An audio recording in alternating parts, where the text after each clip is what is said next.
Damn, I forgot to hook up the mic. Sorry. Thanks, Pete. We've been talking a lot of strategy. I'm not sure what to do with this Ace King 10-6 on the Ace Jack 10 board.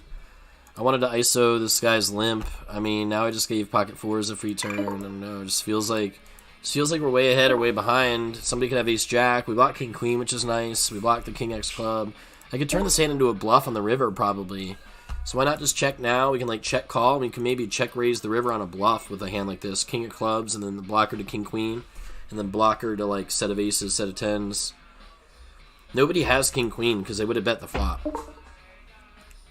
I think I'm going to call here and lead the river whether we improve or not. And just bluff.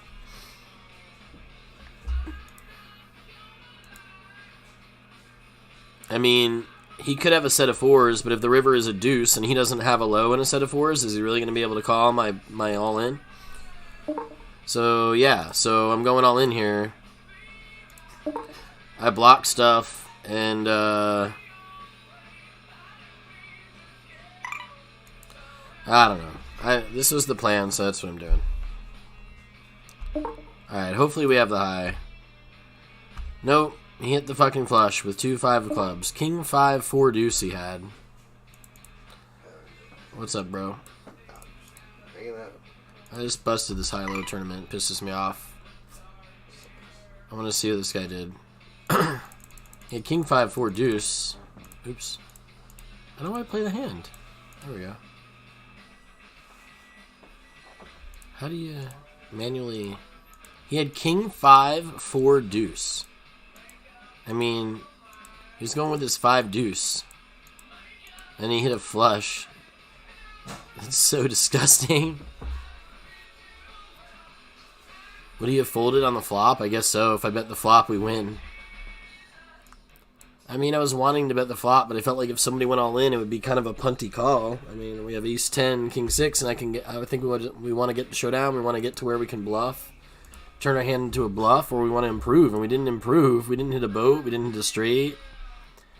It was all low cards, and yeah, I blocked the nut flush, but he has the low flush, and he had a low. If he didn't have a low, he would have folded the river. Yeah, it just feels unlucky. Feels unlucky somehow. I think I did the right thing by checking the flop. I'm not sure. I'm not a high-low pro, you know? Seems logical. That was a hand we could check call, so check call it. Let them bluff. Let them like hit your straight on their set and fuck them up. I don't know.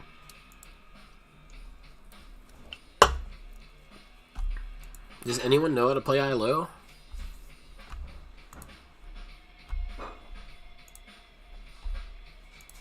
Do you wanna die? Do you wanna die? Do you wanna die? Do you wanna die? Do you wanna die?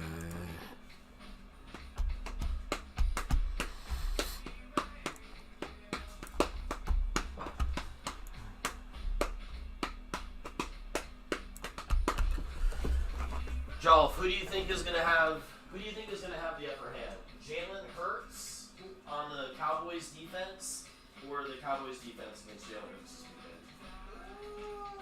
That's the question I'm posing to you.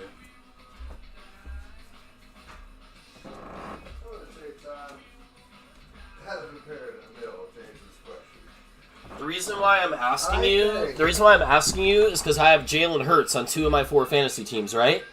My fantasy teams. I need points. I need rushing yards. I need passing yards. I need touchdowns, right? You're not going to get that this game. I agree. I think you could put Jerry Jones in his quarterback for the Dallas Cowboys, and they would still win the effing game. The bottom line is that the Cowboys' defense is elite, and defenses beat offenses. But defenses usually beat offenses. You know what I mean? World beaters, though, man. I know. I have Jalen Hurts in my fantasy teams, and I picked up, you know who I picked up this week? I picked up Geno Smith, who's playing the Arizona Cardinals at home. And Geno's been on fire. And I've got DK Metcalf on a few of my teams. So now I've got Geno Smith throwing to DK Metcalf, so I'm hoping for like double points, you know? So I'm benching my Jalen Hurts. But it's kind of like a lot of people would say, play Jalen Hurts, he's an elite quarterback, he's scoring a lot of fantasy points, but Dallas' defense alone. Dallas' defense is fucked. That shit ain't right. Dude. Their shit is fucked.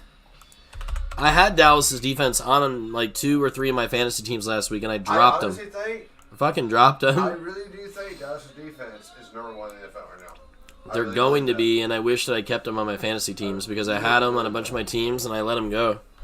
If there's any quarterback right now, they've got tough matchups next 2 weeks. This season, in this particular climate, that can do it. Okay, Jalen Hurts.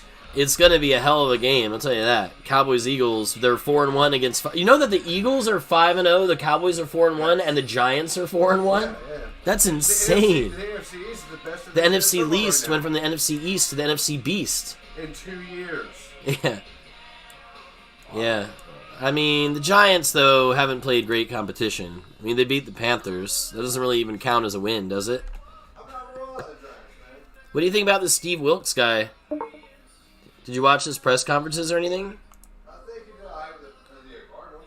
I watched his press conference, his first press conference, and he was straight up, like, big dick in the media, dude. Like, they were asking him some questions he didn't want to answer, and the way that he responded was like, this dude's a badass mother... He reminded me of, like, Samuel L. Jackson in Pulp Fiction or something. The way he was talking to them. I loved him, dude. I loved him. Do you know what the hot rumor is, though? You know what the biggest rumor is? David Tepper is rich, right? I'm watching a lot of David Tepper videos, too. He came from the Steelers, right? Where they win a lot. The Steelers always win, right? And he was, like, part owner there, some shit. Anyway, this guy has, like, a lot of money, right? And he just got married, some shit, he's, like, half his age. She was talking about how, like, everything's a number to him, and this is all numbers, and, like, he wants to win. He wants to win if it's stocks, he wants to win if it's poker, he wants to win if it's football, and so, and he has a lot of money.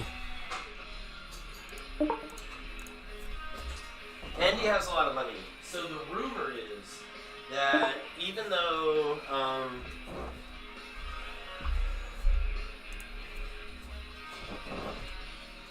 Sean Payton was just with the Saints and he's under contract with the Saints and in the same division as the Panthers, a lot of people are saying that David Tepper's a crazy son of a bitch and he's going to pay the money he needs and the draft picks he needs to get Sean Payton. Sean Payton wants to coach. He's bored doing what he's doing. Sean Payton's going to be coaching somewhere next year, and they also think this because that's why else would he get rid of Matt Rule so soon after only 5 games? He wants to interview. He wants it to be an attractive place for coaches to want to go. He's getting ahead of the game on that. You know what I mean? David Tepper is a strategist. He decided that Matt Rule wasn't going to survive the season at this point, and the fans and everything else, and the money and everything else. He knew he could stir shit up, so he's doing it. I don't think we should trade McCaffrey, though.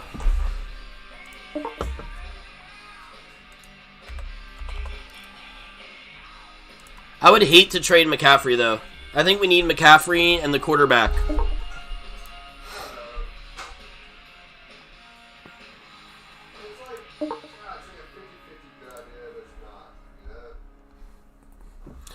I think we need to keep McCaffrey. I wouldn't mind trading DJ Moore because I don't really like him anyways. But, you know, to be honest, I think we should keep McCaffrey and Brian Burns. I want to keep the defense the way it is and just get them better coached. And I want to keep McCaffrey. And I want one of these college quarterbacks from next year. Because all you need is a quarterback who can handle all that shit and distribute the ball to McCaffrey. McCaffrey is like, seriously, I don't even think he's talked about enough. And I know that people think he's one of the best players in this and that, but like, the Panthers team and organization has been so putrid since he's been there. And this boy turns like a 1-yard gain into a 5-yard gain every time. And it's not just from like his finesse shit. Sometimes he lowers his shoulder and he just like, he keeps his legs churning, you know? It's like man stats. He keeps his legs pumping. He never stops. He never quits. He's always, like, every run, he's finishing. He follows through. And I mean,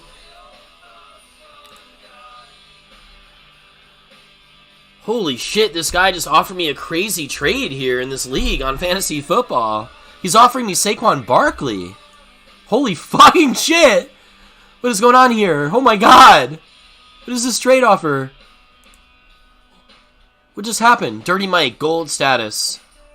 Dirty Mike. He's a fish. Obviously, he's offering me Saquon Barkley. He's got to be a fish. What is this trade offer? Come on. What is he offering me?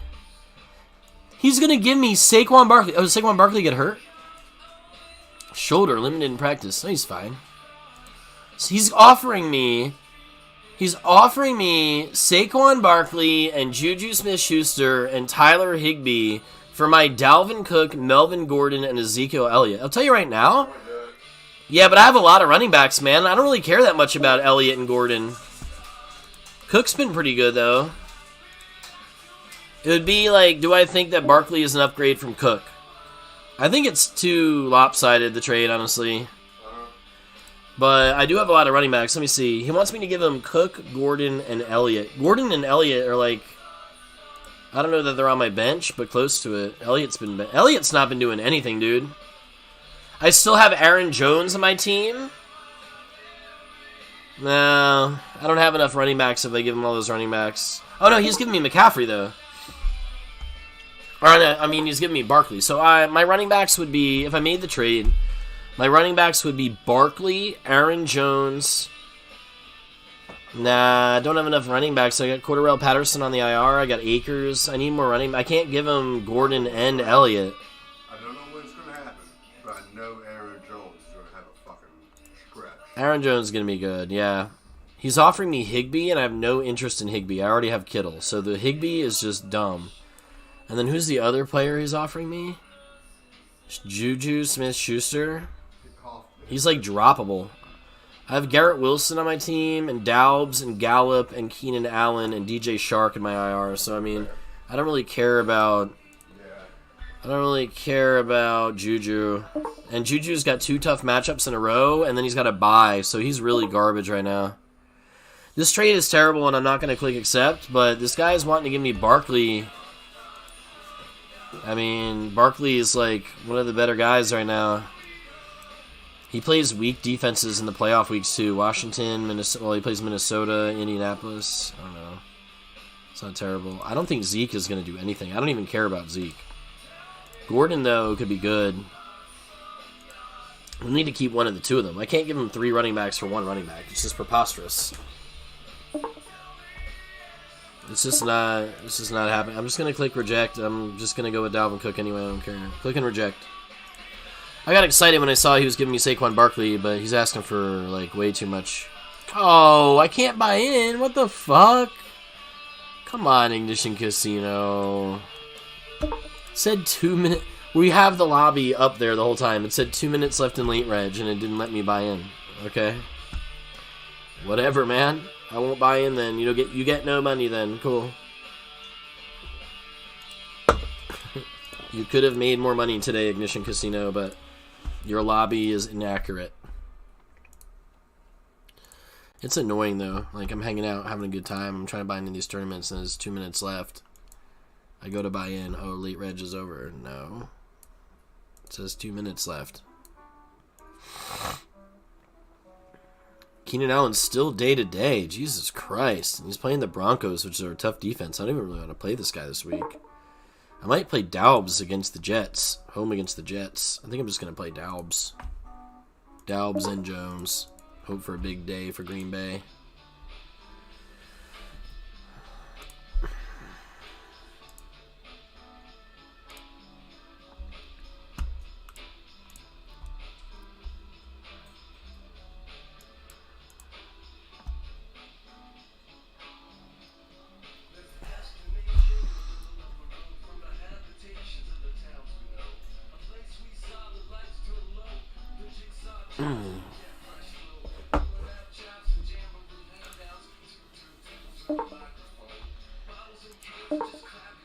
Just clap your hands. Everyone's jealous of my running back stash. I love it. I've got Cook, I got Jones, I got Gordon, I got Elliott, I got Akers, I got Patterson. That's what you need to do. Otherwise, you're going to be fucked on running back, which is why I should win all these leagues. But my depth at running back hasn't really been able to show its strength until now, because now the bye weeks are happening. Since the bye weeks are happening, my opponents have running backs on buys and shit. Whoever has Derrick Henry's got their running back on a bye this week. Whoever has DeAndre Swift and Jamal Williams, your running backs on a bye this week. So they're like shit. They're like scrambling. You gotta have heart. They're scrambling for running backs, and they're looking at all the different teams who they could possibly trade with, and they see that my team has a fucking shitload of running backs. I'm getting trade offers like every day, but I'm not giving them to them. I'm keeping them. I hope it goes. I hope it tilts my way. I'm just hoping it tilts my way, you know, just like poker. You just need a little edge, and eventually that little edge becomes a fucking domino effect to where they become fucked, and then they've got the bye weeks, and then you don't, and then like those extra points and extra whatever. It's just enough. Dudes, we have queens. We're all in on the Jack High flop. Obviously. He flopped 2 pair. Are you kidding me right now? I just won a big hand. Dudes, I can't take it. We win with Jack 10 suited, and then we immediately lose with pocket queens. He has Jack 5 and flops 2 pair against my queens, man. Come on, dude. I can't stand losing with these queens and kings and aces every night. It's so, like, tiresome. Insanely tiresome. It's like absolutely crazy. I guess I'm gonna play this 33 3K.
I'm bluffing.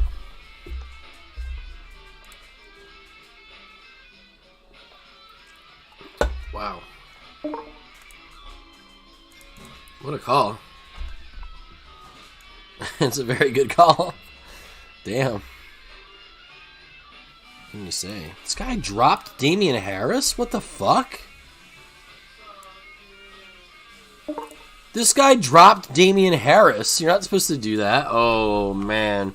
People are starting to drop players they're not supposed to drop and shit. Oh, my God. Dudes, Yahoo Fantasy Football is fucking absolutely lit. I'm going to have to look at these teams tonight. People are dropping people they're not supposed to drop. And I'm going to have to spend a waiver to pick them up. We're reaching like the middle point of the season where people who drafted their players, it's now week 5, week 6, right? So the people who drafted their quote-unquote stud players, and those players that are underperforming for them so far, people are just starting to drop them. And some of them probably can be dropped, but if some of them shouldn't be. And these people are just getting frustrated, right? They're not thinking about the role that they have on the team and how it's still a really good, still a really good kind of player to invest in. And they're letting some of these players go. This guy dropped Damian Harris. Maybe he had to drop Damian Harris because he has, maybe he had to drop Damian Harris in his mind because Damian Harris is doubtful. He's not out, so he can't put him in his IR. And he has another running back on a bye, so he's like, shit, I need to fucking drop Damian Harris and pick up a running back. And he's fucked. We're going to have to look at this fantasy football shit more than just... I usually look at it like Tuesdays and like Sundays. I'm going to have to start looking at these teams more frequently because it's like the clutch point of the season now. People are starting to really make moves, trades. It's trade deadline's coming up in a few weeks. We're starting to really figure out which players need to be rostered and which players don't need to be rostered now that the season is kind of unfolding itself. I made a lot of really, really bad moves last week that cost me points. Dropping Dallas's defense was the most horrible thing I did. I had Dallas's defense rostered on like 3 of my teams. I dropped them everywhere because they're playing Philly this week, and I wasn't going to start them last week against the Rams, although I almost did. I almost started them against the Rams because Matt Stafford's been turning the ball over. But I just thought Dallas with Cooper Rush at the Rams were coming off a loss. I just felt like the Rams would do better. But basically what happened is the Cowboys defense scored like 20 fantasy points and established the fact that they're like an absolute must-have, must-roster, dominant defense, and I fucking let them go. But they got a tough matchup next week too, I think. Well, they're playing the Eagles this week, and then I think they have a bye soon, so it's like, whatever. I've got like some shares of Jacksonville's defense, and I feel good about them, and there's other defenses out there that seem to have like potential to be someone who's rostered every week. And some of these people are going to have to drop their good defenses if they got bye week problems and shit like that. Really, I should really evaluate this stuff tonight, probably. I've got one team that seems pretty dead to rights. It seems like we've got almost no chance to make the playoffs. But my other 3 teams are all looking really fucking good. My other 3 teams are looking really, really strong. And we need to keep up with them. My one team would be looking better if Keenan Allen would stop being fucking hurt every week. We need Keenan Allen for this one team to score me 20 points or something. We're hurting on wide receiver in one league because we got to hurt Keenan Allen share. But man, I got to tell you, way better this year for me compared to the last 3 years I've been doing it in terms of injuries. I've avoided a lot of injuries this year. Knock on wood, so far. My Cordarrelle Patterson got hurt. Keenan Allen's been hurt, but it hasn't been so bad. My quarterbacks, 3 of my 4 teams, I got 2 shares of Jalen Hurts, and I got a share of Kyler Murray, and then the other team I've been streaming, the streaming team is getting its ass kicked, and that's the team that's 1-4 that looks like it's going to lose. But pretty lucky to get Jalen Hurts in like round 7 or 8 and have him turn out as well as he did.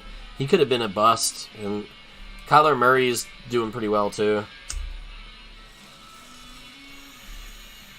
And Kyler Murray's about to get DeAndre Hopkins back. Once Kyler Murray gets DeAndre Hopkins back, it's like automatic points.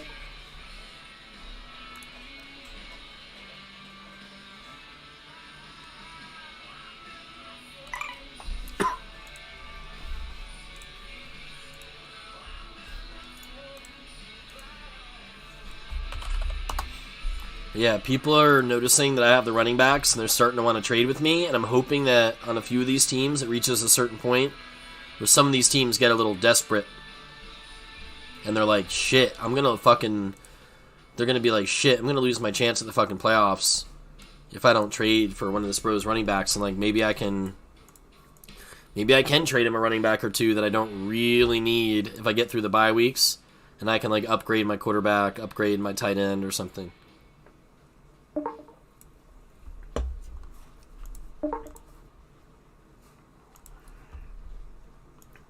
The thing that's really interesting too is these leagues are really expensive. $500 buy-in Yahoo Fantasy Leagues against random people. I have one league that feels like it's pretty competitive and people are doing like kind of all the right things, and you see these people making these really smart moves, and like it seems like there's sharks around, but most of it is garbo. Like, I'm seeing so much bad shit. People spending their waivers when they're not supposed to spend their waivers. Like, shit that I knew like 5-10 years ago, even as like a complete fantasy football novice. These people are making huge mistakes in these big buy-ins where it's like, holy fuck. Like, I mean, damn. Feels like in the long run it should be free money. The problem is that, just kind of like poker, if you wanna make the really, really advanced trades and the advanced decisions, the advanced roster swaps, you can't have too many teams. Because if you have too many teams, you're just gonna there's just too many fucking teams, man. You can't keep track of them all. There's just too many. And like, I had a year, like 2 years ago, I had like 11 teams or something, and it was like literally, it's probably smarter in terms of investing and spreading your, like having a bigger portfolio. You want to invest. It probably, in a way, would be smarter to invest in like $20 fantasy teams and try to like play low variance like that. But to me, it's like, fuck this. You only live once. I want to play against these big buy-in fish instead of the smaller buy-in guys who are trying to win. It's amazing how many fish are at these big buy-ins. Like, this is a, and the rating doesn't necessarily have to mean everything, but I think it is a pretty good indicator of like their skill level, right? I mean, it has to be over a few years. Like, somebody could be platinum and they only played for a few years, but if you look at this here, this is one of my $500 leagues. I mean, bronze, that's me. I'm silver, so obviously, I mean, I guess I'm dog shit too. I'm kind of new. I've only been playing for 3 years. Silver, gold. There's only one platinum guy. The platinum guys, I think, are kind of scary because they have usually, you know. But I think you want to see how many games played he has. Platinum guy has superior firepower. Whoop ass. I mean, he's in 6th right now, so whatever. His overall record, though, is 662 and 456 and 5 ties. This guy has 1,200. Like, this guy's been doing this for years, obviously, right? My record's 277 and 289. So, this guy has played 5 times more fantasy football than me on this profile. He's probably legit, right? I feel like my record's pretty bad because everyone I drafted the last 2 years has gotten hurt. Plus, I think I wasn't as good with the strats as I am now. I think I've evolved a lot, and I'm not scared to bench my number 1 draft pick to start somebody over him who I think is just going to have a better matchup or a better week. And I'm glad that Jolf said that he thinks that the Cowboys are going to do good against Jalen Hurts, because that's how I feel too. I obviously still have Jalen Hurts on my roster in the 2 leagues where I have him, but in the 2 leagues where I have him, I dropped a bench player and I picked up Geno Smith, and I'm starting Geno Smith this week, home against the Cardinals, instead of playing Jalen Hurts against the Cowboys, because as talented as I think Jalen Hurts is, and as good of a fantasy quarterback I think he is, I think that he's capped against the Cowboys. And the whole point, just like kind of like poker, the whole point is you want to be uncapped. You want to start players that have a high ceiling, I think, generally. Now, if somebody has a pretty high floor and they're the main running back and they're getting 30 touches, then yeah, maybe you go with that guy every week too, but to me, when it comes to like the quarterbacks, the defenses, or maybe not the defenses, quarterbacks, I don't want to play necessarily Tom Brady and Patrick Mahomes every week. Not if they're playing the Dallas defense. I'd rather play fucking Trevor Lawrence against the fucking Lions defense maybe or something, you know? And you have to like make these tough decisions sometimes. You got to try to maximize your points. If you have the roster spots, then you can roster 2 quarterbacks. If you don't, then you kind of can't, and you're just going to roll with your dude. There's a lot that factors into the decision.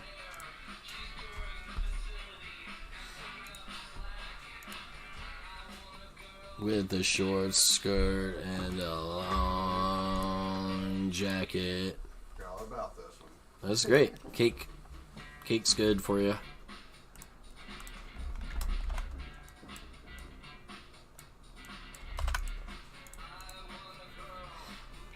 I want her to get up early. I want a girl who stays up late. I want her to use a machete to cut through red tape. Her fingernails should shine like justice, and a voice that's dark like tainted glass. She's fast and thorough, and she's as sharp as a tack. She's picking up slack. And a long jacket.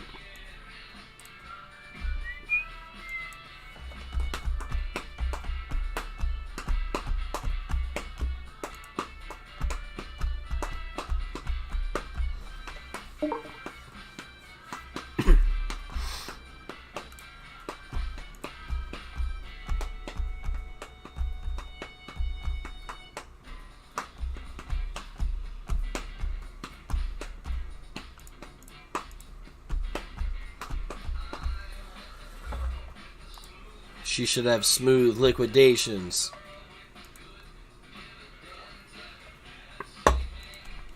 We'll meet accidentally. We'll start talking when she borrows my pen. Oh. Hey. Oh. Hey. Oh.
Am I standing still? Or am I standing still? Or was that you passing me by?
Should I play the kings?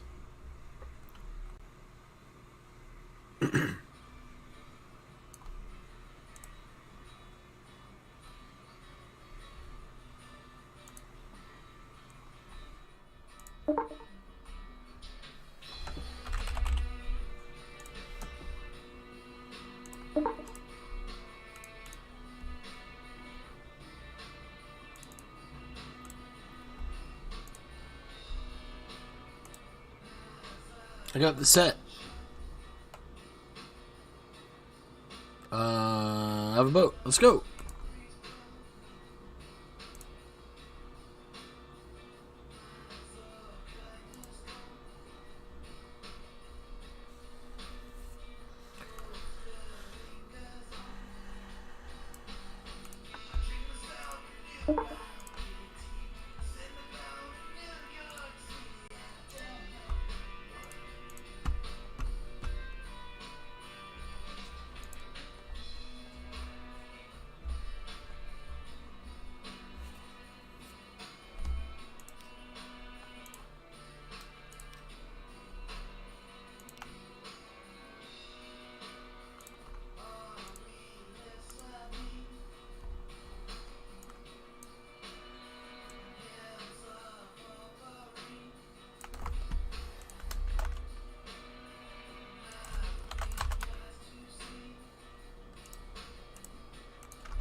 I got Jack's full.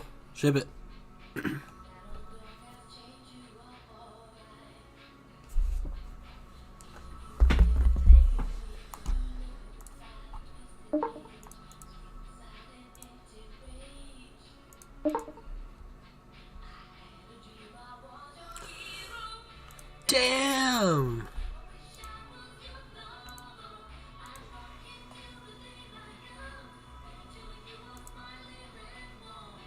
Damn.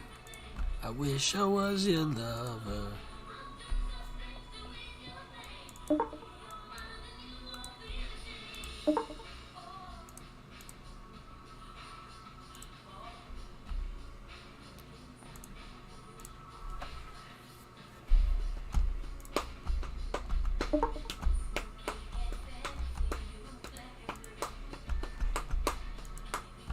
He folded. We got fives full. Ship it. Holy crap. He had pocket sixes, but we rivered the 5. Damn. I wish I was your lover. I mean, come on, bro. Damn. I guess I gotta fold, huh?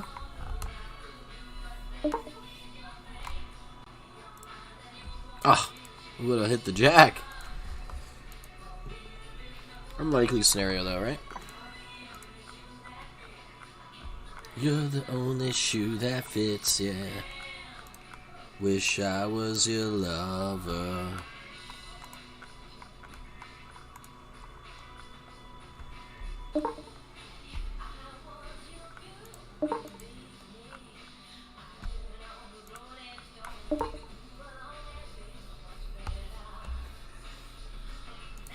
Oh.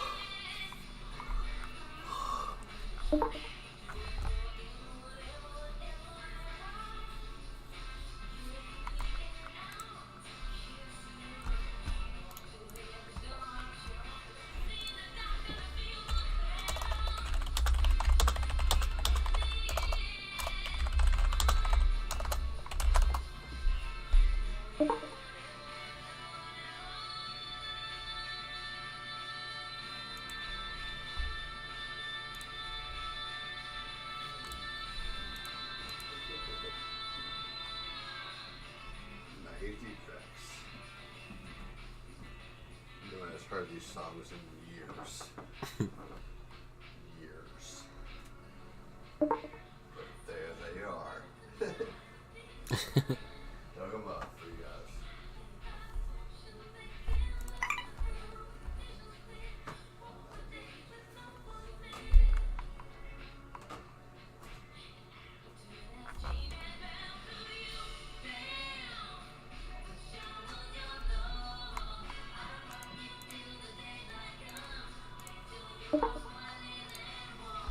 Damn. I wish I was your lover.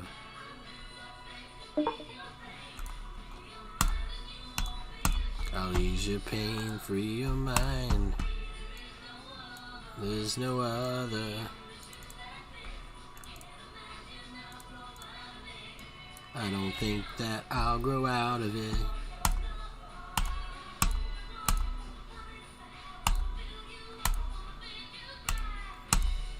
Damn, wish I was your lover.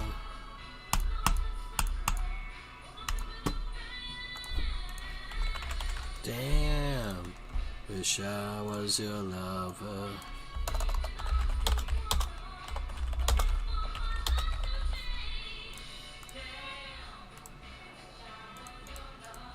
I'm just waiting for my life to change.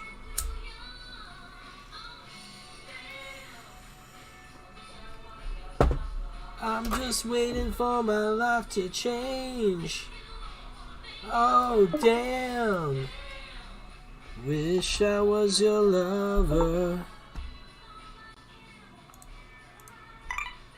Oh, damn. Wish I was your lover.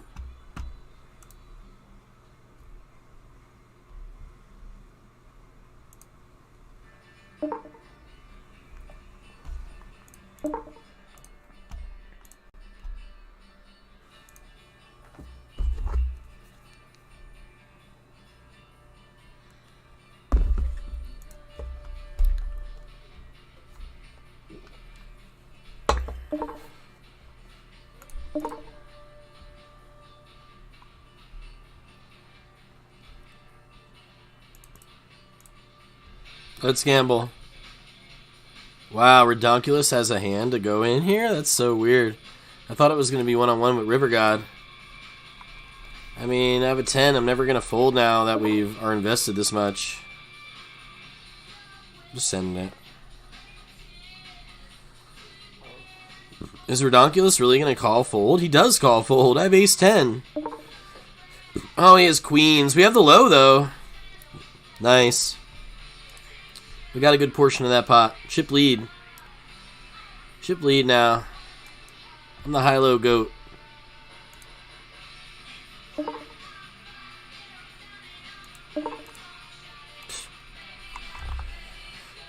I'll just call along, I guess. I'll call along. Try to see a flop for cheap. If we get raised, we'll fold.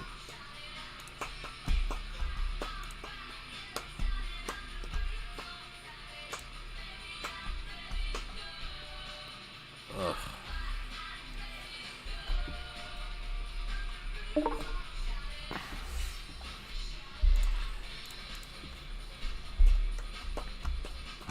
We need a 5 to have the nut low and a wheel. And we'd actually have the nut high if a 5 hit too with the 4-6, wouldn't we? Nobody has 4-5 or they would have bet it, right? Should we bet our 4-6? We have the second nut low, right?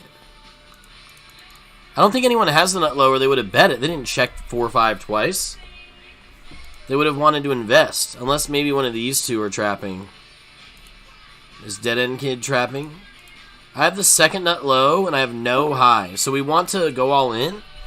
And we want to push him off of his high. Because we don't have a high. So the only way to scoop, there you go, is to get the fold. The only way to scoop is to get the fold. If he calls, we're probably chopping. Unless he had 4-5 and trapped it. How good is PLO? I hate PLO, but I like PLO 8. This is PLO 8, mate.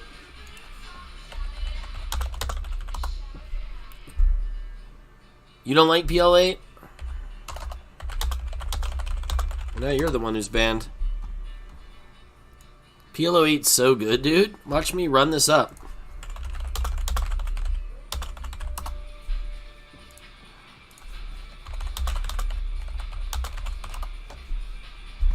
I'm the absolute PLO 8 goat. Too much thinking. You just need to learn one thing. There's only one thing you have to learn, and that's how to read the low hand properly. Once you learn how to read the low hand properly, you should be able to figure some things out about the game. But I don't know. Sometimes it's hard to figure these things out unless someone tells you or you learn it or whatever. Even for smart blokes like me and you, well.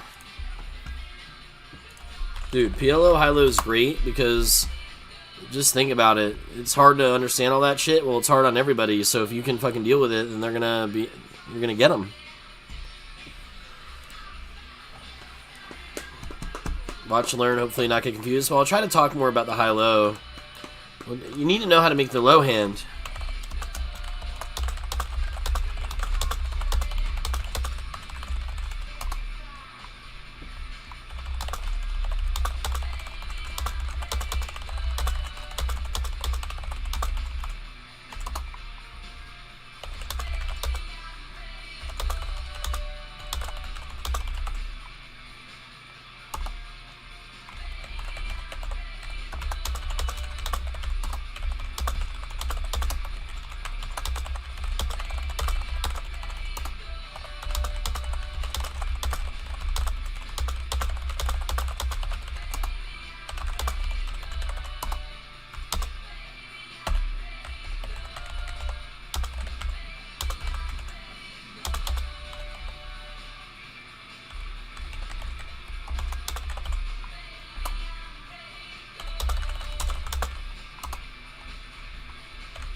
It's the only trick, mate. What I just told you right there.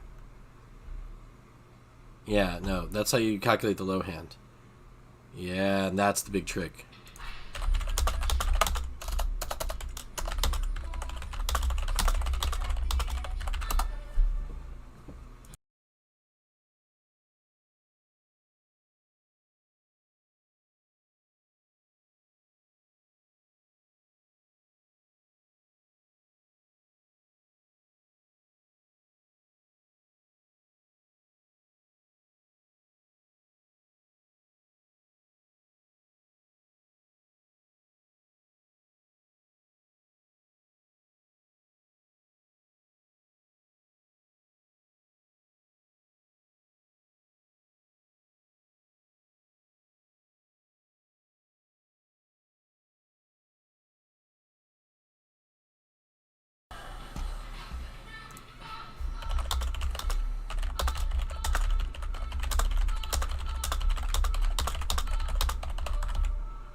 You gotta count from the top card down, mate. Best 5-card hand. I explained it best I could. That's all you need to know. Sometimes the board, you'll pair the board and it'll fuck you. Sometimes you'll get counterfeited, but we'll try to talk about it while we play it. Aces, King 10, like, is obviously a good high hand, but not necessarily a good high-low hand, but I think we'll still be, like, super willing to go all in with some peeps that are short-stacked, you know, and we're talking, like, 20 bigs. It's hard for me to really know the 20 big blind high-low ranges, mate, you know? I haven't studied high-low like that. Alright, we've got aces, and we have ace-king for a gutty for the nuts, and we have a 10, which blocks a set of 10s. I think we're happy to just pot it and get it all in with everyone, even if Duck Duck Deuce goes all in. Obviously, if Duck Duck Goose goes all in, we're going to be worried he has a straight or a set or a good flush draw. Okay, he folds, though, so we're chilling. These guys are both short. We got to go with it. That's a terrible turn card for our hand. Yikes. We lose to a flush. This guy's hand was so bad. He had a king-eye flush. Oh, he had a king-eye flush draw. His hand was terrible. He should have not been in. It should have been me and that one other guy. Well, whatever. I don't know, man. Like I said, I know how to play, but I don't know how to play. I'm not really in charge here.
I mean, I'll just push my high hand here with my kings. I don't think this guy has aces, or he probably should have raised.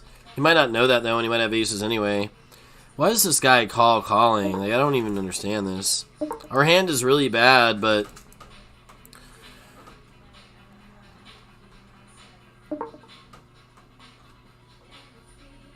I think I'm just going to bluff it. I don't know. This could be bad. I even forgot about this one. What is this one? I don't even know. I know some The genre of all genres. Hell yeah, it was. I don't know all about it.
That guy is so nice.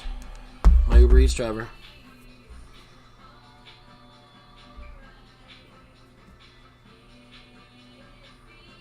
Charge him, right? Or make him make a mistake. Make him make a mistake. Induce him. Induce him. Now I think we just check. We have no low. He doesn't have low either. We have kings and twos. We just want to see if it's the best hand. He's never going to call with worse. Nice, it is the best hand. We just had a high. Nobody had a low. There was no low qualifier. There have to be 3 low cards on the board, mate, for a low to even qualify. 3 cards, 8 or lower, have to be on the board, and that wasn't the case. And then it's just like it's an Omaha high hand. At that point, our hand is pretty bad. I'm just going to fold. You don't want to have 8-7, mate. You don't want to have 8-7. 8-7's bad. You want fucking... You want like ace 3, 4, you know, you want ace, ace, king, something, you don't want queen 8, 7 deuce. That's not what you want.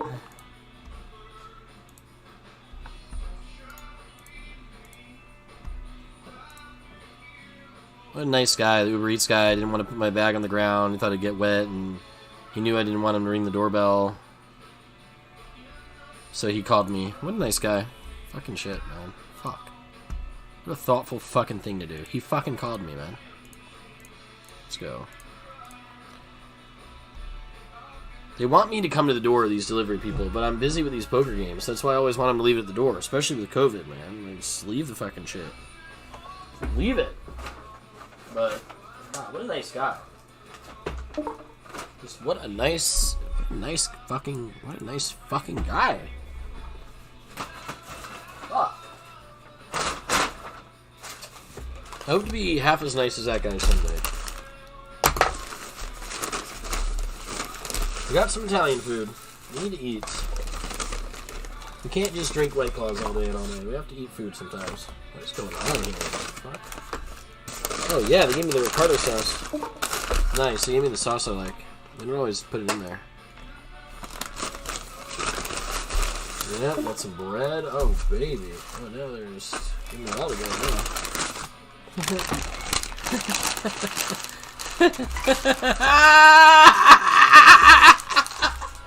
No way! No way! You guys aren't gonna believe this shit! Whale, I don't know if you've been watching the stream long enough. Oh my god! The Italian place that we all but boycotted because they always, like, you can pay for these, like, dipping sauces for the bread, and I always would, like, pay for it, expecting them to give me an extra loaf of bread, and they never fucking did, and annoyed the shit out of me. So then I stopped buying the appetizer add-on sauces for the bread or whatever, and then the one time I didn't buy it, they fucking gave me 2 loaves of bread. And tonight they gave me 2 loaves of bread too, but they gave me 2 olive thing. Like, I'm happy. We got 2 loaves of bread. I don't know why. Like, I feel like I won the lottery that I got an extra loaf of bread. And 2 oils here. Some oil and bread. Some calamari. And they gave me the Ricardo sauce. Oh, man, I'm so happy. We scored big on the food tonight.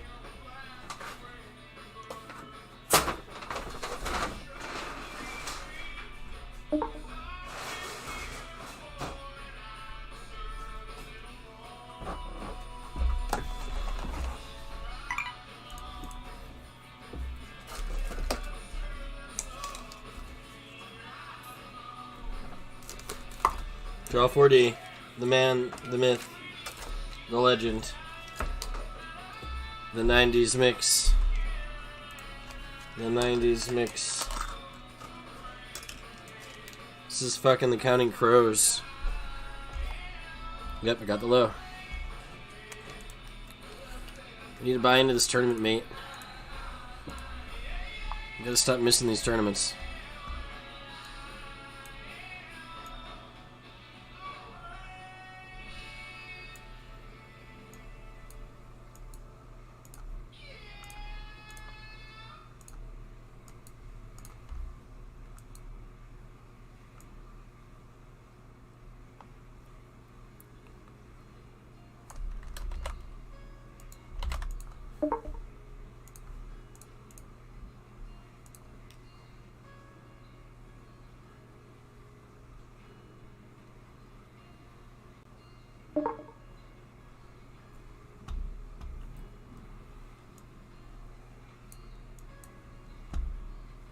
I'm going with this.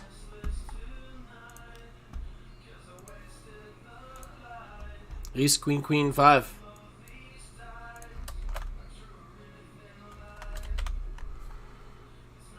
They hit a king on me.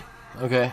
Well, that's pretty shitty. It was just a high out there. We went with our high cards, didn't work out. We got sucked out on, kind of, in a way, I think. Fuck.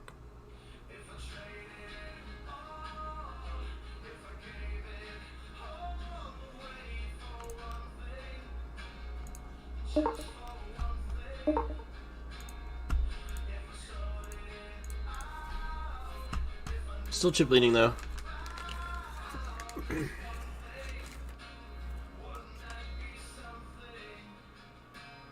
Holy shit, the Italian place hooked it up tonight. We almost boycotted them. We're glad we reconsidered.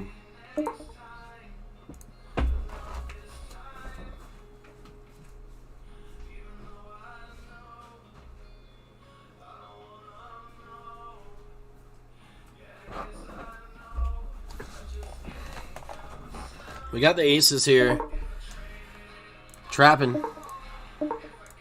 Wow, big all in here. Aces against jacks and 8s. It's a jack. So I lose a buy-in with pocket aces? Or no, I guess I'm still in. But like, wow, you guys. I mean, pocket aces, no good again tonight. Can't win with the aces in the 2-card game. It's too tough.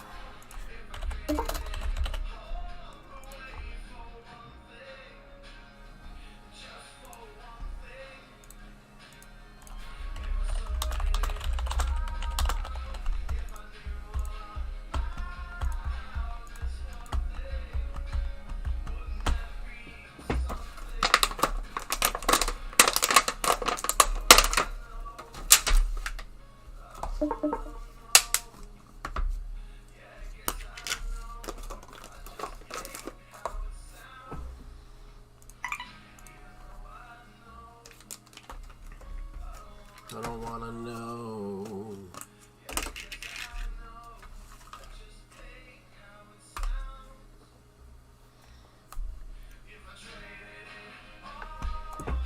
If I gave it all away.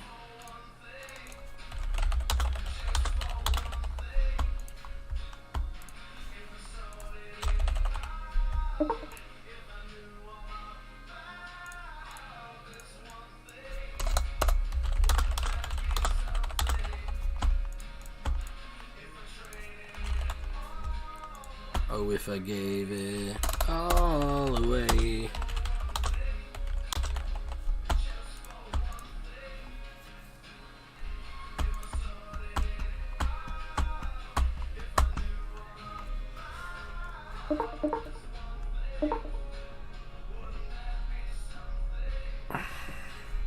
Damn it.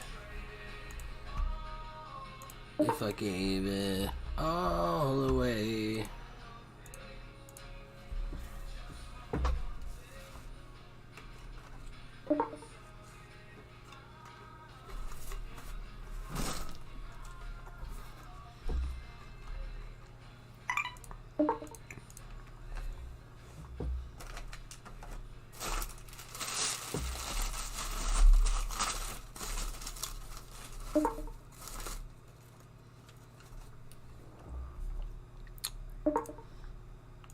Spread's amazing. Bread and oil.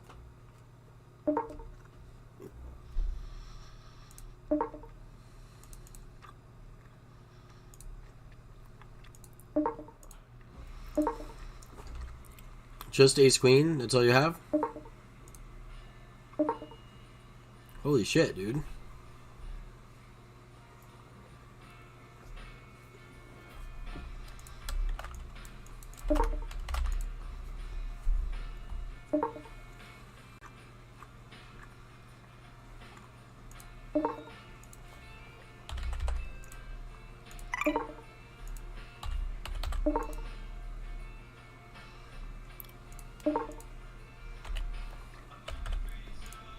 Guess I'm bluffing? Ship it. Turn a boat over here.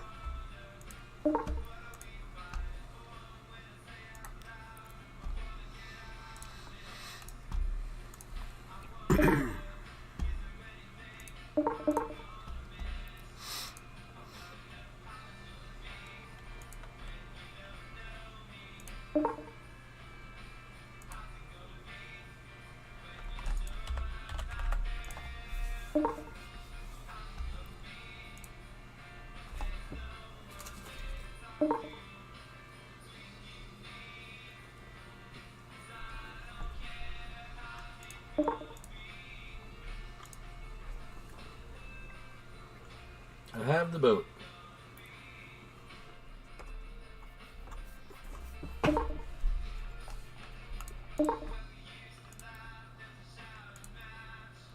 It's as sharp as a thumbnail scratch. It's the silence that I can't ignore. Just like the hammock by the doorway that we spent time in. The swing's empty. I don't see lightning like last fall when it was always. It was about to hit me. How's it gonna be when it goes down? Oh, how's it gonna be when you're not around? Oh, how's it gonna be when you found out there was nothing between you and me? 'Cause I don't care, how's it gonna be?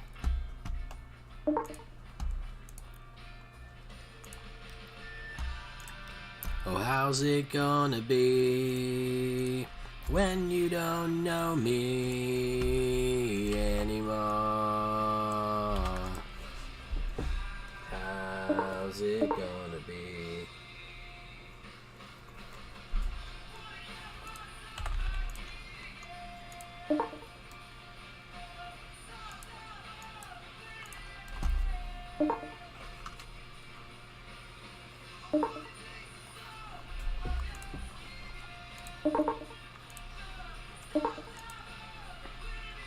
He hits a 5. Ace 5 beats my ace queen. I mean, what am I supposed to do about that one? Holy shit. I can't beat these luck boxes, man. They're always going to hit a 3-out suck out every day in my life. I don't know why we can't feel like there's a day where we don't get 3-out sucked out on. It's every night in here on camera.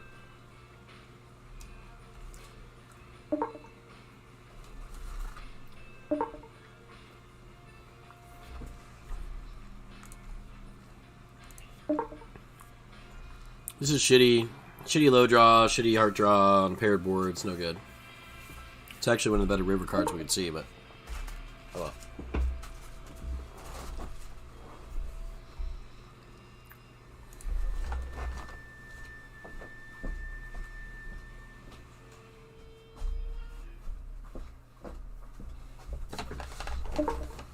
Aces and a deuce.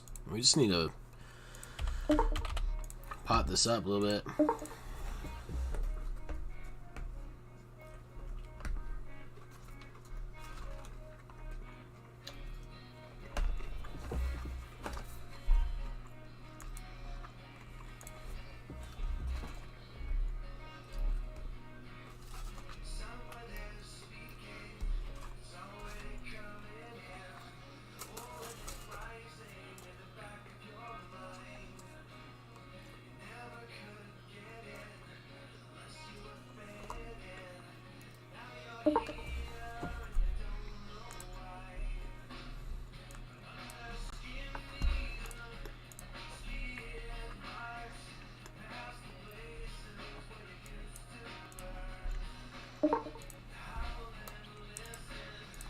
We're putting him in.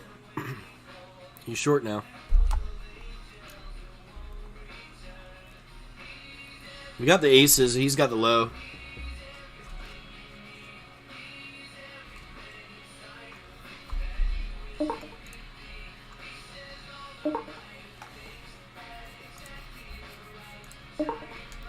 I'm just going to limp because I want to see a flop of this hand, and I don't want to get potted necessarily when I raise.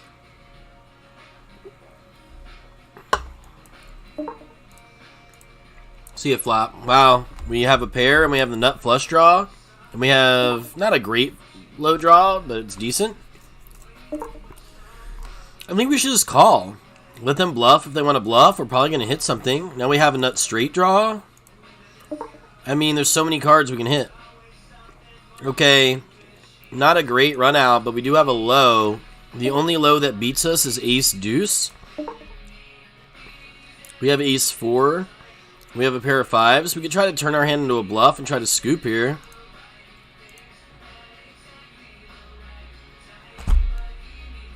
Or we could just call. I think I'm going to get greedy here.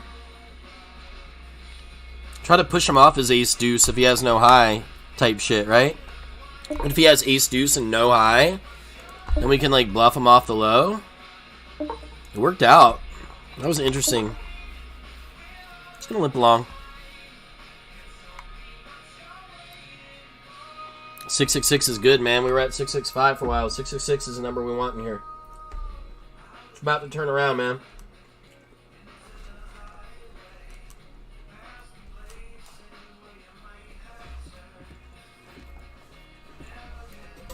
Yeah, it's just the game, man. It'll be alright.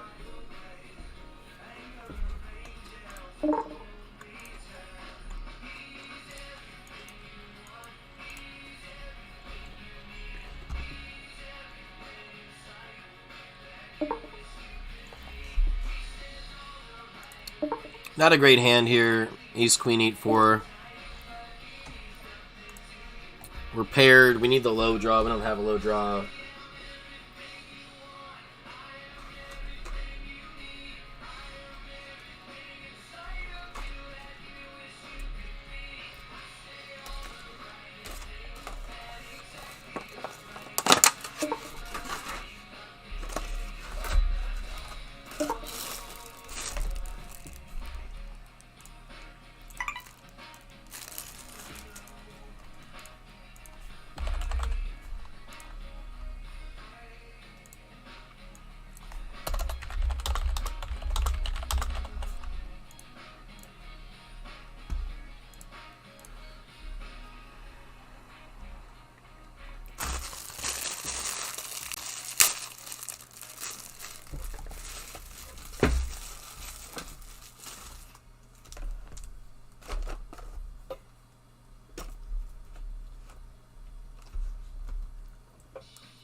Fuck these guys. I'm potting.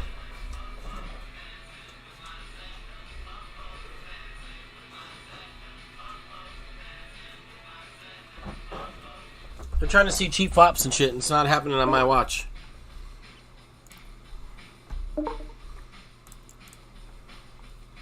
I got the second nut low, and we got backdoors. Wow, he hit the nut low. And he has a straight. We're fucked.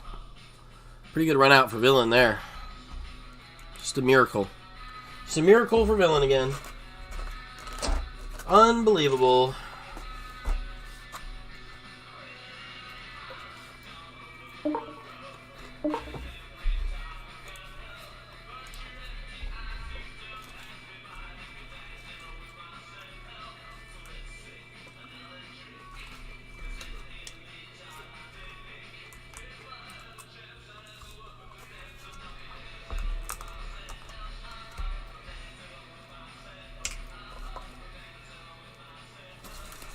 I'm dancing with myself. Oh, if I had the chance, I would ask her to dance.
So fine.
I'm just going with it, man.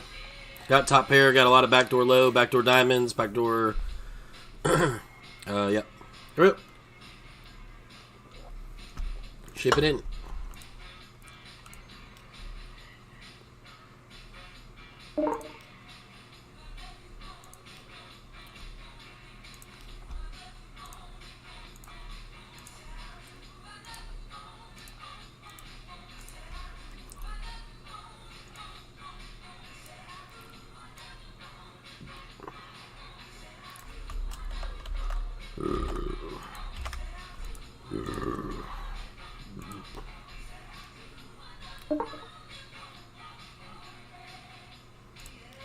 Yeah. Yeah. We're gambling.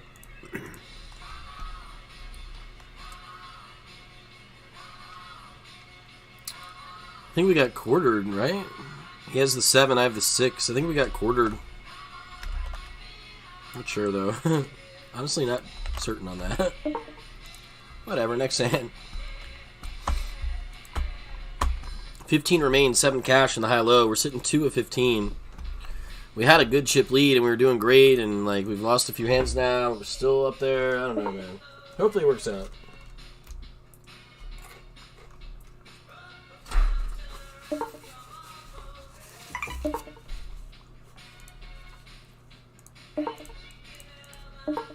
Flop 2 pair. Charge him. Just gonna send it.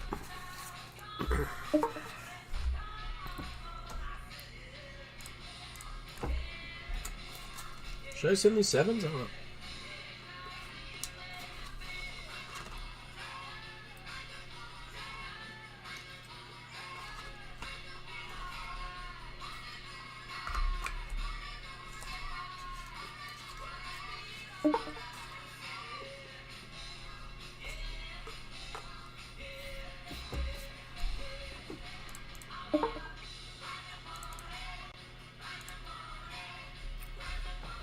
Yeah, I'm not sure about the 7s. 7s,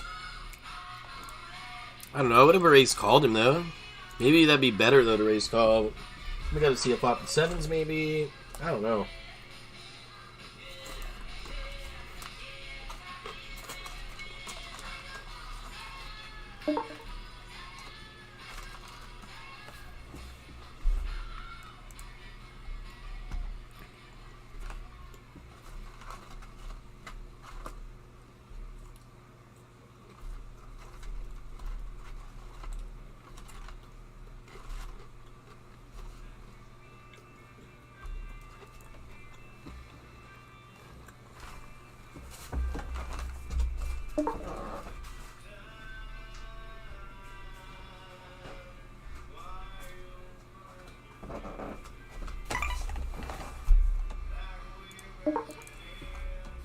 We flop trip 7s and the king eye flush draw.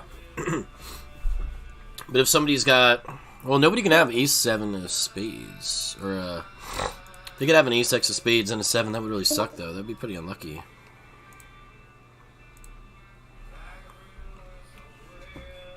This hand is shady. Trips and the king eye flush draw feels like we have to go in, but... Somebody could just have a better trip. Somebody could have the better flush draw. Somebody could have a low draw. I can't beat any of that.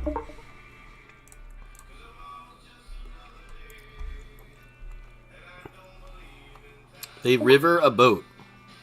Literally river the 4. Oh, they had ace 7 anyway, though. They had me out kicked, like I said. It's just like it's literally a setup or something. What can I do about that? What can I do about that? Nothing. Just gotta pay the man.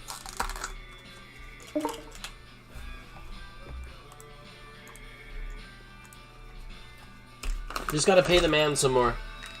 There's really nothing I can do there, man. Holy shit.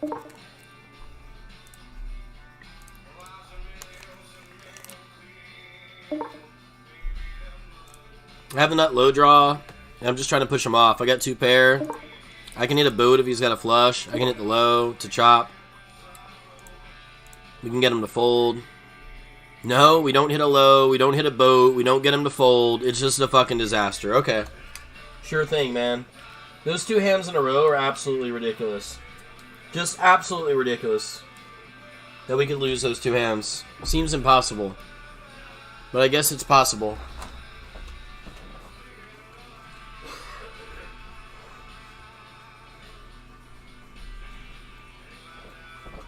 The nuts are no good for us. They've got the better nuts.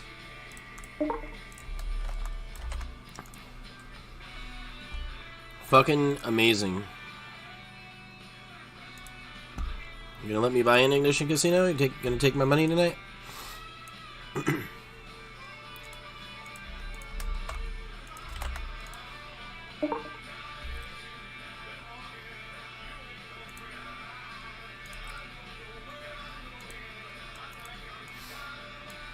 You keep giving me these fucking mediocre ass fucking hands. Wow.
Rick Riverman.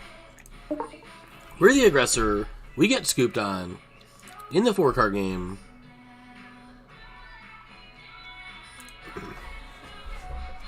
We get called by worst ace highs here, so I think we should bet. Right?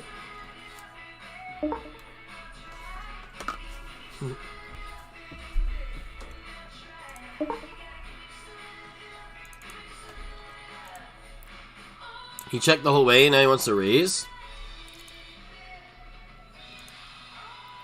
I feel like this guy doesn't have anything. Could be a bad read.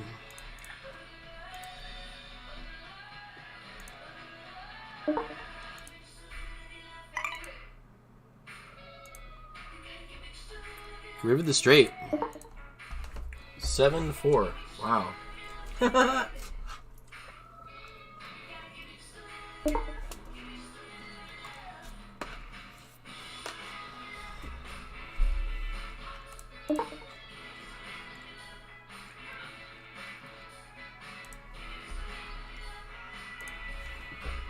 What are you saying?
Chip it.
We get aces in against kings. Let's go. All in with the threes.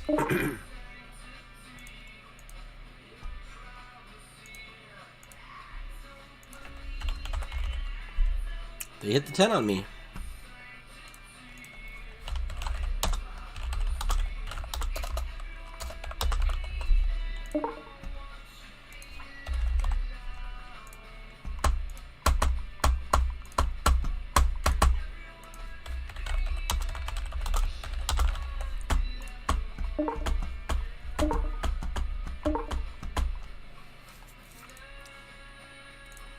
I feel like a newborn,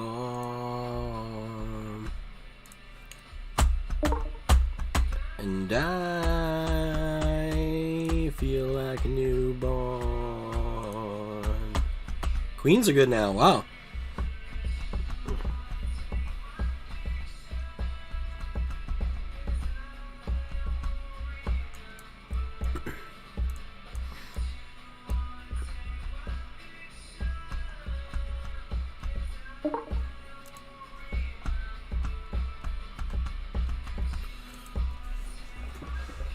My picture, I won't remember.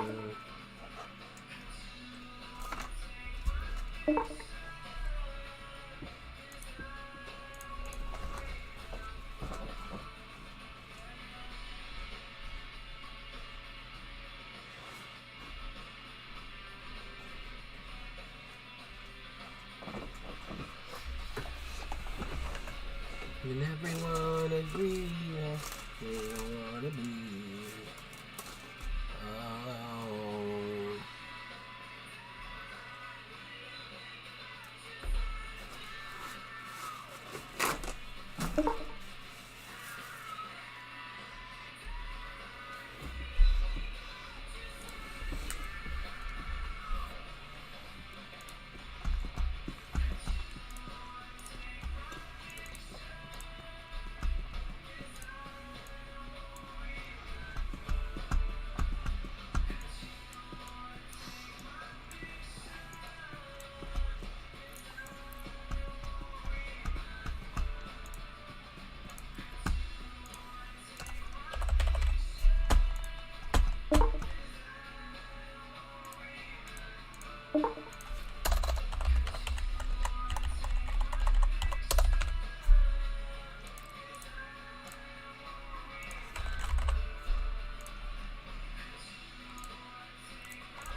King Queen, we hit the queen ball. Holy queen ball. That's a hand. That's a hand right there.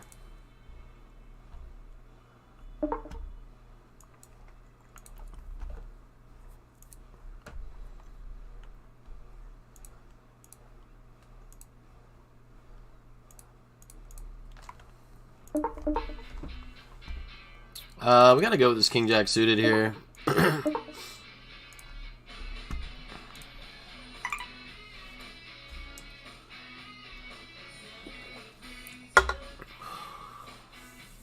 For letting you go. She's sneaky and smoked out, and it's starting to show. I'll never let you go. I'll never let you go. I'll never let you go. I'll never let you turn around. You're back on each other. It's a good idea. Turn around. You're back on each other. Ace 10 loses to 10-8 after we just won those two awesome all-ins in a row. I gotta lose Ace 10 to 10-8, you guys. I gotta do it. He's gotta river that 8. Isn't it fucked? I mean, what the fuck? Why can't I win that hand? What is the fucking problem here?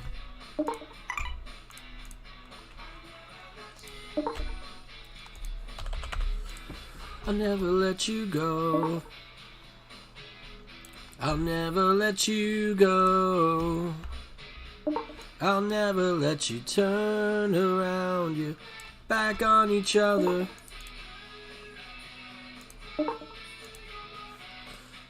Turn around. You're back on each other.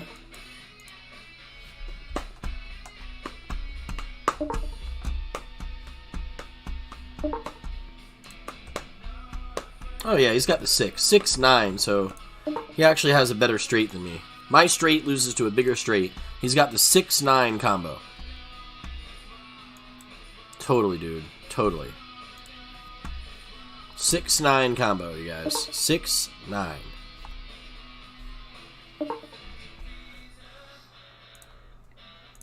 Then it's lost on me. Maybe we'll be friends. I guess we'll see. I'll never let you go. I'll never let you go. 3's win the flip.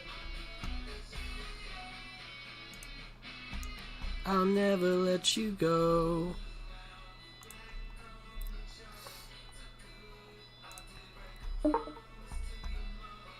Turn around. Let's turn on each other. It's a good idea. Break a promise to your mother.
What's up?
Chiefs Bills game. Is it in Buffalo?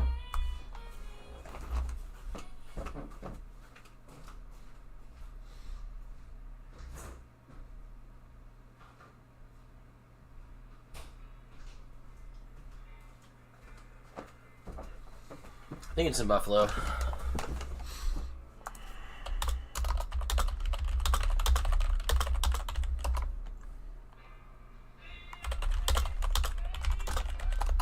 I don't know, man. It's in Kansas City, is it? I thought it was in Buffalo.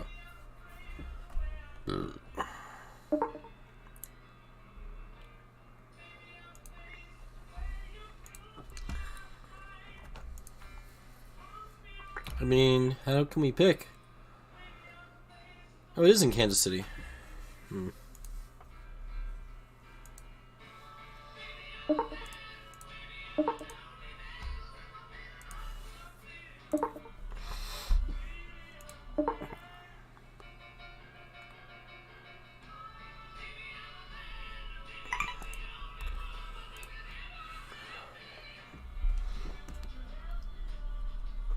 Well, can anybody stop Mahomes? I feel like the Bills are the better team, but I feel like Mahomes can beat them, you know? Mahomes and Andy Reid can beat them.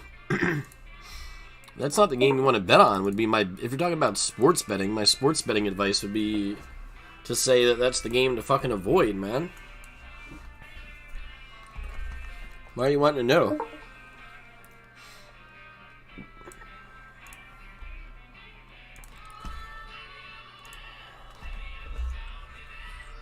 I'm in the middle of something that I don't really understand.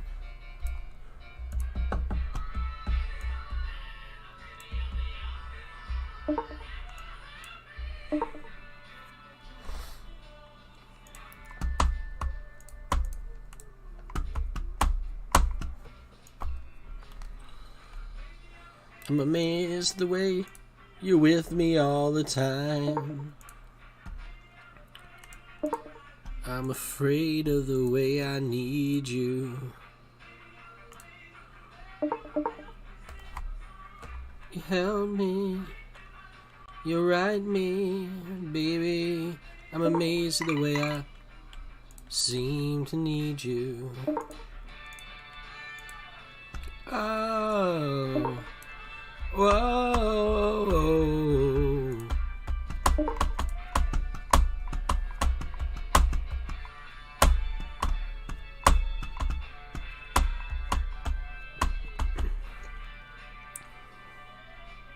Oh yeah, yeah, yeah. Ooh. Yeah, yeah, yeah.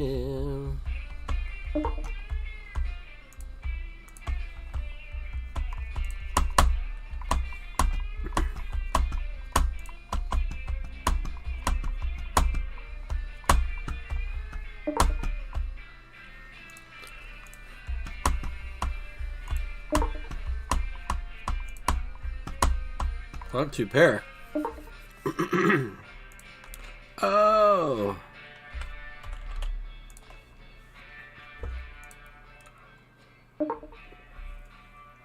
I don't really understand. Whoa. They called me. I have it. Wow. I'm the GOAT God. Cool.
Do we go with the ace nine? Probably. I don't know. Seems kind of tough. This guy has two pair of queens and sevens to beat my ace queen pair of queens. Yeah, totally, man. Queen seven's got to beat ace queen, you know? Just got to. I mean, I don't know, man. I think I maybe want to fold ace nine here. This is kind of tough.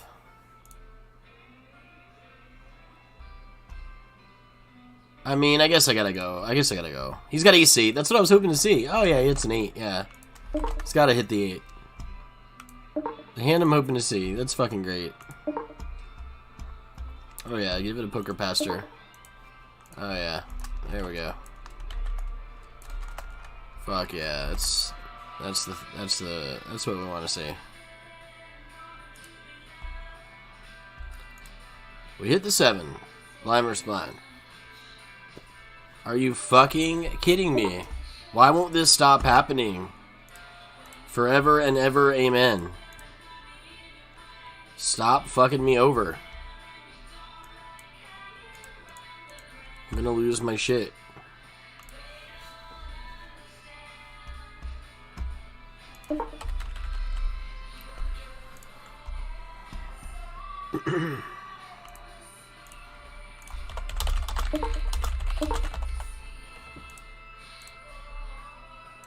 Pocket 2, so I've got pocket 9s. So I guess I win.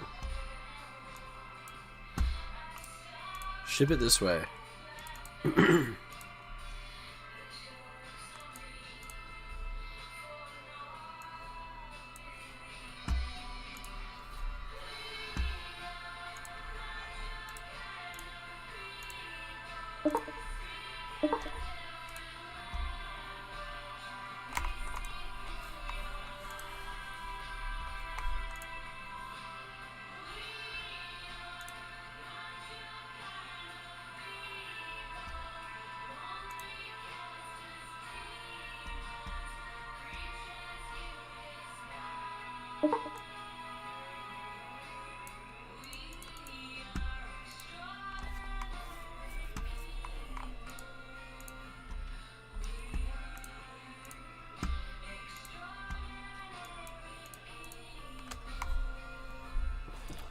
We are extraordinary people.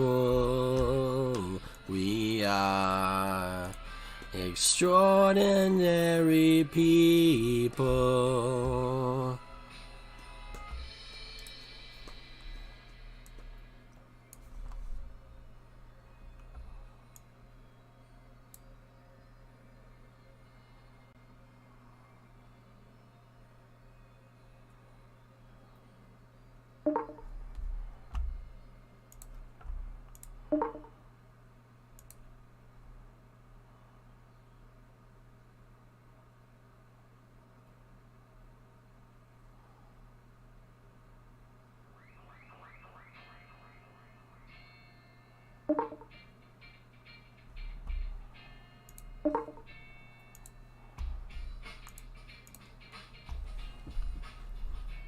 Oh, you like Buffalo?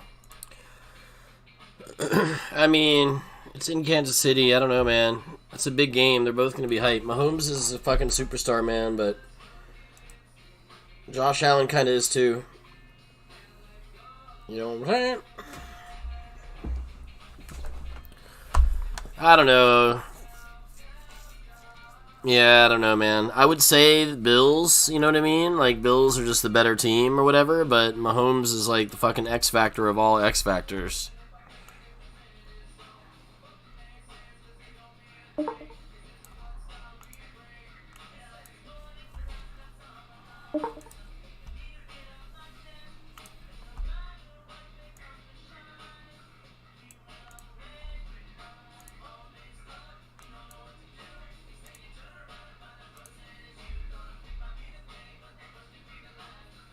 They're gonna let me rebuy again? So earlier on it said 4 minutes left to buy in. I went to buy in, it said late reg closed. This time it says 2 minutes. And I've been able to buy in 3 times. Okay. It's pretty interesting how that works.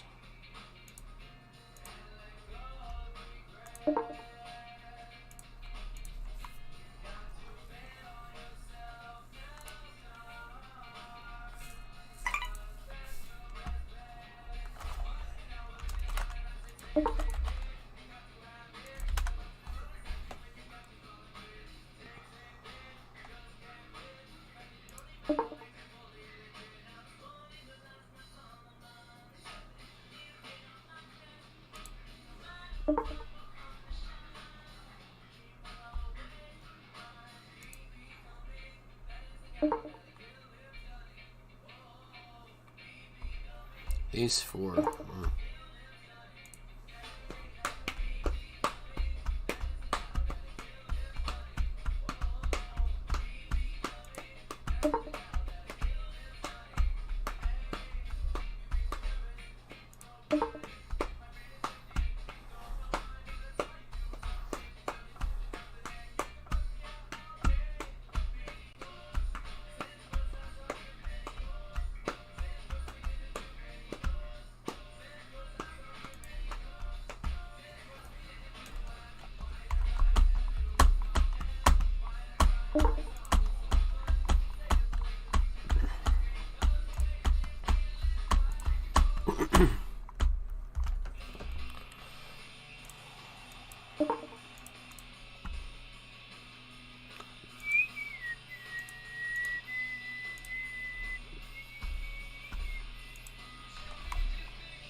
Anyway, I've got no place to go.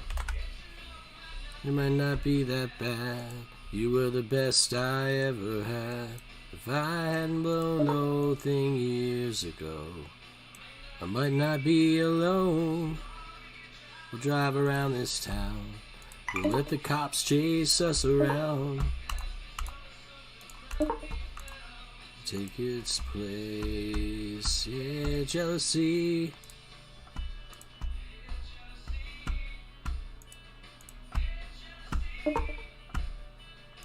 Hey, jealousy.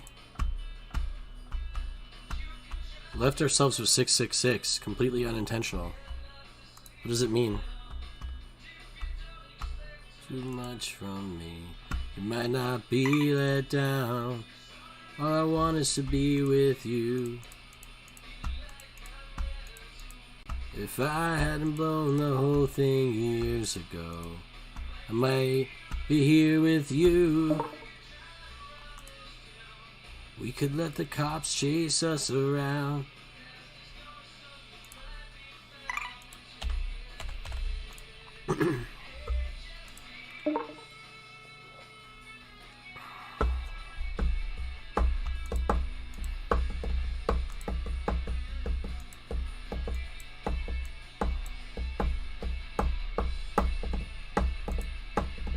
Six on the time bank as well, with the 666 all in.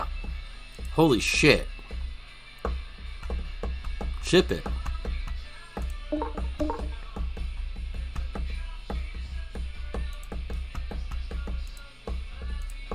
Ace blind versus blind, we like it. Hey jealousy. Hey jealousy. Hey jealousy.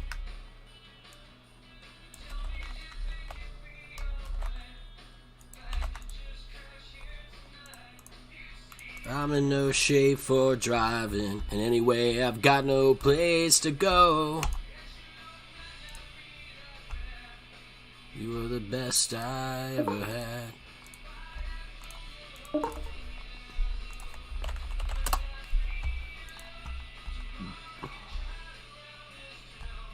You can let the cops chase us around. We're getting 2-1, but kind of an ICM spot. We want to fold and sneak in the money, so I think he just folded here, guys. You just let her go.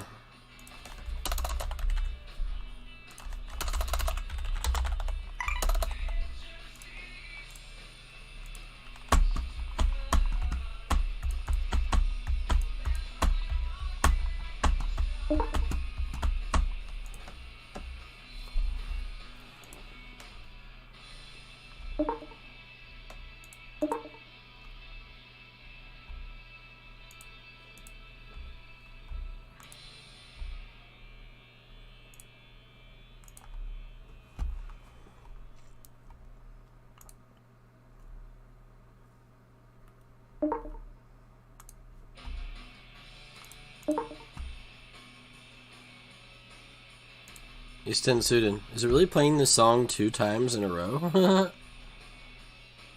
What? No, it's not okay. No. No, no, no. We don't let that happen in here. Ace 10 loses to Ace Queen. Oh, yeah. No suck out for me. Alright. Fuck yeah.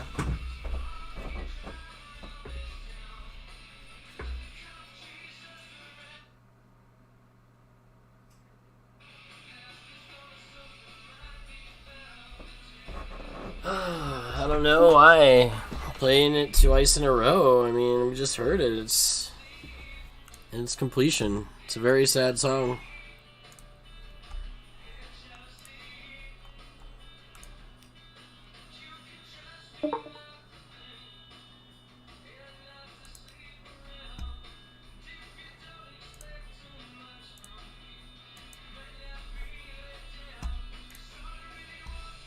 Ten off the money, rolling in the button with these 7-6 bigs. Let's go.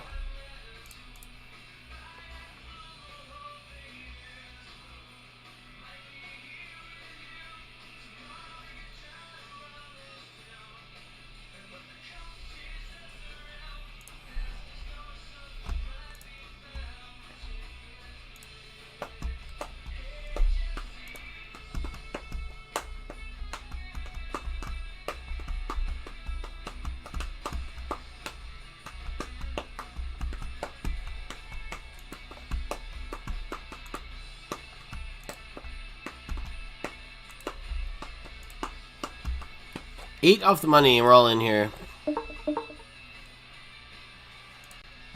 Tomorrow we can drive around this town. We could let the cops chase us around.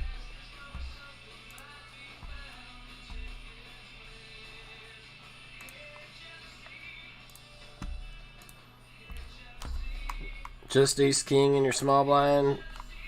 No ace, no club for me. Just a bunch of disappointment. Okay. King, queen against sixes. We're flipping. He flops the set of sixes. We're fucked. Okay. This is a really fun session. Super fun stuff so far. This is great.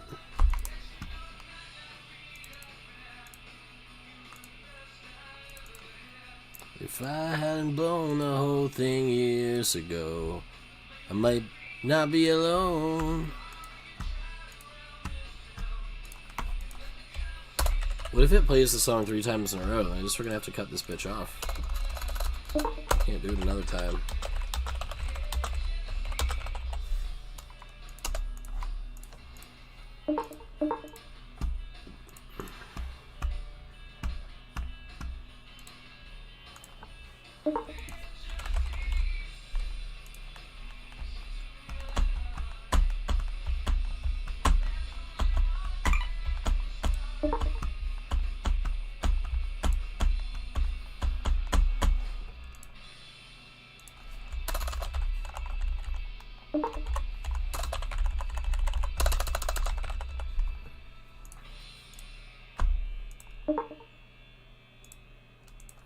So I'm going for the bluff here.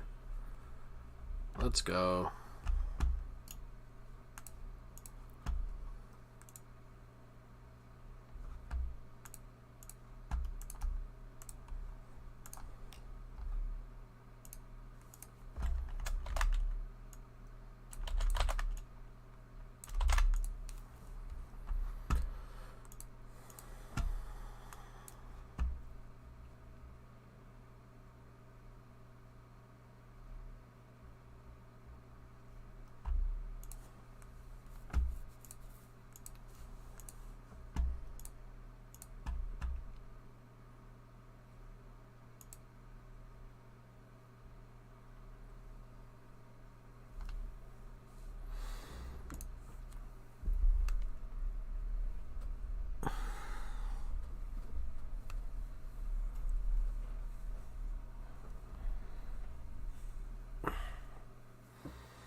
Oh, the new tiers are out.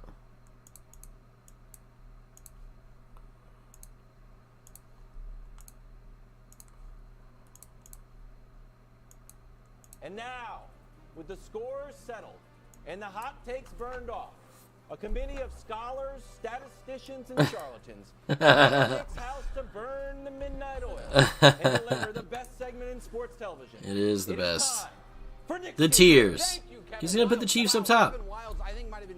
He's a Chiefs fan. He's biased. History of this show. That's how serious the tiers are. We're also going to do them a little differently. The tiers are serious. All right, those who must not be named. Can't even name 5 teams. They just don't. Oh, wow, look at that. It's the 2 teams the Patriots have beaten. Okay, now. Oh. The Patriots are allowed to be named this week. They were on the those who shall not be named list last week. This week it only has 5 teams on the those who must not be named. Houston Texans, Pittsburgh Steelers, Detroit Lions, Washington Commanders, Carolina Panthers. Okay, alive but uninteresting. These 5 Alive but uninteresting. The Bears, are they really trying to run an offense from the 1940s? The Raiders have the worst record on this tier. They are the most interesting team, but they're off this week. The Broncos have a great defense and one of the worst offenses I've ever seen. The Falcons are just utterly and totally perplexing. The Saints are only interesting when Taysom Hill's involved. The Falcons are perplexing.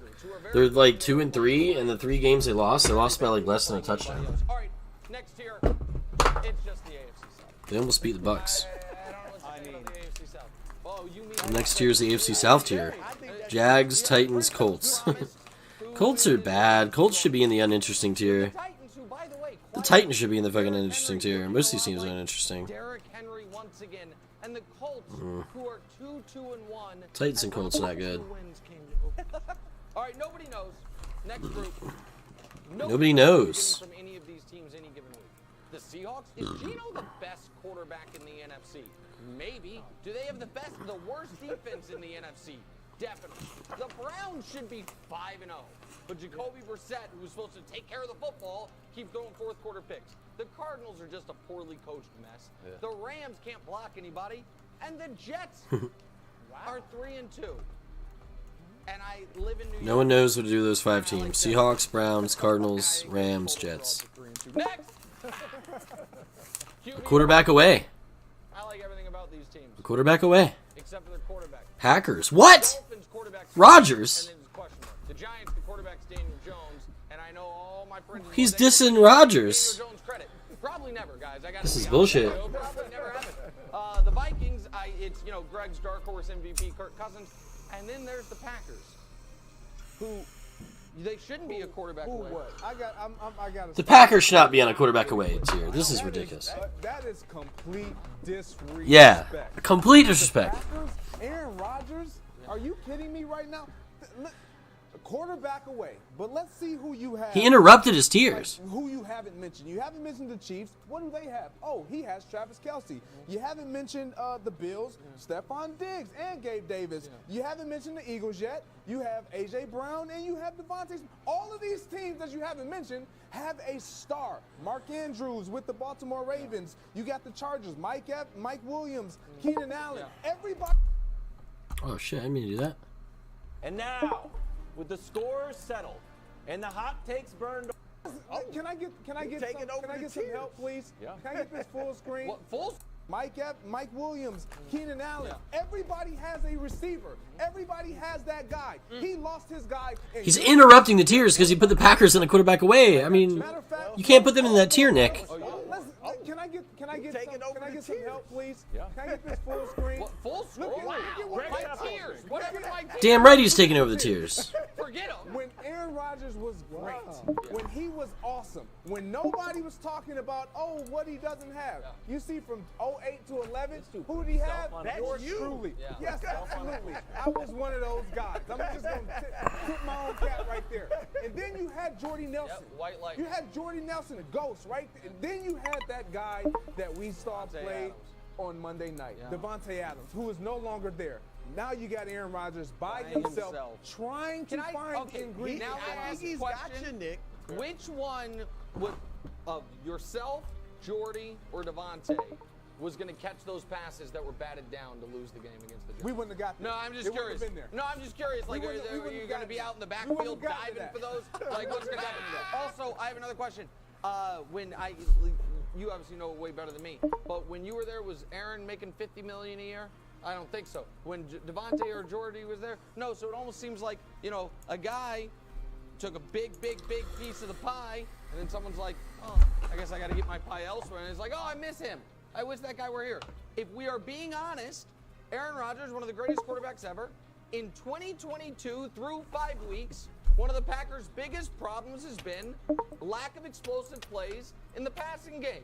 Aaron Jones has been excellent. Defense has been good, not great, but good. The passing game's been the problem. And you blame that on Aaron Rodgers? Well, Do we need a bluff? the head that wears the crown and drinks the ayahuasca, my friend. Next! Wow. Back to the tier. That was fun.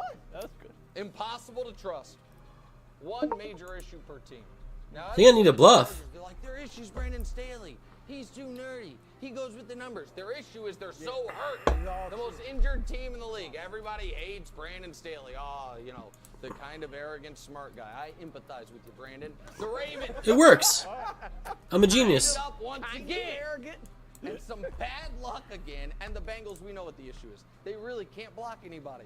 That all Impossible to trust. Chargers, Ravens, Bengals. Like, oh, you said we should take an offensive lineman. We're so much smarter. We took Jamar Chase. Went to the Super Bowl.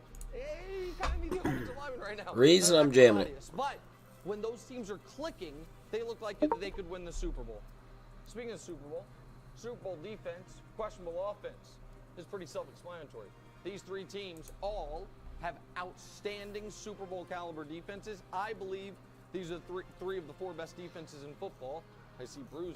Super Bowl defense, questionable offense. Niners, Cowboys, Bucks. Questions on the offense for all Yeah, but the Bucks offense is going to get better. obvious as well. Go ahead. Well, look, since Greg set the precedent, we can interrupt the tears now. Interrupting the I'm tears? gonna jump in and They can't do I'll tell this. y'all a quick story. One of my favorite moments as a parent. My daughters are 24 now, but when they were little, I taught them how to ride bikes. And the day when they finally got it, where they could ride down the street by themselves, I felt so good. I had spent days trying to teach them how to ride a bike. Days. Well, I'm a quick teacher, and they were quick learners. But it felt so good. That's how I feel right now, Nick. Why? That is how I feel right now because I have been trying. I have been pouring into you that Jimmy G is a good quarterback and can lead them to the Super Bowl. And you finally believe because the San Francisco 49ers, I know you're not talking about just offense is questionable. You don't mean just the quarterback because Tom Brady's on that tier. So you could have put Jimmy G on the QB away tier, but you didn't because you believe, because day after day, week after week, month after month, I have showed you this. No. Oh, and you think you mocked me, you ridiculed me. Oh, Bruce R, take that off the screen. Quarterbacks who have won 70% of their career starts, minimum 50 starts, since the NFL merger. 50 starts is Jimmy G's career total. Jimmy G has started 50 starts. This is a great little stat here. So, since the NFL merger, the quarterbacks who have a minimum of 50 starts, who have won 70% of their career starts, are as follows. Patrick Mahomes has won 79.1% of his starts. Tom Brady has won 76.6% of his starts. Jesus, he's been doing this for 20 years too. Roger Staubach, 74.3% of starts. Lamar Jackson, 74.1% of starts. Joe Montana, 71.3%. Peyton Manning, 70.2%. And Jimmy G, 70% even. It's 7 bonus players. than that, and it got through. But I gotta be honest, as much as I love this graphic, the one that really did it, I think, Nick, is there more? was this one. This is the one that did it, because you couldn't deny it. He's up there with your guy.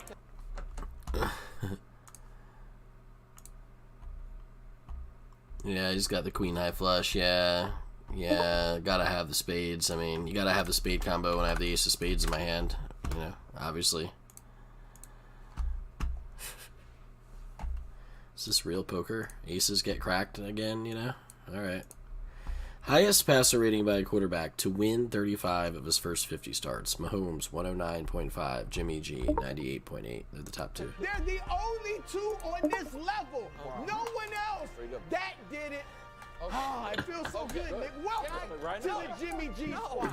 Welcome. Can I just remind the audience something? Because I don't even Open reply to that hogwash. Open them. I picked the Niners to make the Super Bowl with essentially a rookie quarterback.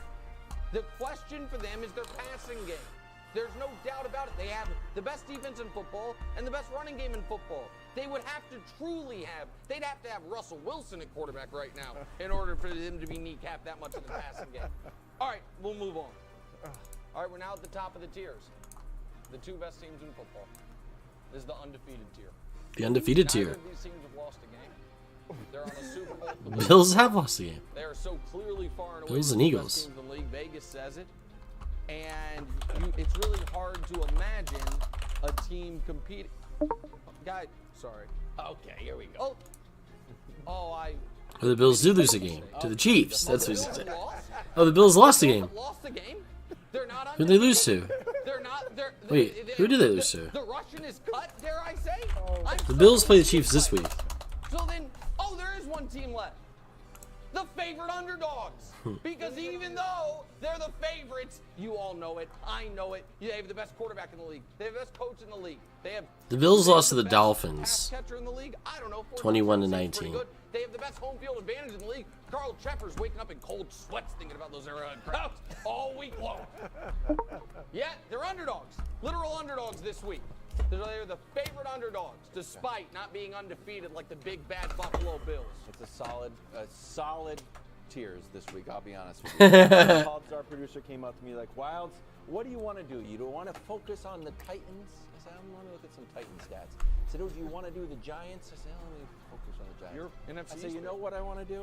I want to focus back on America's team, the New England Patriots. Don't, oh my goodness me, Greg. You know what's happening. First of all, and nobody wants to admit it, if you've got a pencil at home, put it behind your ear and buckle up. Matt Patricia is who we're talking about. Ooh, Matt Patricia's perfect plan. Ow! He plays defense only. He doesn't know anything. You think? He sure knows how to win with Bailey Zappi. Can we see the graphic on how well Bailey Zappi has played? Now, maybe Bailey Zappi is just gifted, or maybe Matt Patricia has crafted up a game plan to lead us to 2 wins. 1 victory, 1 moral victory counts as 2 in my book. Then we go to the other side. 2 weeks. Well, last 2 weeks. That's Yeah, all. no, that's you know, fine. It took him a while. It took him a while. Finally, keeping up with the Joneses. I talk a lot about Mac Jones. We got lots of Joneses on the Patriots. We've got Jack Jones. We've got Jonathan Jones. Next thing you know, wow, that defense sure does look good. And finally, everyone's like, wow, are you going to get a Bailey Zappi jersey? I'm not. Guess what's happening, Greg? Oh, the hoof is healing. The fast healer. He's out there eating. He's a fast healer. In your yard. Anything. In fact, he might come back this weekend against the Browns. Don't have to do too much.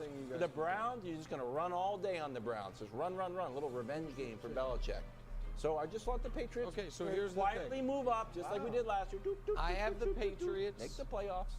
back on the tiers for the first time all year. Thank you. I have them in the live but uninteresting. I will admit, I am interested in the Patriots as long as Zappum's playing quarterback. I like him. I like him. I'm telling you right now, I liked him at Western Kentucky. You did not like him at Western Kentucky. That's not true. What do you mean?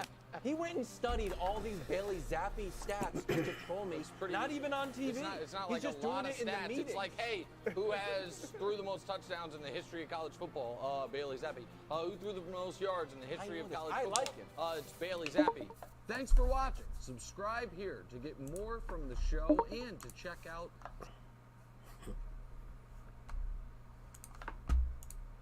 Fucking tears.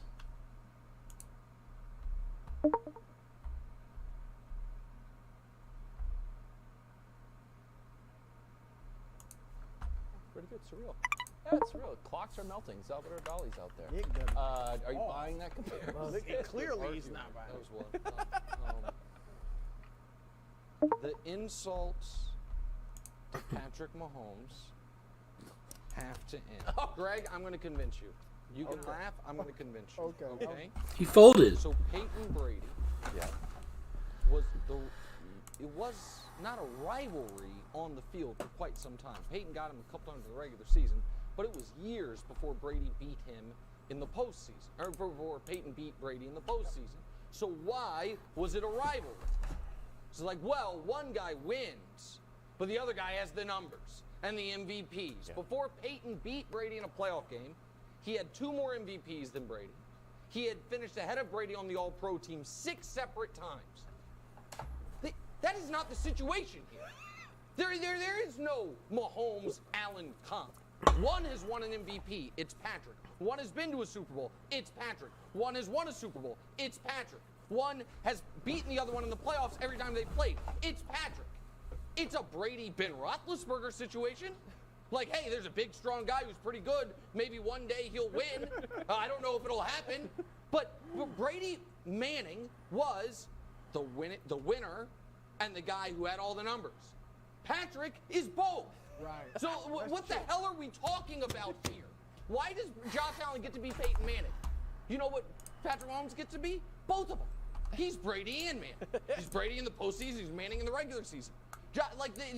And for the rivalry to happen, we need 1 year of his career. Josh Allen to either be better than Patrick Mahomes, hasn't happened yet, or to beat him in the playoffs, hasn't happened yet. You want a rivalry with Mahomes? Tom Brady's got one. They've split. Mahomes got him in the regular season more than Brady's gotten him. Brady's gotten him both times in the playoffs. Fine. You want to say Joe Burrow could do it? Burrow's 2-0 in his career against Mahomes. I think it's a little fluky, but so be it. Joe Burrow, folks, go make the case. All listen to it. This is not a rivalry. Burrow ahead of Allen? Well, in this, he's only saying it because he's been to the Super Bowl. Burrow's been to the Super Bowl. He's beat him in the playoffs. Beat him in the regular season. Mahomes never beat Burrow.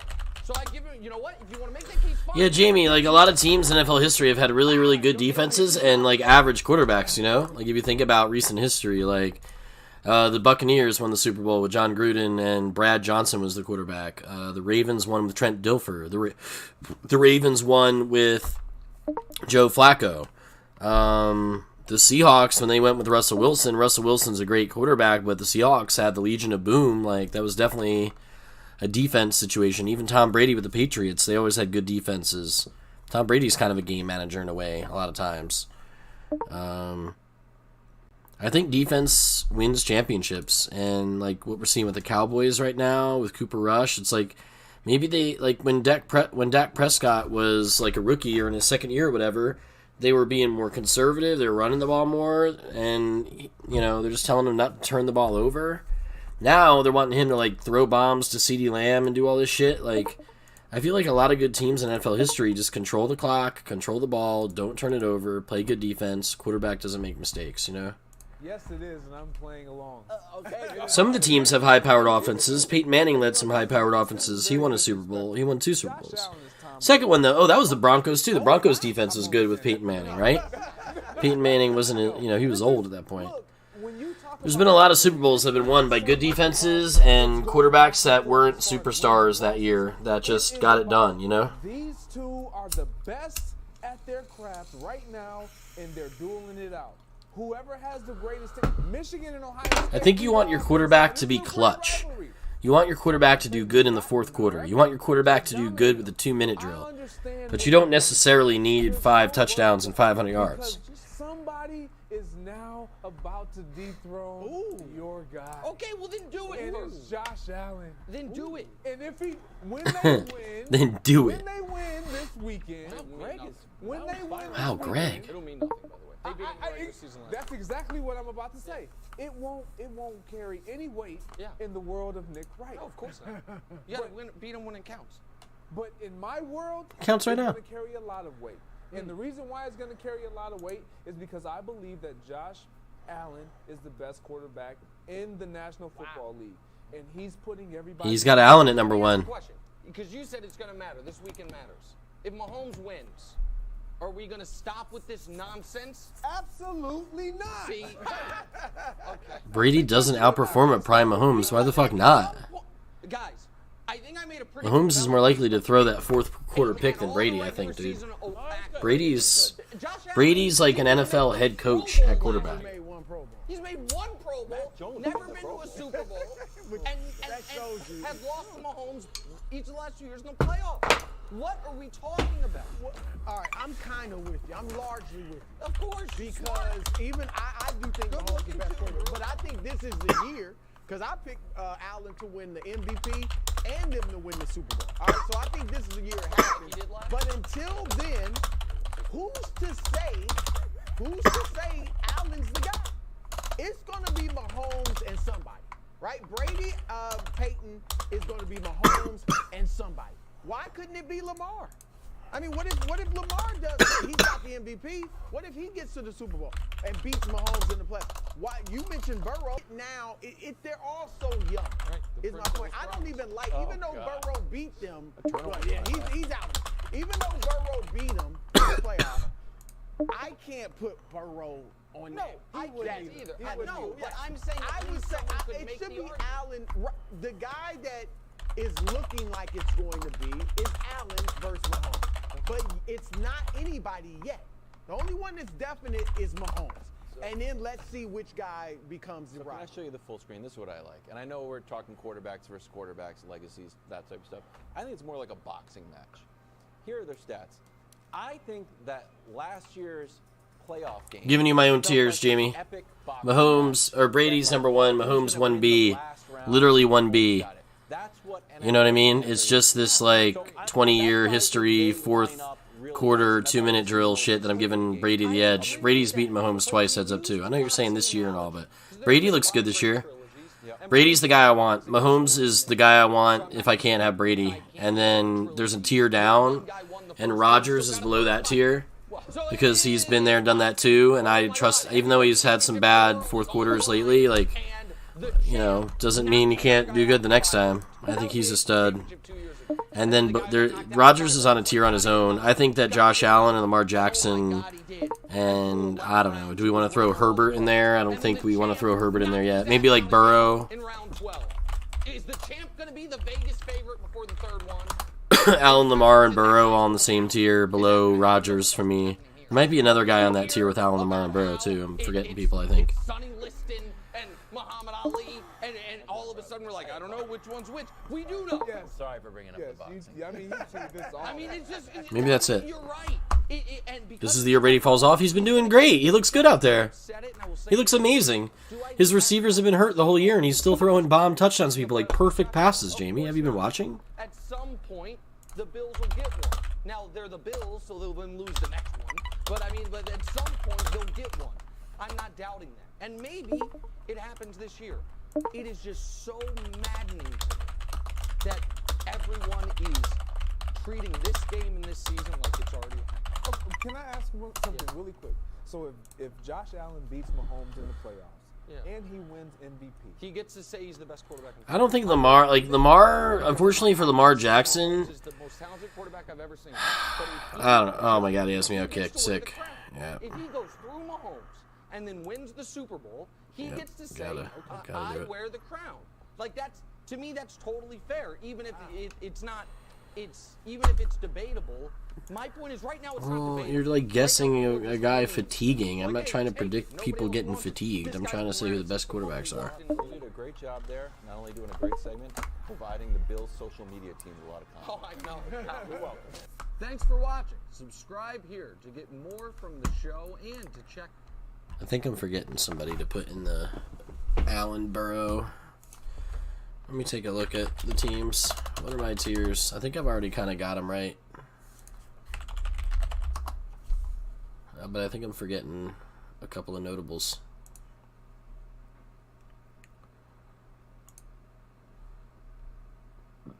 Alright, Allen we already mentioned. Zach Wilson not going to get on the tiers. Tua's not going to get on the tiers. Mac Jones is not on the tiers. Okay, so to be honest, we haven't seen Deshaun Watson for 2 years. I mean, if he's the Deshaun Watson we're getting from 2 years ago, and he hasn't been fatigued or anything through the legal process, I mean, you know that we're going to have to put Deshaun Watson probably at least in the tier with Allen and Lamar and Burrow. I mean, Deshaun Watson's legit. More than legit. He might be the best quarterback. I mean, we haven't seen him for 2 years. That's the problem. But if we're getting the guy from 2 years ago, he's like arguably he hasn't done anything in the playoffs. I can't put him ahead of Mahomes or Rodgers or Brady, but he's going to go right below them in that same tier with Burrow and Allen and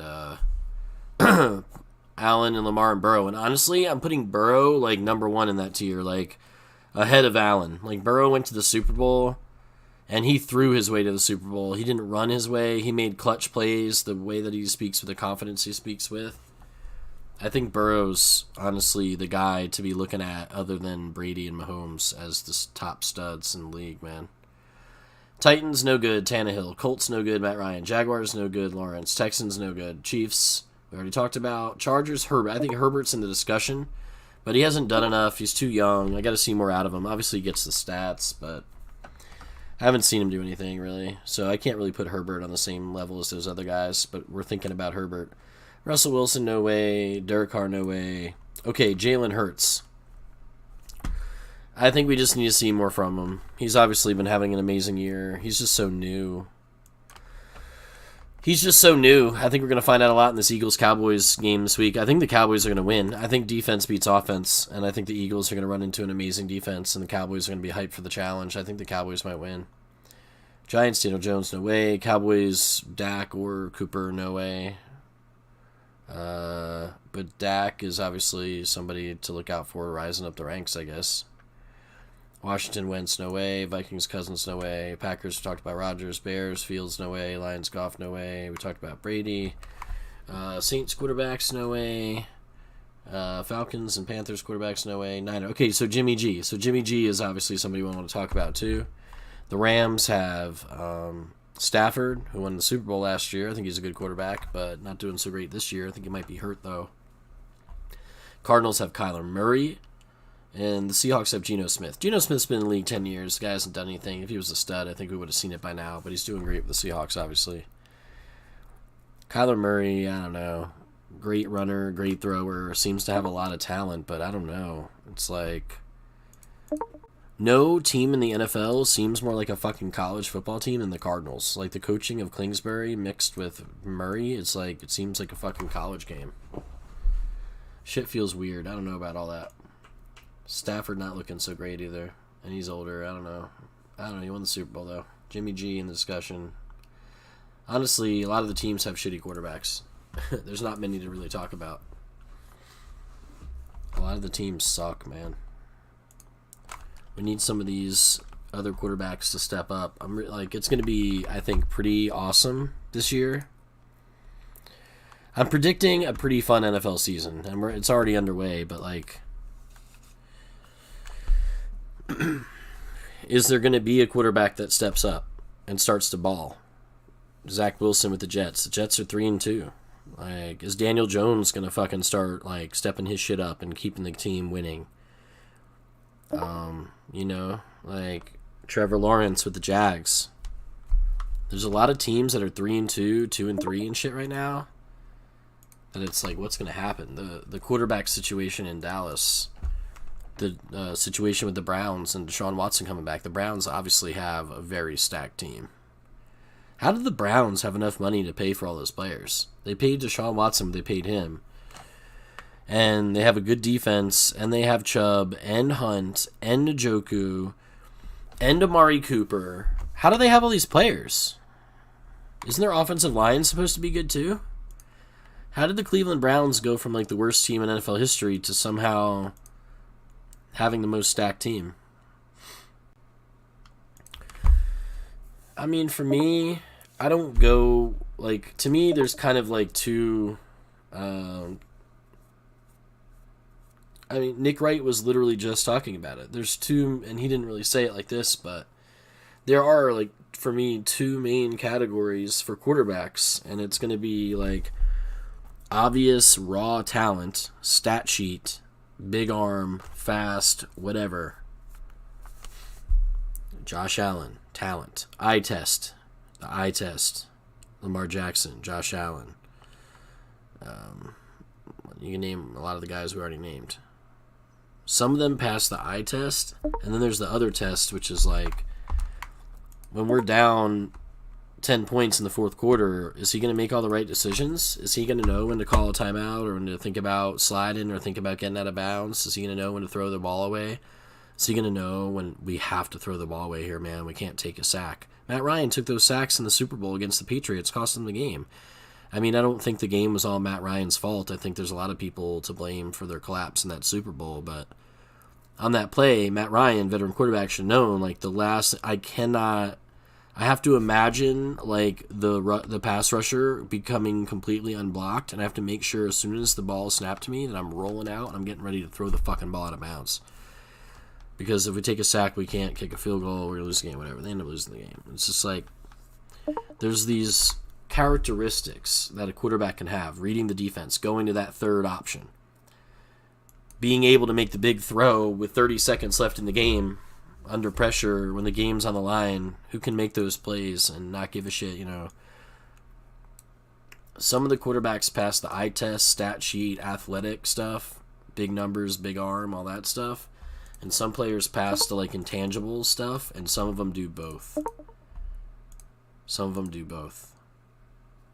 Like, Jimmy G is more of the category of the guy who's got the winning percentage and the game manager guy, but he doesn't have the big stats. He throws picks. He doesn't have big games throwing the ball out. They run the ball out with him at quarterback, which isn't, like, this is the thing. It's like, is that necessarily a knock on him? I mean, there's different kinds of players in any game. Poker, football, basketball, whatever.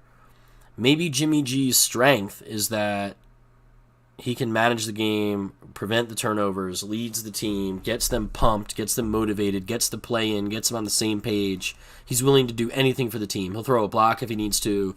He'll run any play you want him to run. He's going to listen to the coach. And yeah, does he make mistakes and try to fit? Yeah, but at least he's fucking giving it his best. And just because, like, what if he's better at other quarterbacks that have more talent than him at managing the game and not turning it over and winning the fucking game and getting his team motivated and doing the right things with the timeout and the being like a gamer, you know, like he's a gamer in the moment.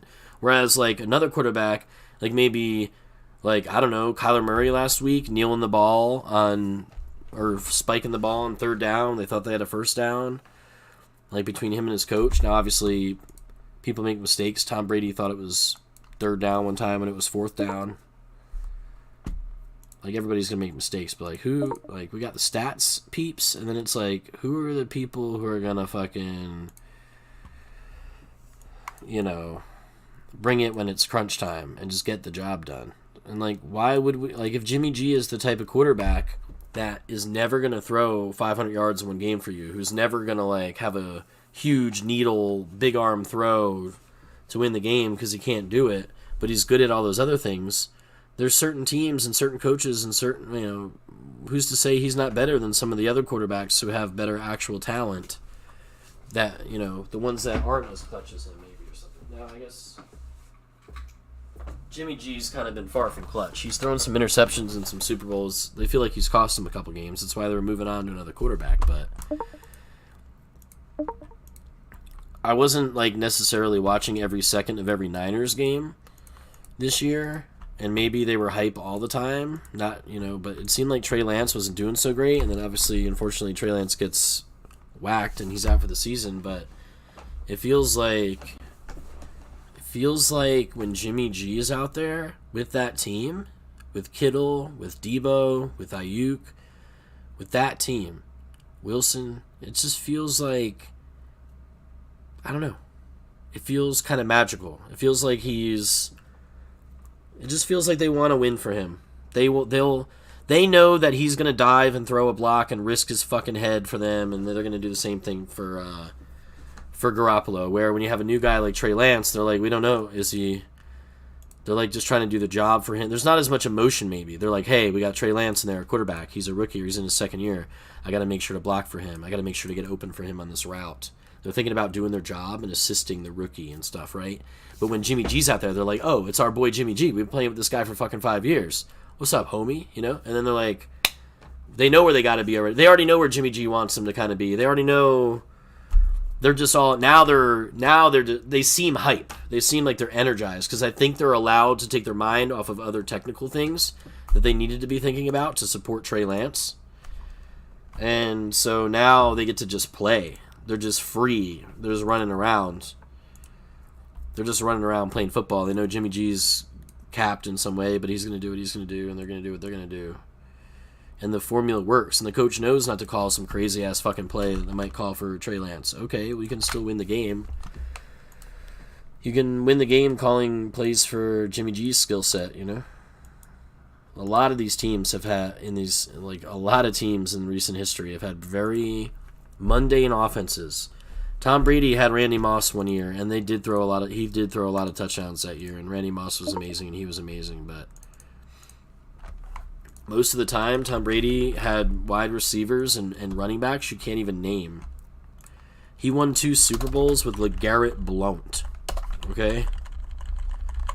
He had James Smith, or whatever the fuck that guy's name was. I don't even remember his name. I don't remember their names, and they won Super Bowls together. Joe Flacco won with the Ravens. Trent Dilfer won with the Ravens. Brad Johnson won with the Buccaneers. I mean, hell, even the Rams won with Kurt Warner. What if in some way, like, Kurt Warner wasn't a game manager. Kurt Warner threw the ball 50 fucking times, and he threw 500 yards a game. So he's not like the other guys we talked about. But in a way, you know, maybe in a way it's, like, easier if your quarterback isn't being paid $200 million a year, and your quarterback isn't some prima donna, or your quarterback isn't, you know, you're not trying to sell jerseys for a quarterback. What about Pete Carroll not running the ball in that Super Bowl? Was it partly because Russell Wilson was his fucking boy? He wanted Russell Wilson to win the game. I don't know. Sell the Russell Wilson jerseys and shit. I think sometimes the new quarterback or the guy you're not expecting, like the Cooper Rush or Jimmy G wasn't going to play. There's 2 teams this year at least that we didn't even know their quarterback was going to be their quarterback, and they look like they're going to win their division possibly, you know? Jalen Hurts with the Eagles. It's not like he's been in the league 8 years and he's got some sort of like past and ego, and nah, he's just like trying to prove it. People like being like proving it. What's going on with Lamar Jackson is pretty sick this year too, because holy fuck, he wants a new contract or whatever, right? And he's just like, what I suspect, or what I would suggest, or what I feel like is actually going to happen, is I think Lamar Jackson is playing his ass off right now, and he's going to score all these fucking touchdowns and have this year. He might be MVP with all the yards and everything he's getting. Like, he should rack up all that shit and then not sign with the Ravens. He should go somewhere else and take the big paycheck and be like, fuck you guys. You could have signed me, but you didn't want to do it, and look at what I did, now I'm gone, kind of thing. He should go to the NFC, where he's going to have an easier time getting to Super Bowls, avoiding Mahomes and Allen and Burrow, right? He gets to go to the AFC, or NFC, rather. That's what I would do if I was Lamar Jackson. Be like, all right, you going to pay me? Cool. I'm going to another team. They're going to pay me, especially when I have this year like this, because I'm about to show you what I can do. And then I'm going to the NFC, and I'm about to win a few Super Bowls on some NFC team. He probably doesn't care which one it is. Panthers should get Lamar Jackson next year. That's the play. Panthers trade DJ Moore, draft wide receiver, and pay for Lamar Jackson somehow. I don't know. We probably can't do that. We probably don't have the money or something. Oh, I know. We tried to get Watson, though. We ended up with Mayfield and Darnold, so tell me we got some money left over. I mean, these two. Ugh.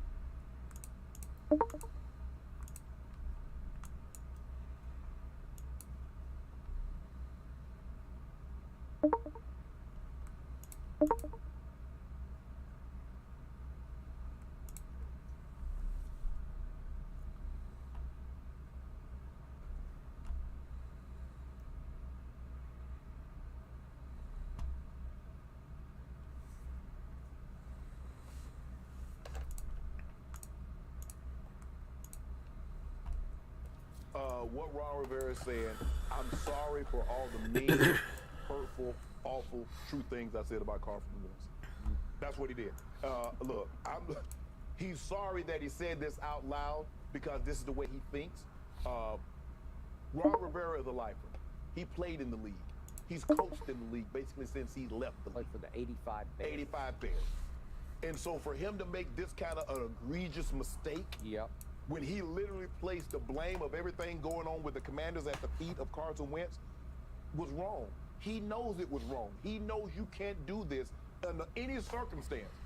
There's a way he could have said, Skip, you know what, those other teams, they do a great job of protecting the football. But our defense got to do a better job of taking the football away. Hey, we got to get better on third downs offensively. Yep. We got to be able to get people off the field on third down defense. Skip, there's a way that, you know, you're like, hey, you keep hitting because third down, quarterback has the ball. Turning the ball over, quarterback has it. There's a way to say it, Skip, without directly saying it. I'm looking at Washington has issues not just with Wentz. They're last in the league. Skip, they got one takeaway. We're 5 weeks into the season. They've taken the ball away once. They're 25th in scoring defense. They're 28th on third down defense. So teams are just continue. They get them in third down. Guess what? We stay on the field. He was wrong.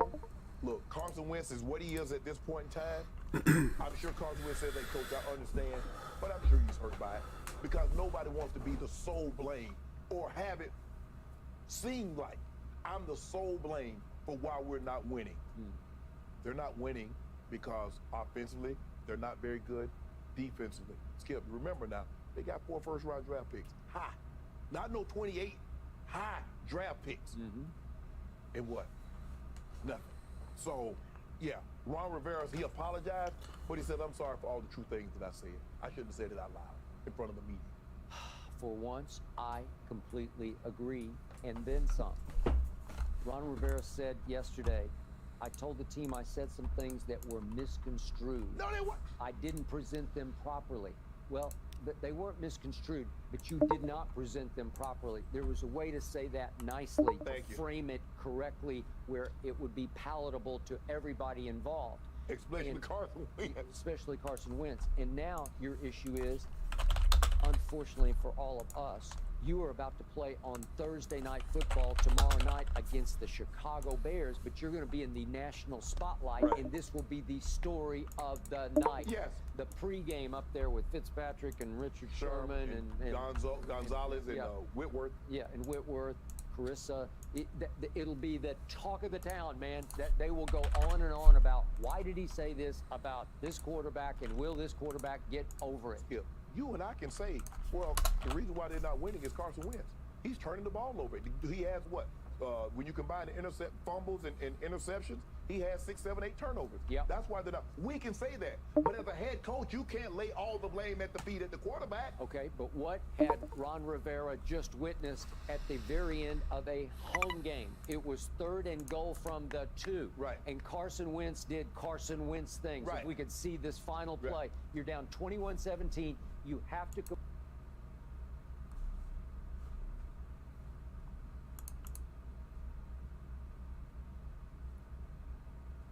complete this ball to win the football game at home, and he throws it to the Titans.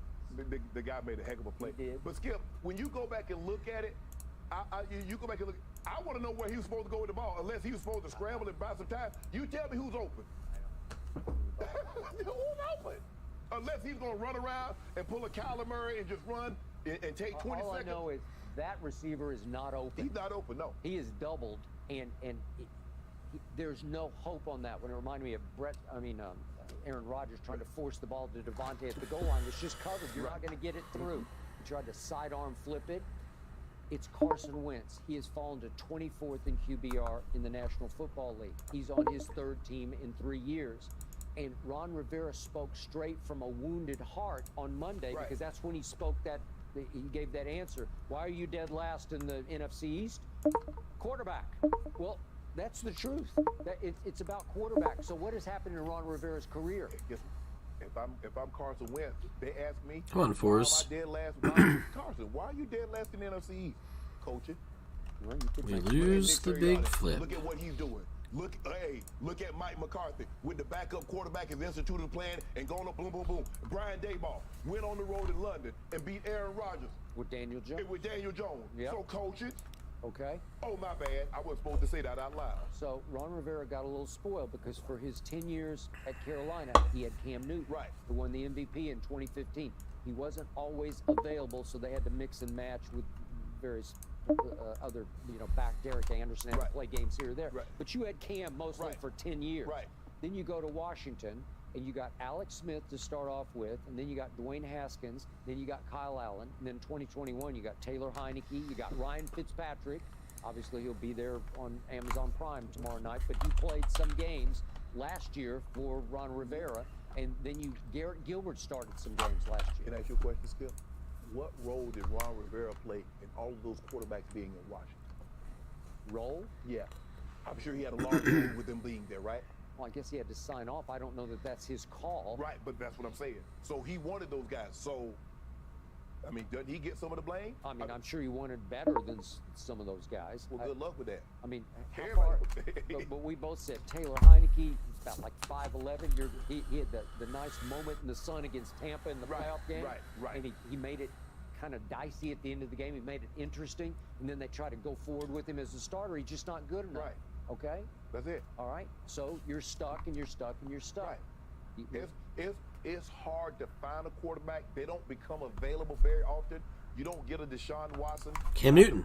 Obviously some baggage came along with that. If you get one of these good quarterbacks, you get a Drew Brees, Skip, when he got a 10, 15% chance of playing. You get a Peyton Manning, 10 or 15% chance of playing. Tom Brady doesn't normally knock on guys' door after year 20 and says, hey, let me play for you, guys. Can your boy come in and play? I got my own ball and everything. That doesn't happen. You got to draft, and a lot of times, hey, you strike out. Drafting a quarterback is like a home run hitter. Hit it out the park or you strike out. Ain't no in between. So I tried to tell you about your man Carson Wentz from the start, and here's the weird plot twist. Carson Wentz looks like Cooper Rush, or vice versa. They look a lot alike. They're both redheaded, bearded. You know, they kind of have the same facial structure a little bit. And yet the point is that Carson Wentz is combine perfect because he's 6'5", 240, big arm. Right. Cooper Rush has a nice feel for playing the position of quarterback. Right. It's just a feel. It's a knack. It's a command of the position that Carson Wentz never had. What do you hear the guys say about Cooper Rush? He's our leader. Calm. Leader. He calms us Leader. down. When have you heard them say Nobody that says about leader. walking to him? No. As a matter of fact, when the article came out, everybody tried to rush to his defense, but a lot of people that Talking tried about in Philly. In Philly. But Skip, a lot of people that tried to rush to his defense was probably a lot of people that was off the record talking about how bad he was in the locker room. Probably true. I would agree. Throwing up their hands saying, well, we just can't win with him because we don't trust him. They don't trust him in the huddle. They don't trust him on third and goal from the 2. Right. So that's Carson Wentz. 3 teams in 3 years, on his way out, and Ron Rivera just couldn't help himself. He just blurts out, quarterback. Yeah. Okay? Is it true? Yeah, it's Yeah, true. it's true. Okay. But he can't say it. But he can't say it because he's also culpable for the mess that is the Washington. And the thing is, Skip, his grip strength is starting to dissipate. Yep. Every time they hit him in the pocket, what happens? Ball comes out. It's like a loose slot machine. He's a slot machine. And the thing is, in Vegas or in Jersey, wherever they have slot machines, it starts spitting out too much money. They take it off the floor. They do. And unfortunately, pretty soon, Carson, you keep turning the ball over like you are, they're going to take you off the floor, which means they're going to take you off a team. So you're out on Carson Wentz. Skip, look, I know what he is now. Skip, I mean, you look at him, Skip, you look at his numbers as far as passing yards. You're like, damn, he got that many passing yards. He threw, if I'm not mistaken, he threw for like 359 on Sunday. Yep. But it was turnovers. You can't overcome. You're not going to be able to. That's the one position you can't overcome bad play. Skip, I get away. You know what? If I got a bad left tackle, I just put the tight end over there. Hey, Chip, back, work your way out through that side. He touches the ball 65, 70 times a game. I can't overcome his bad play. Over time, it's going to catch up with me. And that's what happened. The more I study your game, as cliched as this sounds, it just comes down to who turns the ball over the most. Oh, yeah. It's just going to... And the further you go, the more you pay for a turnover. They're kind of talking about what we were just talking about again. You start playing double. Turnovers. Limiting turnovers. A quarterback who limits turnovers and moves the chains like 5 yards at a time could actually be a more valuable quarterback than a quarterback who turns the ball over, who can throw for 500 yards and do fantastic things and be athletic and do all these things, score these touchdowns that are fantastic touchdowns. The eye test says they're amazing players. You want them on your team, you want to pay them $100 million, but are they going to win the game, though? Can they make the throw on 4th and 2 on the 5-yard line? Yep. Are they going to always fuck stuff up that costs you games? True. I agree. Well, we get to watch Carson Wentz. I'll get to Wentz several times on Amazon Prime tomorrow night. Congratulations. I might be working out. Two on the road this season, gentlemen. They'd love to break that skid versus the Bears. We shall see tomorrow night. Thanks for watching, Undisputed fans.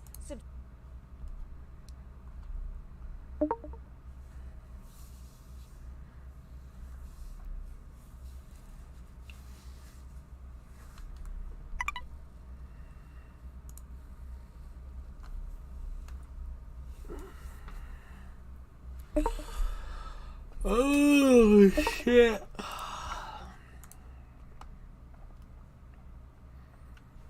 All right, take it down with the Jack 10. If Dak proves to the coaching staff this week that he is indeed 100% able to throw the football, should he be the Cowboys starter Sunday night? Yeah, but here's the thing. Should he or will he? I believe he should. I believe that Dak Prescott is healthy enough to grip the football, to spin the football, go through his normal routine, and play like he normally would play. I do believe Dak Prescott should be the starting quarterback. Whether or not Dr. Jerry Jones has seen enough, because, you know, Jerry is the only doctor that matters. I understand he can go to all these film specialists and, hey, he can grip the ball and it's normal.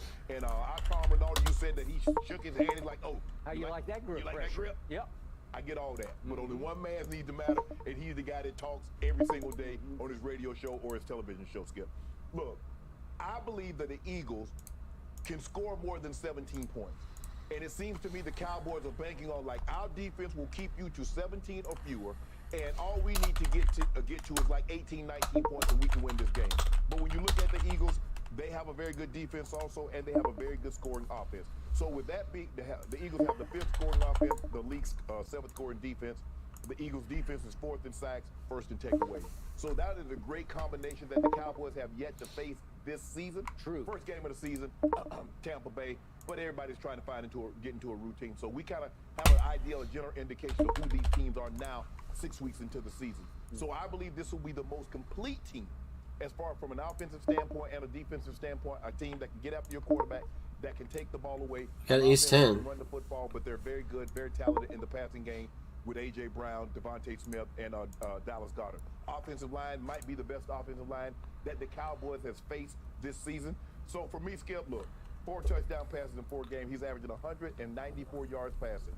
He threw for 102 yards, no touchdowns, and completed 10 passes, and they won going away. They won by 2 scores. Do you understand how difficult it is to do in the National Football League? You covered this game long enough. You know, with this little offensive output, your defense has to be outstanding in order for you to keep this up. How many times did he throw on Sunday? I think 16. 16 times. Yeah, 16. So is that his fault or the game's fault? No. Does he care? That's all he can do. Huh. I mean, he's averaging 194 yards. Really? So it's not like he all of a sudden threw for 100 because after coming off a 400-yard performance. That's not the case. He's barely over 200 yards to begin with. You see him last year at Minneapolis when he had the throw on Sunday night. You love living in the past. 325. Maybe you need to get the hot tub time machine and go back to Baker Mayfield. We're going to talk about him a little later. Look, I believe if Dak is healthy and he can go about his normal routine, he should start. Now, whether or not he will, that's something Jerry Jones is going to answer for you. I can't answer that right now. By the way, speaking of Jerry Jones, just a quick quote from him from yesterday that actually reinforces your point about Dak starting. This is Jerry Jones yesterday. I believe it was on his radio show. Do we need that extra spurt to make the game-winning play at quarterback? Yes, we do. Thank goodness we are in a situation where we have not had to have that dimension. When we get him back, as in Dak, that'll be a real additive, said Jerry Jones. We'll be a mess, meaning a handful, like a good mess, right? We'll be a mess for other teams to deal with if we can keep playing defense like this. Yes.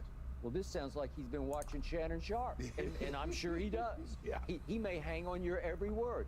He may be saying, the Hall of Famer just convinced me we got to go back to that. Well, he realized the Hall of Famer is objective, and the guy, his counterpart, really? is not. Huh. And yet, his counterpart is the one who keeps reminding you that over Dak's last 12 starts, he's 6-6. Well, let me ask you a question. You think Jerry got that information also?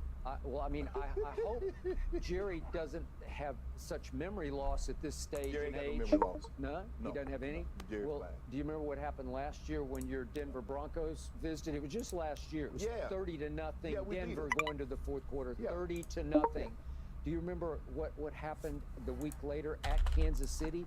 Dak Prescott's offense had the ball 12 times and managed 3 field goals and lost 19-9. I would say I think your defense is exponentially better this year. Okay, all right, but they held my homeboy at home. He was having a bad year, but they held him to 19 and lost 19-9. Do you remember Dak Prescott having a QBR of 32 in a playoff game just last January at home against San Francisco? While Jimmy G had a QBR of 76-32 for Dak. Dak pretty much stunk it up. Dak didn't show up in that game until late in the game when it was too late, as he always does. Well, it wasn't like your defense was playing like they're playing right now. Remember how Jimmy G had all time to throw all day to throw the ball, and Debo took the one run and went to the house. That was basically the difference in the ball game. You guys just couldn't generate anything offensively. So this Jerry quote amuses me. Everything you just said amuses me because all I know for sure is that we're talking about a quarterback who has been the quarterback in a game that Trip is fives. all but rigged for the quarterback to own the game. Right. The National Football League. Right. That's how it works. You can't win without quarterback play. This quarterback has won all 5 of his starts. His first 4 starts, he set an all-time NFL record. All-time. No one's ever done it in the history of this league. And no quarterback in his first 4 starts has ever had a passer rating, of 90+ in all 4 of his first starts. Cooper Rush did. Cooper Rush is now 5th in QBR despite a low QBR at Rams when he really wasn't needed, but he doesn't have any ego whatsoever, so he doesn't have 12 national TV commercials to live up to. He doesn't have $100 million guaranteed on his contract to live up to. He doesn't have face of the franchise to live up to. He just does what is asked. He does what is necessary. Game after game after game. Well, see, that's the difference because he gets to live in what is asked. Dak has to go above and beyond because all the reasons that you mentioned, $100 million, face of the franchise. So doing what is asked of the quarterback. Wow, we get the fold. Like that. Dak has to go above and beyond. He has to show you why Jerry gave him $40 million. Okay, so once again, I make the case that on Sunday night, I would actually feel sorry for Dak Prescott if he got thrown back into the fire after 5 weeks at Philadelphia. It's insane. It's wrong. It's cruel. It's mean. It's completely unfair. You can't do that to this man, even though he is chomping to get back in there because he is threatened by Cooper Rush. Can I ask you a question? What other quarterback, if they were healthy, let's just take the top 5, top 10 10 if Tom Brady was coming back, you'd be excited for him to play against Philly. Why aren't you excited about Dak to play against Philly? Because Dak hasn't been winning games over the last 5 years, and Cooper Rush just won fucking 4 in a row. That's why. Every quarterback you know would It's get different. thrown back in that situation. From Tom Brady to Patrick Mahomes to Aaron Rodgers to everybody in between. So why not Dak? You paid him. Why not Dak? Who has ever had a situation in which the backup quarterback is 5-0 as Backup was 5-0, and Dak is in Tom Brady's category, so that's why it's a discussion. Better than the starter though, except Skip. Okay, I'm going to remind you one more time. We have some history here to look Interesting back on. You can say development. It's ancient history, but I'm going to bring it up one more time. 1991, I was right in the middle of it. I was covering the team, and all of a sudden, Troy Aikman sprained his knee at Washington. Steve Berline took over and got that victory home, and then he managed to rip off 5 straight wins to close the year, including winning a game at Philadelphia against Buddy Ryan and Reggie White and company, and it was something, trust me. Yeah.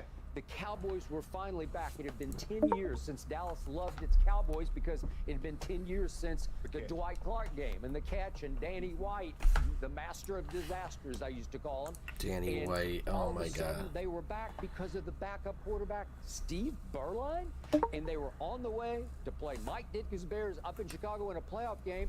And Jerry and Jimmy, obviously, co-partners, overseeing the Dallas Cowboys. Troy told him, I'm 100% right. I'm ready to go. I'm back in the saddle.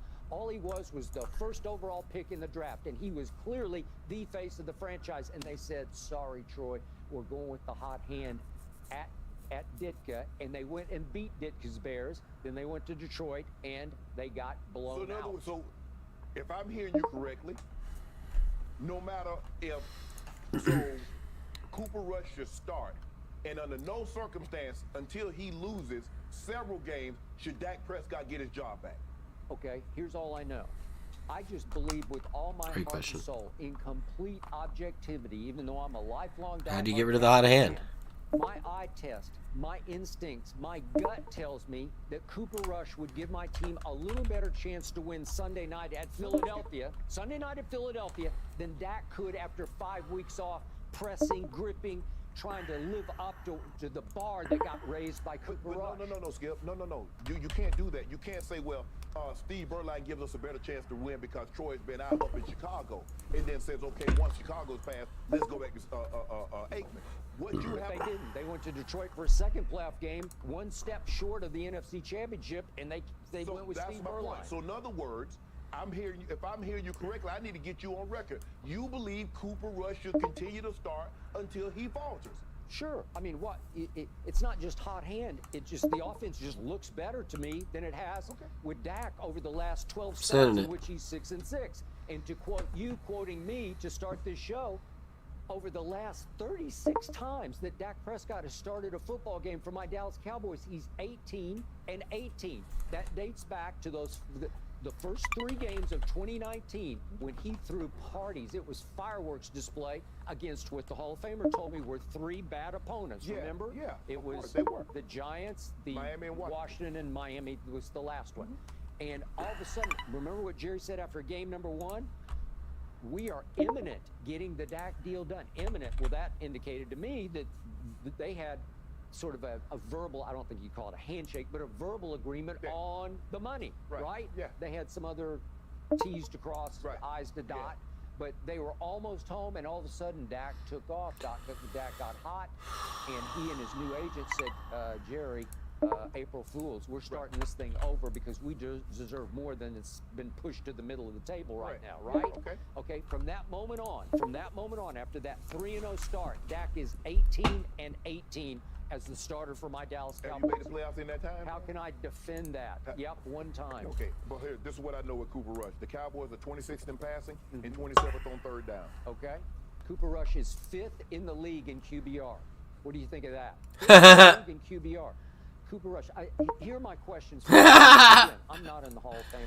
I have no idea shit. what I'm talking about. You are in the Hall of Fame. Yeah, they're 27th passing because they run the ball a lot. They don't force him to throw the ball a lot. When he does throw, he's efficient. So it could work. Okay. And yet I ask you don't need a Deshaun Watson all the time. What is not to like about Cooper you can Rush? just have a Where are his you can just have a Rich Gannon. Where are the parts of his game, his repertoire, that will allow him to be exposed? He is limited to what you can do. If you're going to tell me you're going to continue to give up 10 points a game, or you're going to tell me that's what you're going to do, you're going to continue to take the ball away while you don't give it away, well, keep Cooper Rush in there. But you and I both know your defense is not going to continue over the next 12 games to just give up 12 or fewer points and take the ball away like they have the last 2 games. Okay, I ask you these questions. Is Cooper Rush accurate with his passes? Yeah, Skip. Most quarterbacks, when you're not getting pressure, he got very fortunate. He has not been protected all that well. He has not. Skip, he got very lucky. He put the ball on the turf, and they recovered it twice on Sunday, right? Yep. Okay. I don't know if the first one was lucky because his guy, the rookie, fell on it after the rookie gave up the sack to Aaron Donald. Okay, so he got a good bounce there. Right. Okay, I'll give you that. But has he turned the ball over one time in the last 4 games? No, he has not. No. Okay. So you believe he's going to continue that? So the next 12 games, he will have 0 turnovers. Well, I can't say that because nobody's ever done that before. Exactly. Okay? That's my point. All right. Does he have adequate velocity? When he needs to throw it with some mustard on it, can he dredge it up and throw it with some... Yes, he can. Unless you tell me otherwise, I don't know. Does he stay fearlessly poised in the pocket? What did Will McClay say the other day to Jarrett Bell? The reason These they are good love him questions. is because of his calmness. Pocket he has poise. a calming effect on everybody around him, that they trust his Skip, calmness. Skip, yes, I can be calm when I know I don't have to score 28 points. I know I don't have to put up these huge numbers because my defense is playing lights out. It's easy to remain relatively calm. Just imagine if Patrick Mahomes had that defense, how many yards would he throw for? How many points would they score? Well, they don't have that defense. So yes, he can say, you know what? I don't really need to get but to 17 because I know my defense is only going to give up 10. Does Cooper Rush insist on throwing the football the way Dak does? He Wait a can. second. Do you realize, do you comprehend, do you compute in your deepest psyche how many times Dak goes to the line of scrimmage and checks off a run to a pass play? Have you seen Cooper Rush? And I watch very closely. Have you ever seen Cooper Rush check out of a run to a pass? They don't really give him the green. He doesn't have the green light like that. Okay, but I only see him check to runs. Every time it's kill, kill, kill, he kills to a run. Can you imagine what it Every would do? time. Imagine what it would do here to his psyche and the team's psyche if he checked out of a run to a pass play and threw a pick. See, the thing is, he doesn't have the luxury. He doesn't have the green light like a Dak Prescott or these other quarterbacks to check. Maybe he just has the presence of mind. Man, Maybe stop he it, just Skip. knows how to play the game of football. Guess what? We'll see after That's this the. season. It is a good debate. Do you need to be throwing the ball all the time? I'm going to quarterback. I'm going to throw it. Well, Would you say he's sometimes running's better. He has to be clutch. When push comes to shove and you have to be clutch, is he clutch? Yeah. Okay, so Jerry Jones just spoke out and said, do we need that extra spurt to make the game-winning play at quarterback? Did Jerry watch? Is it too far in the distant past to remember what happened against Cincinnati? Yeah, Jerry keeps saying, I don't believe my defense is going to keep holding people to 10 points. Okay. I don't believe we're going to keep getting scooping scores and turn the ball over, take away Help 3 of me the out. game. My memory gets foggy. What happened in the last 1 minute against Cincinnati, the defending AFC champs who almost won the Super Bowl last year? What happened in game number 2, the first start this year for Cooper Rush? What happened in the last minute? It was almost like Tom Brady in his first Super Bowl against the St. Louis Rams. You say, oh, shut it down, don't worry about it, play for overtime. And instead, Cooper Rush goes, big completion, 10 yards, big completion, 8 yards, big completion, 12 yards, and all of a sudden, they got a walk-off field goal. What you told me since the inception of the show, that it's easier to make plays, be it football or basketball, when the game is tied. Because you know if you miss the shot, you're going to overtime. You know if you miss the throw, you're going to overtime. So why isn't that applicable to Cooper Rush? Well, all I know is every time he's been asked to be clutch, he comes up supremely clutch. The harder you look at Cooper Rush, the less you seem to like him, and I'm the other way around. But I'm asking you, when is Cooper Rush asked to be clutch when he was down? When he was down a touchdown? In late in the ball game. Now, I'm not talking, Skip, see. How about at New York, you poo-pooed the Giants? Give the They man played the pretty second good. quarter. Okay, no, it was the third quarter. Oh, what, really, Skip? No, it was the middle third quarter. What happened? Saquon broke loose, and you're up there in your big palatial estate dancing. Yeah, so- oh, we got this. It was 13-6 Giants because Saquon busted one for 26 yards. I need what Remember that? I need what you're talking about in Cincinnati Okay. with the last minute of the game. Yeah. I need them to be down like that in the fourth quarter, the Okay. last minute of the game. How about the last minute? How about the last 51 seconds at Minnesota in his very first start as a National Football League quarterback? It's hard in your first start. Usually you just go haywire. That was probably his most impressive victory because they were behind. Again, now, are you telling me your defense is going to continue to shut down everybody and hold them to around 13 points a game? Okay, I told you going in. I first guessed this. My team will go as far as Micah and the Marauders carry my team. Clearly, they are carrying the team, but there are two sides to this coin, and the other side is more valuable than the defensive side because the game is geared for offense. The games are won in the end by the starting quarterback. But when your defense is holding the opposing starting quarterback to 10, 12, 13 points, now all you have to do is we don't turn it over. If somehow we can manage to get to 17, we can win this game because we know the defense is only going to give up 13 of you. Okay. I'm starting to call Cooper Rush the answer man because every time he gets pushed, every time they fall behind, he immediately answers Carson Wentz. He immediately answered at New York. Daniel Jones, but he answered him. He answered Saquon with 2 drives. I told you, the next 2 drives, late third quarter drives, he goes 12 of 13 combined in those 2 drives for You believe 129 if the Cowboys yards. fall behind 17 points, they win this game? If the Cowboys fall behind the Eagles like Mahomes did on Monday night, they fall behind 17, you like Cooper Rush's chances of coming back? You know what? We have never seen him in that That's my circumstance, point. have we? Thank you. Okay. So you've really never seen him face any adversity. Okay, well, who's to say he couldn't face that adversity and bring you right back?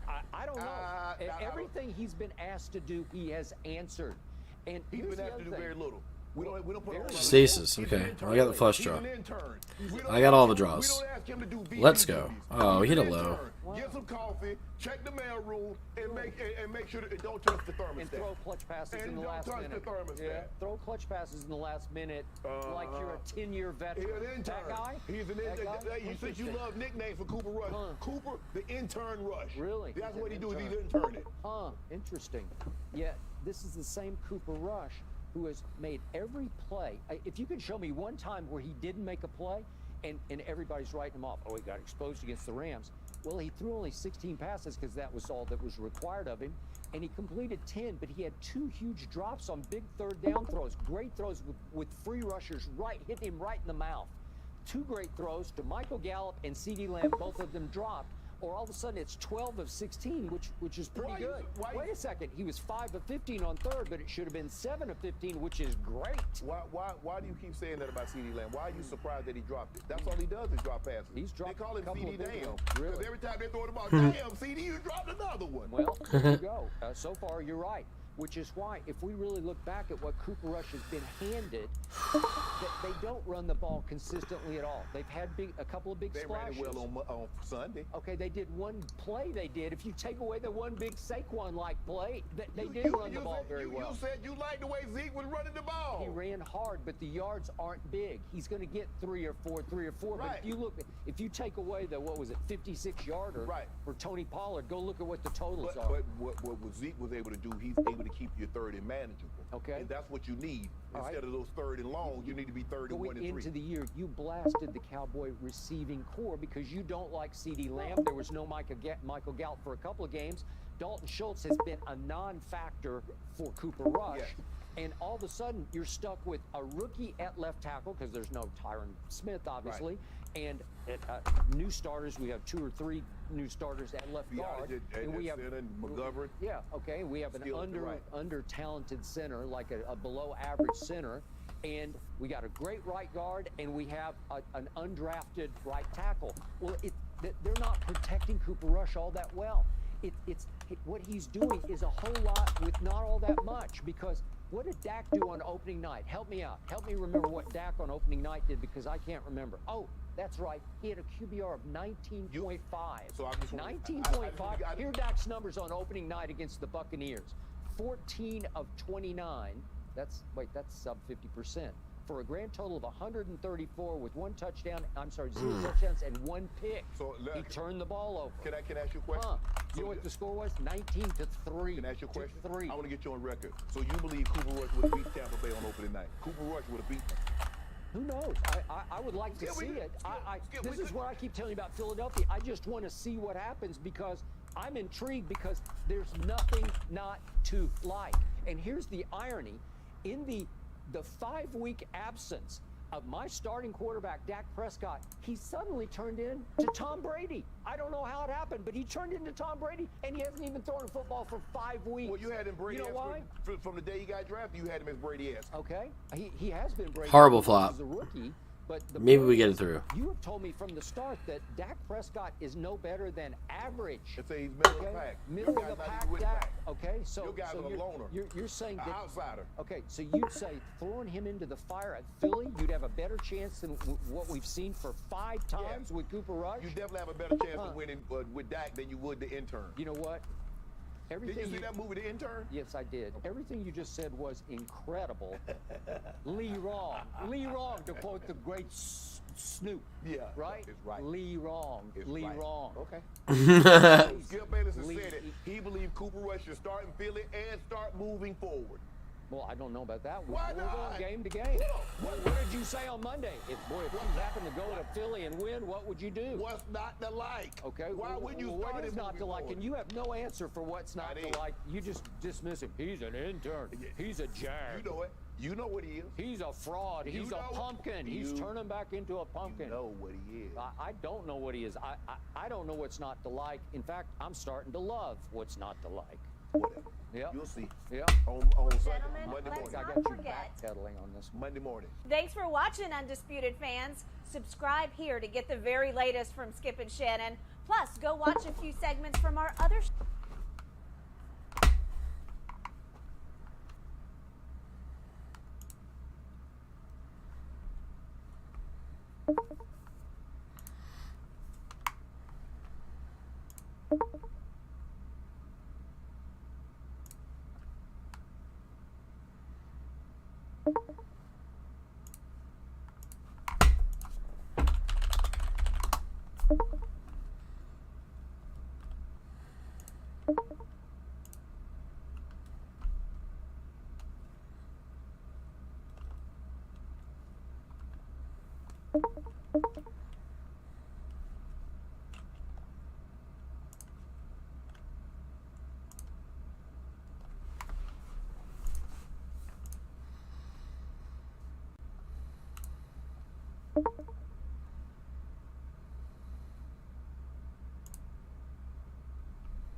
We were back in pads today, and I thought the tempo and urgency was outstanding.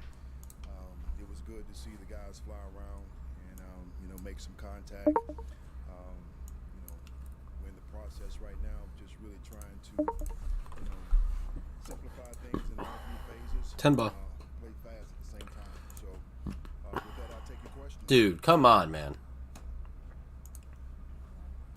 Let's win a few of these. TJ took all the snaps today. Baker's day to day.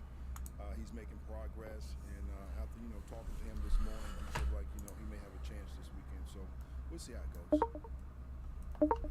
Mayfield says he has a chance to start this weekend. What a fucking beast. Possibility, again, we had pads today, so I didn't want him to go out and make any contact with the ribs. But so he had today off, and we'll see exactly how he is tomorrow. His ribs, they announced him in the game. It's pretty much the same area. Hip, ribs right there. So we just want to make sure we're going to protect him. So that's the reason why he didn't go today. And then, have you made any changes in practice that anyone would recognize, being now that you're in charge? No, it's not really the change. It's just really the tempo and the urgency, that we tried to create today. And that's the reason why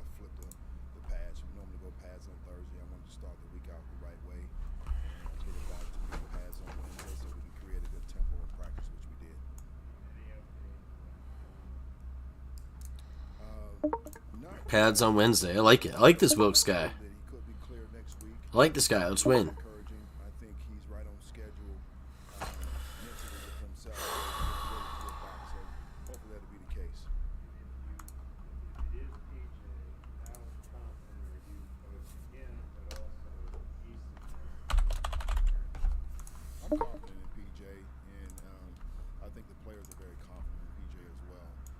As coaches, we got to help PJ just like we would help Baker, as well as Sam, you know, and create different scenarios for him. As I mentioned the other day, there's 11 guys out there, and I just can't ask one guy to go win the football game. So, Come on, East Jack 9-8. accuracy was on point. Oh, they have aces? Oh, I have 2 pair. In and out, so I'm encouraged. You river me. Are you kidding me? Didn't really get a lot of Aces and 5s. The river board pairs. Is Pocket Jacks a good hand tonight? Well, Flipping? I'm very confident in the guys that we have, and there's times once Okay. again I talk to Scott. The first place I want to go is the practice squad. You know, that's the reason. How the fuck did he hit a 5? Like, what? Like we're grooming them to be starters. And The fuck? I understand the system, most important, the culture that we're trying to create. As you saw last week with Justin Burris being able to get pulled up and ready to play. Fuck.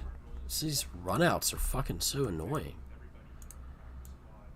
I think everybody in this organization, particularly as this team, as you asked about this team, has a vital role. You know, and it's so important as we talk about practice squad players, making sure that they're future starters, and we want to make sure that we build relationships with them, and we give those guys that extra coaching and teaching outside of the normal practice.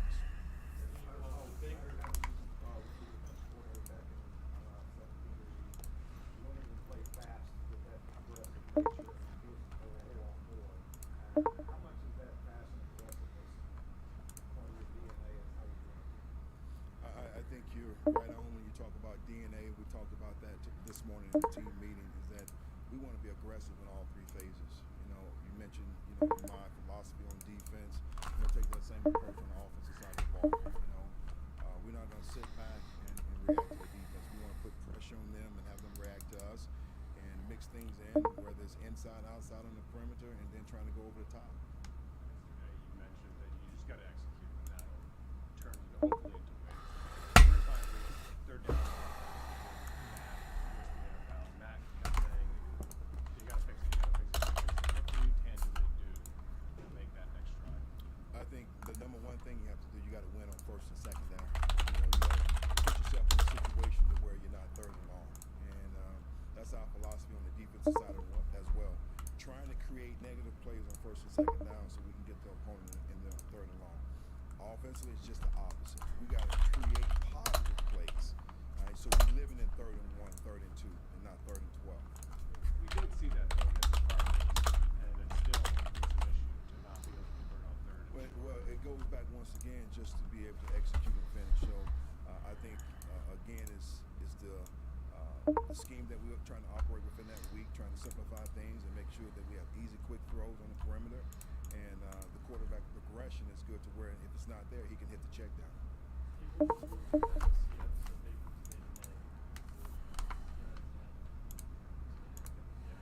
Well, I have a history with Baker. He's very physical, very tough guy, mentally tough as well. So I trust his judgment.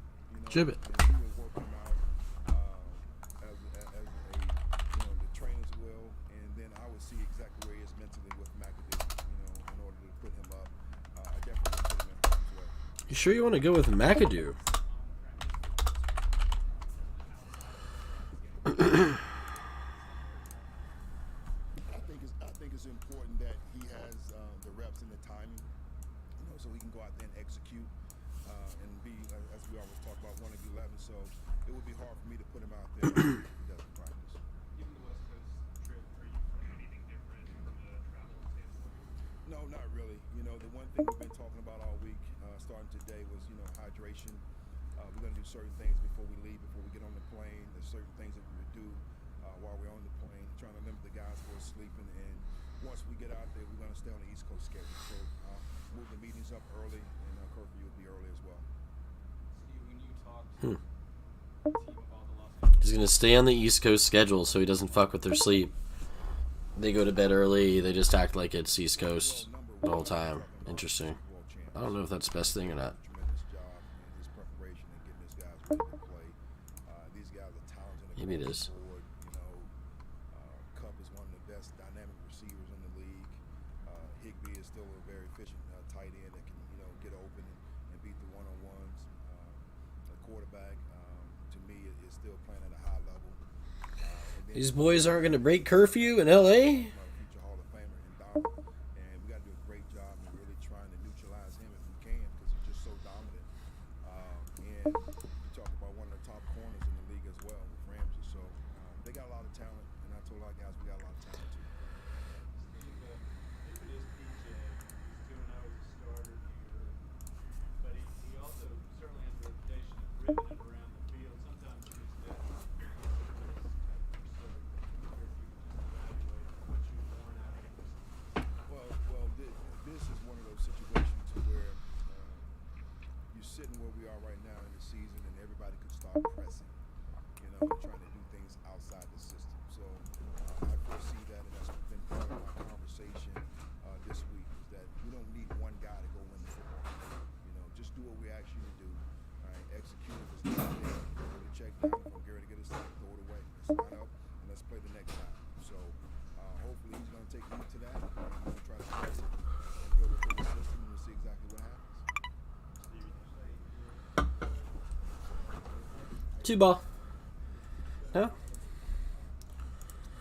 think it's always about overcoming odds, in so many different type situations. But I feel like I was groomed well from a foundation with my family, and I believe in hard work pays off. So that's always been my philosophy. How did your game compare?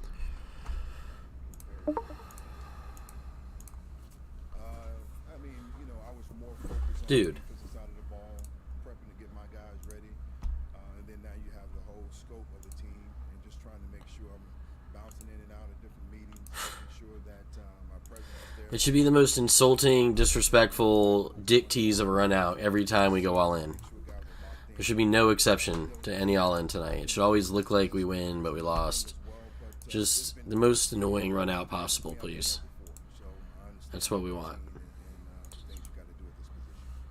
Occasionally hear Matt say that he didn't know all the ancillary things that would be required of a coach at this point.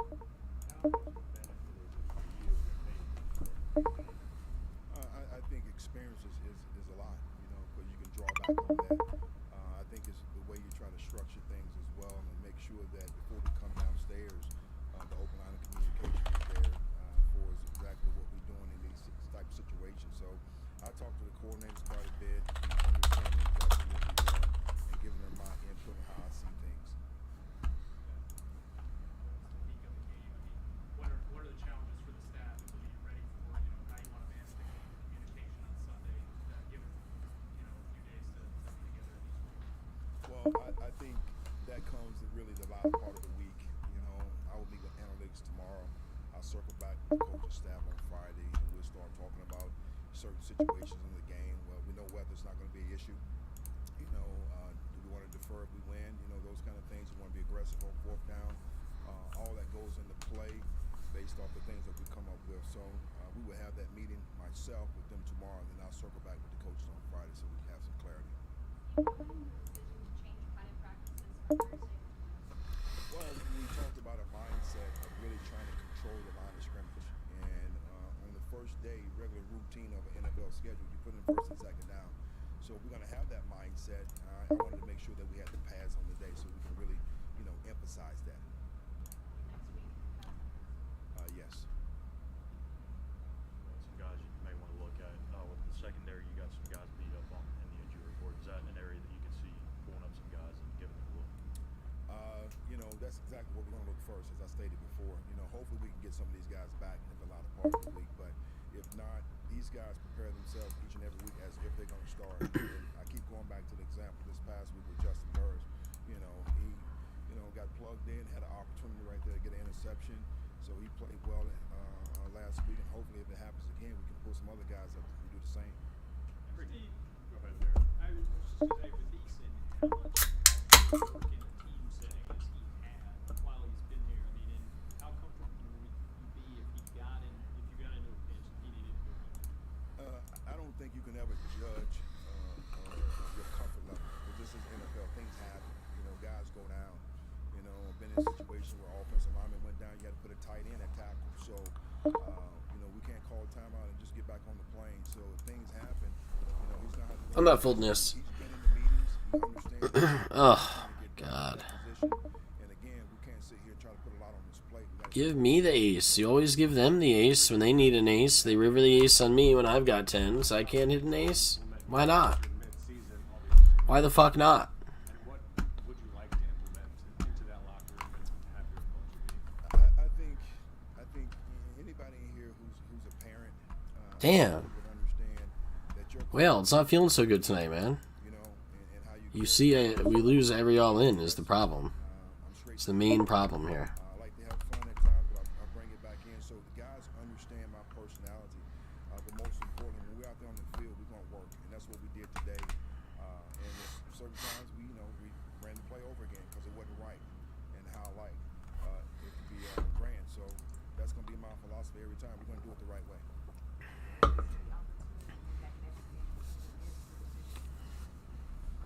Yeah, it's an opportunity for us. Number one, and I know it's the Rams, but whomever it is, it's just an opportunity. This guy is trapping us, huh? We got to find a way to win in the fourth quarter. I think we've been playing so well the first three quarters, and all of a sudden we just go flat. So for whatever reason, we got to dig deep down and find the answers and create. He's limping and calling me with a worse hand. He's gonna suck out on us? Another suck out. Things would be going okay if we could just stop getting sucked out on and all in pre-flop. I mean, we win when we're ahead, we win when we're behind. It's just ridiculous. These guys are misplaying the shit out of their hands. We're getting aggressive, they're being passive. They're calling off with crap and getting there. Absurd. Absurd.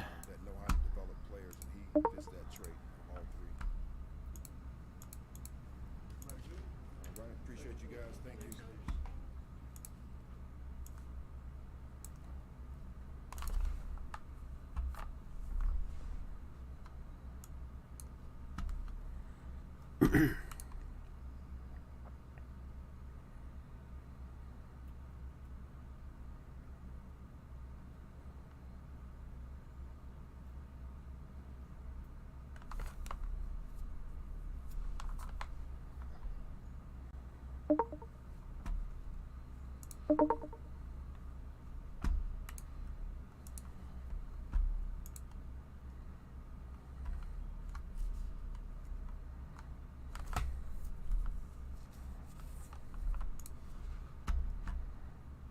Rule leaves Carolina with 4 years left on his 7-year contract he received from Panthers owner David Tepper. That was in January of 2020. Fellas, I looked up the schedule. They're 1-4. They're last in the NFC South. They've lost to the Browns, the Giants. They did beat the Saints, lost to the Cards, and what was the last game I had here? The Niners. And they have the Rams, obviously, next week. I'll start with you. Michael, are you surprised by this? Well, yeah, I am surprised. I am surprised. I mean, I know they've been circulating some quarterbacks in Carolina. Matt Rule was a hot hire. I mean, he was a big-time hire, and that's why they gave him so many years. And they gave him years because they knew it was going to take time. It definitely looks bad over there. It looks bad, and you're cycling through some pretty, quarterbacks that got drafted pretty high. So, yeah, it's pretty incredible news coming out so early when you have a 7-8 year contract like this. Yeah. I find nothing incredible about this. What I'm saying is that they knew it was going to take time. That's why they gave him a long contract. He should have been gone. The fact of the matter is that he hasn't gotten the job done. He wasn't the right man for the job. And guess who's next? Baker Mayfield, because I don't know if anybody's noticing, he's only complete 54% of his passes. He looks awful, too. His career's in jeopardy. Hold that thought. We have Adam Schefter, who's kind enough to join us on short notice. Adam, do you have me? Yeah, I got you, Molly. You got me? Hey, yeah, thank you so much for being with us. Obviously, just breaking the story. Give us the latest on what you're hearing, how this decision went down. Well, he went in this morning, Matt Rule did. He met with team officials. He met with Scott Fitterer, the GM. He met with David Tepper. I don't think this is a decision that surprised anybody. If you look at the results that they got there and what was happening in Carolina, it was only a matter of time before they were going to make the move with Matt Rule as head coach. He had gone 11-27 in his 3 seasons as the Panthers head coach. And the fact of the matter is, if you don't have a quarterback who's producing in this league, it is very tough for anybody to win on a consistent basis. And if we just go through all the quarterbacks that they went through in Carolina, there were a litany of them under Matt Rule. And if you're struggling to fill that position, you're going to struggle to keep your job. And so this morning, it was interesting. The owner went in there, the GM went in there, he met with Matt Rule, and he was supposed to have a team meeting at 11, but obviously they decided to make the change, and they've named Steve Wilks as the interim head coach now going forward. I like the name Steve Wilks. I remember that. Firing of the season. The Carolina Panthers have decided to part ways with Matt Rule after 2+ seasons. The Panthers have stumbled to a 1-4 start, and dating back to last season, only have 1 win over their past 11 games. Now, assistant defensive coach Steve Wilks has been named interim coach. So here to break down this decision, we do want to bring in our insider, Jonathan Jones, to talk more about this. So, Jonathan, 1-4 start. What is your initial reaction to this firing? Is this something that you saw coming with their record so far? Yeah, it is. And Jacqueline, I mean, you really have to rewind back to last December when it was looking like Matt Rule could be fired after just 2 years. But owner David Tepper, this was his first hire. You go back to when he bought the team in 2018, fired Ron Rivera late in that season, hired Matt Rule, a program builder at Temple, where he took them from just a few wins to 10 wins in year 3, then to Baylor, where he had 1 win in year 1 with a team that was rocked by scandal, all the way to 11 wins by year 3 and a Sugar Bowl appearance.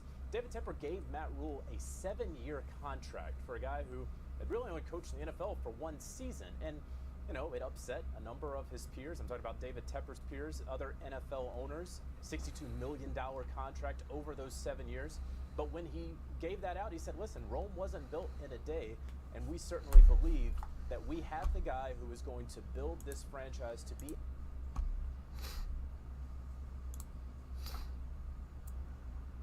Dan Quinn, considering the work he's doing with this Dallas Cowboys defense. You've seen it. You played the offensive line. You wouldn't want to block against this front 4. And when they send 5 or more, it is just like been lights out, man. Look out. The Cowboys are back. I know a lot of people don't want to hear that, but they're back, Wendy. What do you got? All right, fellas, fair to say we throw around the phrase Super Bowl hangover with an arrogance that sometimes seems to belie just how hard it is to get there in the first place. But we have to point What's up, Conrad? the Rams and Bengals are, in fact, both 2 and 3. And what's more, it's just the 3rd time the previous Super Bowl teams have a losing record through 5 games. Now, history is not on their side in this situation, but they better channel their inner Taylor Swift and shake it off. Stats. But we start today with the biggest off-the-field news in the NFL. The Panthers have fired head coach Matt Rule after losing 37-15 to the 49ers yesterday. Back in Mexico? Done with lab already? Okay, that was fast. Good luck in your online games. Wilks will serve as the interim coach. It was indeed a rough go for Matt Rule in Carolina. He won less than a third of his games, including 1-11 in his last 12. The Panthers allowed twice as many points as they scored during that time. Carolina did not make the playoffs under Rule and haven't, in fact, been to the postseason since 2017. Wendy Nix, Jeff Saturday, Lewis Riddick is with us, and now Jeremy Fowler as well. And we'll start there, Jeremy. Why did the Fortnite possibly tonight? now? I could possibly do that. It's been a long day for me, though. I want to play with you, though. I wish we could play in the afternoon sometime, man. I get so tired at the end of the night. Coupled with the fact that Matt Rule is 1-27 in games where the opponent scores 17 or more points. Tired and drunk. Hang on that way. It was a matter of when, not if. And so David Tepper now and GM Scott Fitterer are trying to sort out how, which staff members they keep on under interim coach Steve Wilks, which moves they're going to make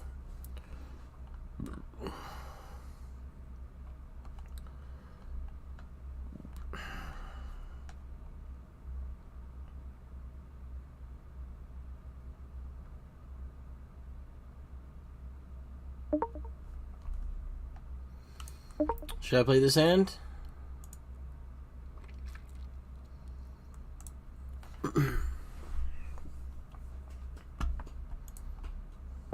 Should I play it?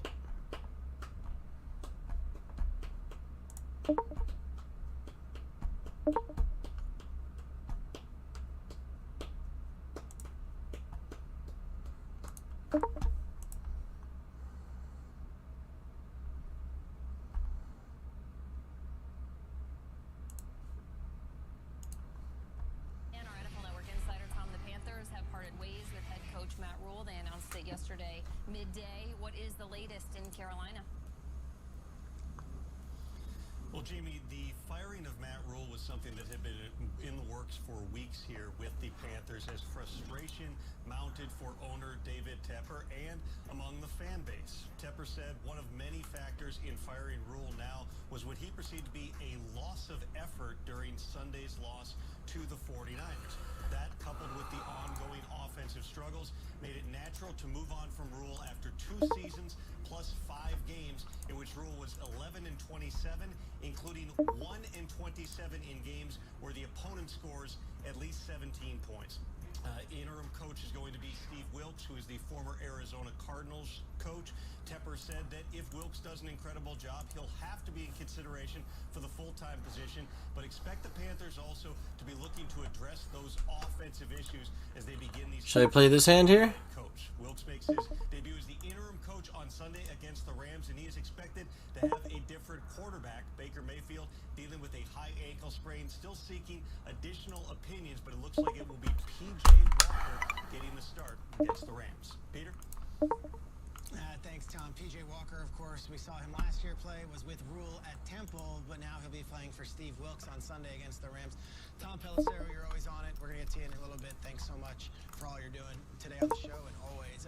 On our show, we're going to shift this to the future of the Carolina Panthers. We in or we out? We just heard all the details from our guy Tom about the Matt Rule firing in Carolina, which leads Fuck me. vacancy come January. We lose with kings again, guys. It's the big pairs we can't win with. I say this every single night in here. We can't win with queens or kings or aces. We lose with those hands. Those are the hands that we have trouble winning with. Someone explain it. I mean, that's it. He actually was 2-0 with P.J. Walker. It was his most successful quarterback was P.J. Walker. So there is no quarterback, and I actually look at that as a good thing. I'm not taking someone else's QB. I don't have to make my guy. If you like the draft class this year, and a lot of people do, you can pick a fresh quarterback. And also, the other thing is look at the quarterbacks in the division. I'm not coming in like Josh McDaniels going against Herbert and Mahomes. I'm going against Falcons, not sure. Bucks, not sure. All of them, not sure. So Saints, none of them. 0 for 3. So I actually do think it's good. Yeah, the Panthers head coaching job kind of is an attractive job when you think about that.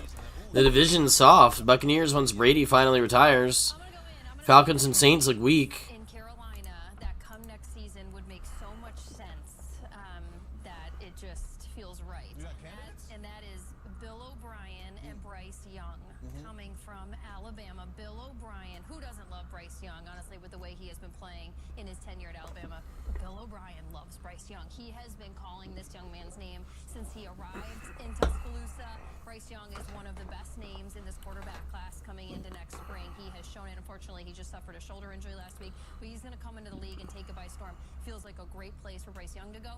Bill O'Brien, I think, whatever went down with him, with Houston, and a lot has been said on the back end of his tenure and how things were handled. But Bill O'Brien, if he gets another shot, if they were to go to Carolina together, I am so in on this. That's it. I just am throwing that on. I don't want Bill O'Brien. Sorry, Chica. Broke down the roster, other quarterbacks, the future of Bryce Young. Matt Rule signed a 7-year contract. 3 years into it, he has $40 million left on his contract. I'm going to say what everybody at home's thinking. Of course it's a desirable job. You're going to pay me this much money to coach for a few years and then get some time off. I'll take the job as well, and I'll raise you a Bill O'Brien. He comes from the Patriots tree. And I'll go with a young guy who's up and coming right now. I'm going to say a guy like Gerard Mayo, young up and comer. He could be a possible guy, I think, that would fit in Carolina. That young mojo, great with connecting with people. So I'm going to raise that Bill O'Brien and go Gerard Mayo. Yeah, I would also, double down and say the offensive line has actually played well this year. I've watched these Panthers games. Baker's been atrocious, but the offensive line, he's not been getting pressured great. Like, they've got a good offensive line. You love Burns. You love Chin. You like to think McCaffrey gets, like, there is talent on that roster. It's the greatest job of all time. Is there a pushback? Like, the pushback is, well, the owner just fired a guy 3 years into a 7-year deal, and the fans were booing the team at home last week, and it's not one of the top markets. Right. Yep. If you're a top candidate, you want to coach for one of those top markets. Yeah. Carolina is still not at that level right now, and they're in a bottom place right now in the league. So that's the pushback. I see. That seems to have to do with like ego or prestige or something. The football is good. Still, Yeah. Good defense, too. Speaking of bottom of the barrel, the Arizona Cardinals lost a tough one on Sunday.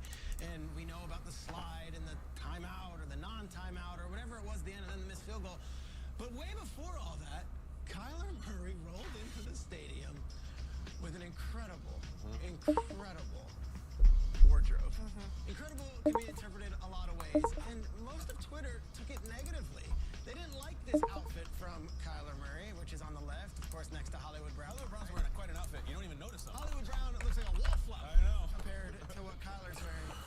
The statement is this: Kyler Murray's pregame outfit was unfairly mocked online. It wasn't actually that bad. Are we in or we out? Jason McCourty, our style. 1,000% out.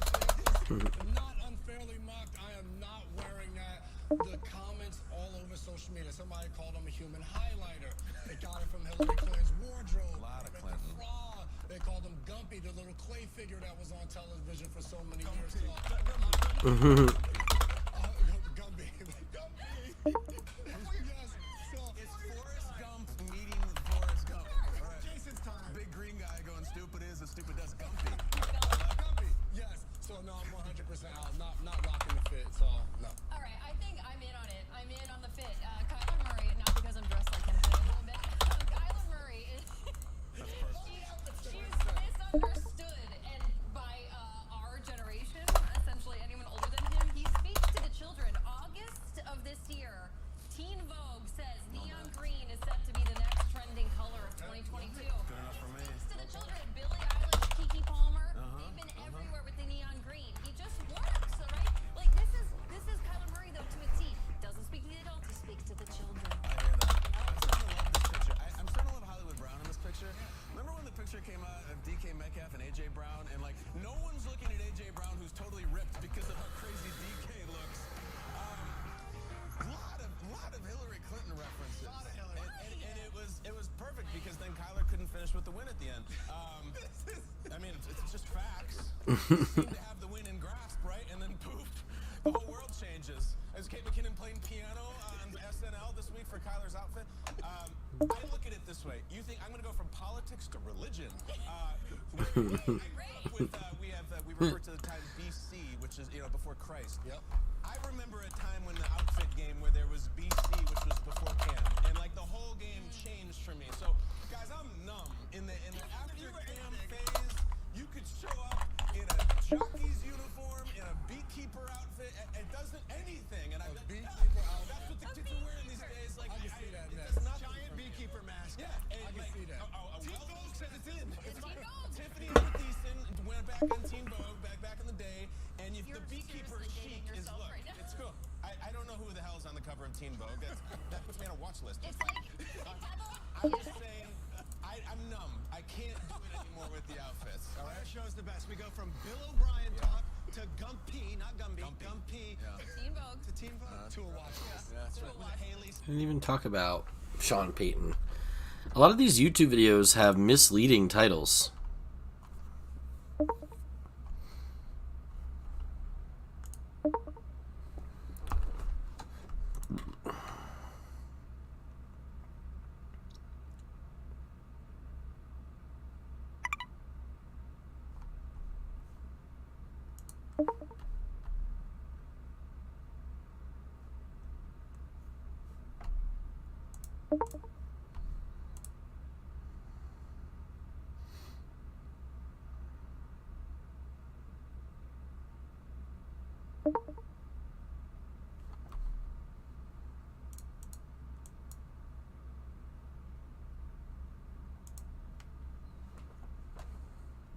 Come on, Ace King offsuit.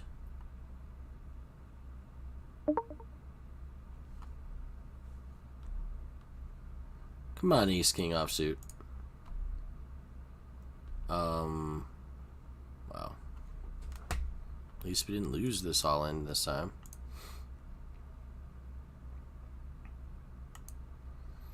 Lose with kings, chop with ace king.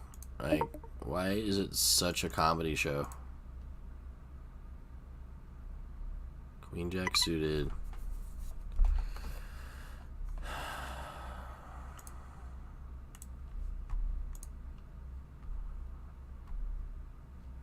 SeatGeek.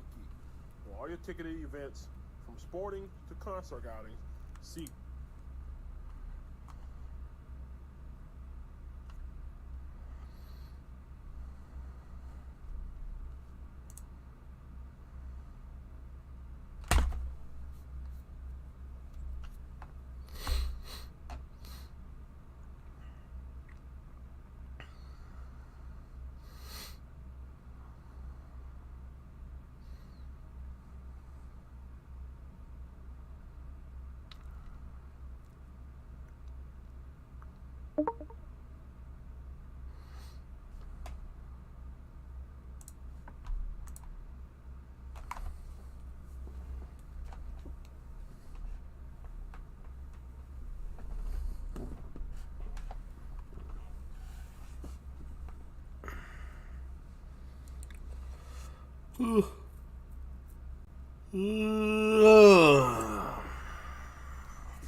I guess we're calling this one.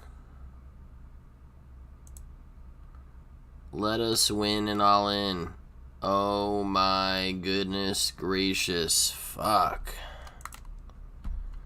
Let us be luckier than this. Fucking shit.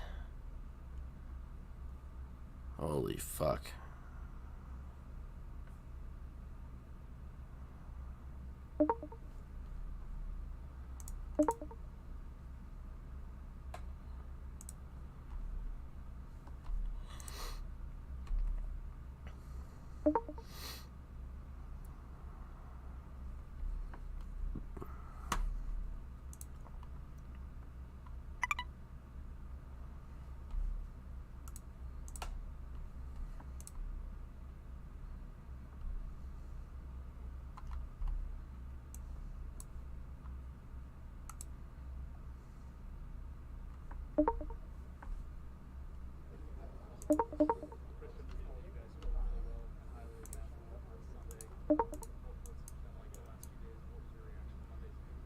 Yeah, I mean, anytime somebody that you like loses their job, it's always tough. This is a tough business. It's a result-oriented business, and for us, as much as we love Coach, we got to continue to move on, and that's what he would want us to do too, and take all the things that we learned from him, and continue to do those things, and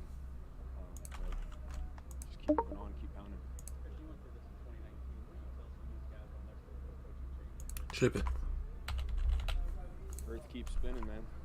You got to come to work. We're not canceling the season.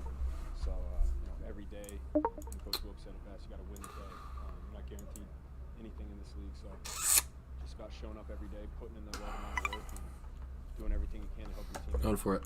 Is this situation a little different because it comes earlier in the year and seemingly more of an opportunity to kind of rectify things than 3 years? I think, for us, it's the mindset just needs to be on the work and focusing on winning the day and doing everything we can to win on Sunday.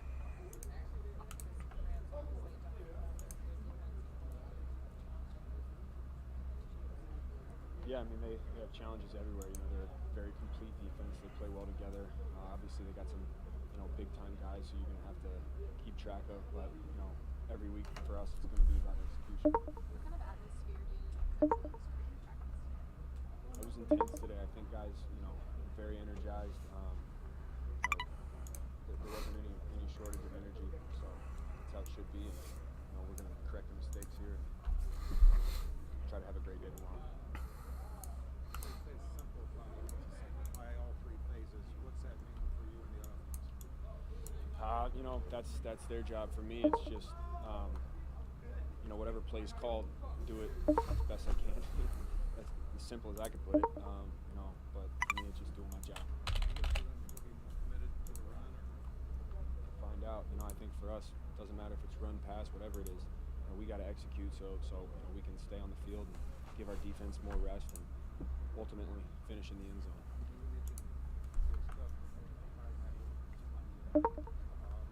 Sometimes that can cause problems if there's allegiance to one guy or the other. It seems like that Steve Wilkes is so liked throughout the locker room, and everybody's willing to move on. What about him makes that decision? Well, I think, you know, all of us have the utmost respect for Coach Rule, and, but we also, you know, we understand the business of this. And I think one thing Coach Rule did is he created a close locker. We're all very close with each other. And Coach Wilkes to come in here and the respect that he has is incredible. I was with him in 2017 and early in my career, and when you hear people talk about him, it's special. He's somebody that demands respect. He's somebody that's been in this position before, who knows what it's like to call plays, knows what it's like to be a head coach, and so I think everybody just has a lot of respect for him and is fired up to play hard for him.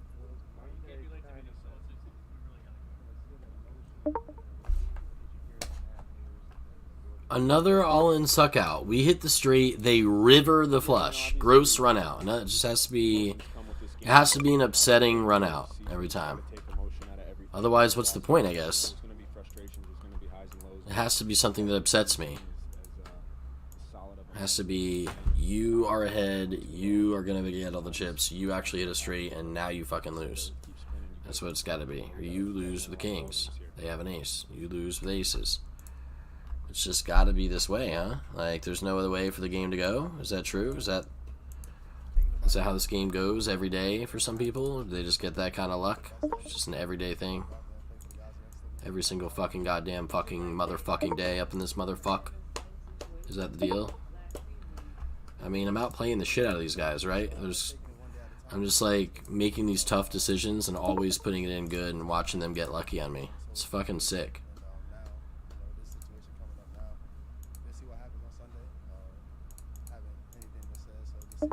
What a fucking sick fucking joke.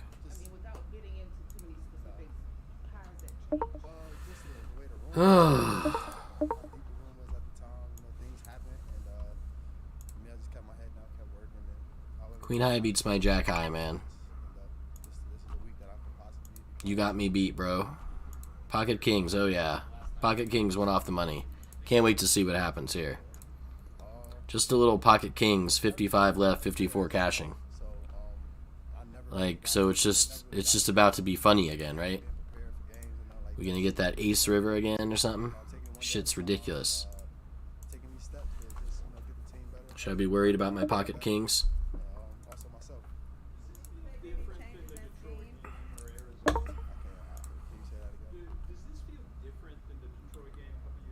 Blind versus blind, one off the money, Kings and Ace King. Wow, we fade the ace somehow. There's only 3 of them, but you'd be surprised.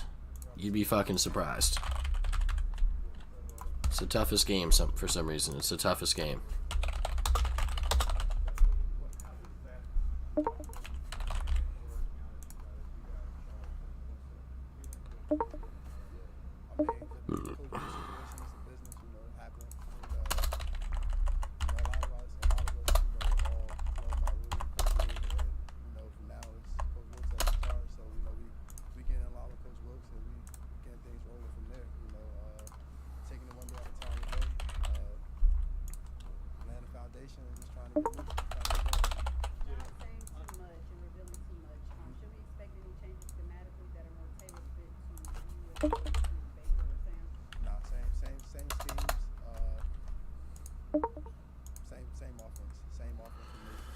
Tens literally won off the literal fucking money.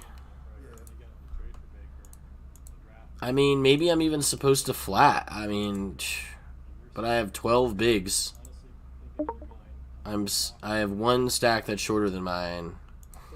What a spot. Just what a spot, right? Just most uncomfortable spot ever.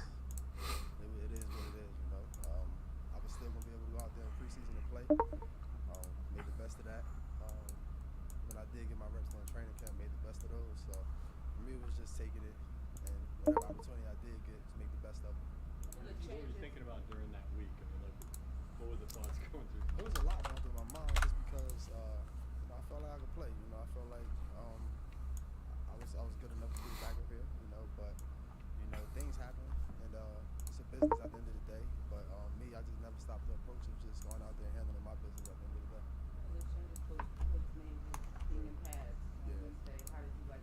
I loved it. We did it in the past, but I just think getting after it on a Wednesday, after taking Monday and Tuesday with no pads, just going out there on Wednesday, flying around, the energy out there was elite today. So we just went out there, had a lot of energy.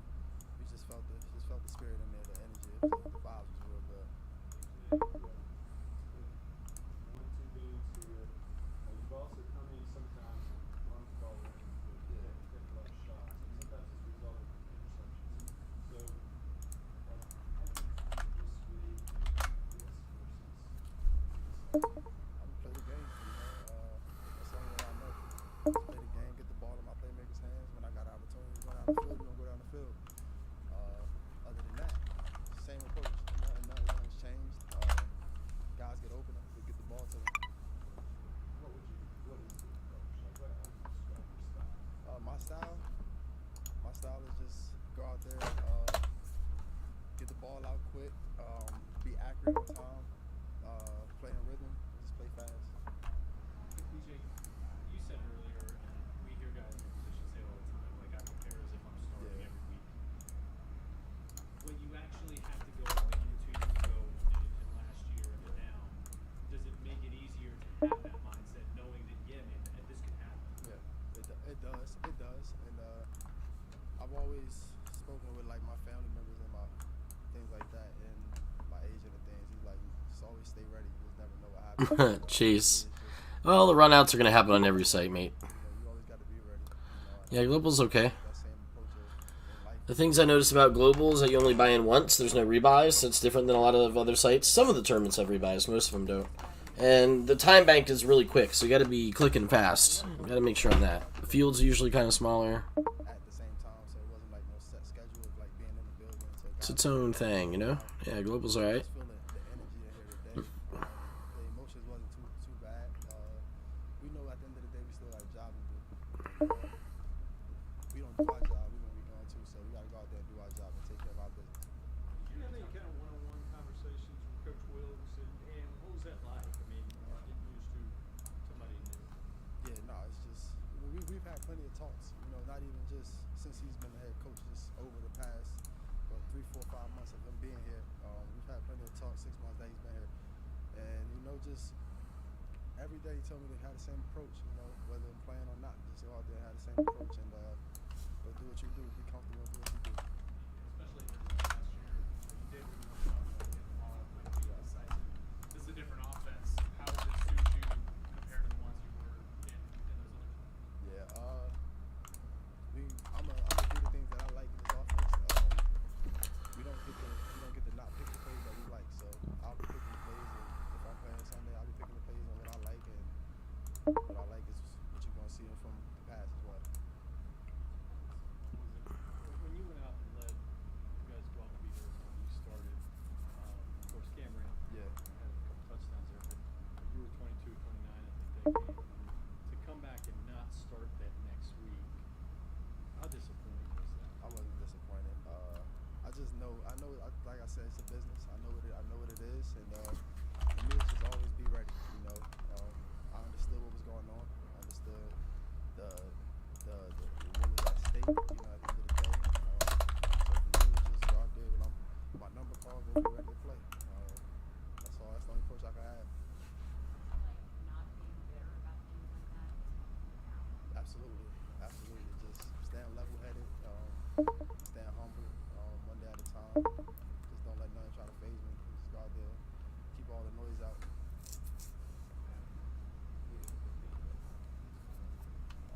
The love you have for that group, just it was sincere, and a lot of guys in that room also felt the same way about him that he felt for the players, and it hurt to see him walk away, hurt to see him go.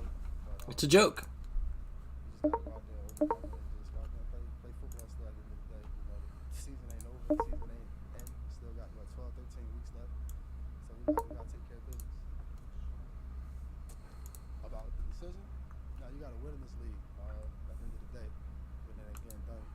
something got to change. Looking for a team to kind of pivot from that and kind of regain focus. And you guys got to go out west. Yeah, some teams bounce back from it. Some teams it might be the best for the team. You never know. Maybe we need some good energy in there, so you just never know. But I think as a team overall, I don't think nothing changed. I think the tempo, the vision that we see for this team is still there. Look at the Rams, obviously, and Donald and defense. They are a little down so far this season, but what do you see out of them, especially with Donald? Physical up front, great front seven. Good secondary as well. A lot of long guys on the back end. And, so we got to find a way to move the ball, find a way to get guys in the right position to make plays. Try to attack them the best we can. Thank you. I think I'm going to throw out a small bet here. I could have a set of 7s. I could have a set of 6s. I want to deny equity from overs. Head west this week with new leadership. They are in LA facing another team having trouble finding. Oh, that's a bad river. I think we just lose to a queen here. Yeah, and we could bluff, but like God Almighty, like it would be fucking. It'd be tough for me to figure out how to bluff that. Damn, that's just.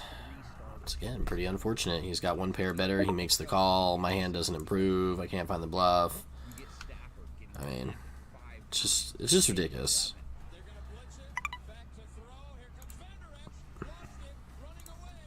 It's just crazy. You get a team allowing over 4 sacks a game. You get a team allowing a fat 36% pressure rate. Stafford, more pressure. Parsons, sack, fumble, it's loose. We're in the money now.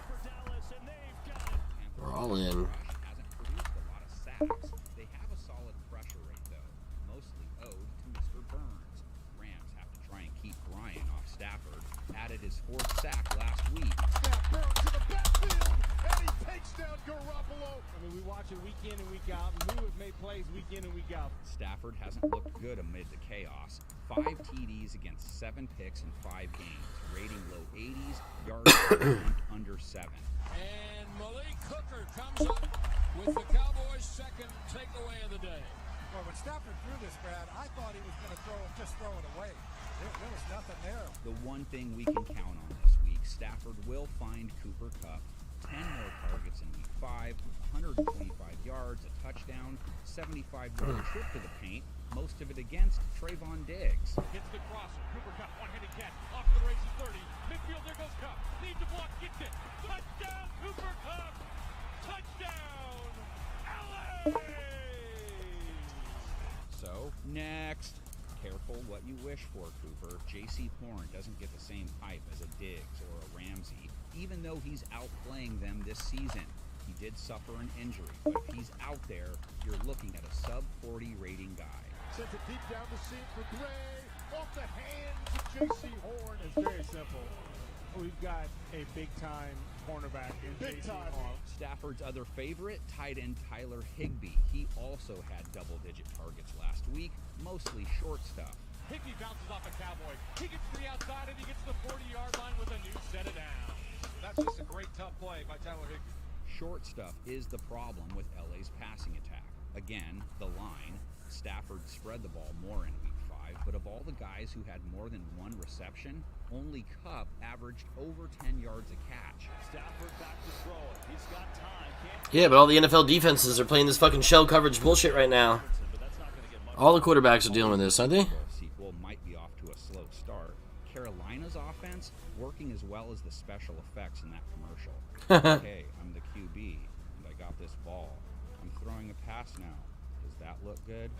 Hooks a pass, and he tosses it to the other team, Mosley.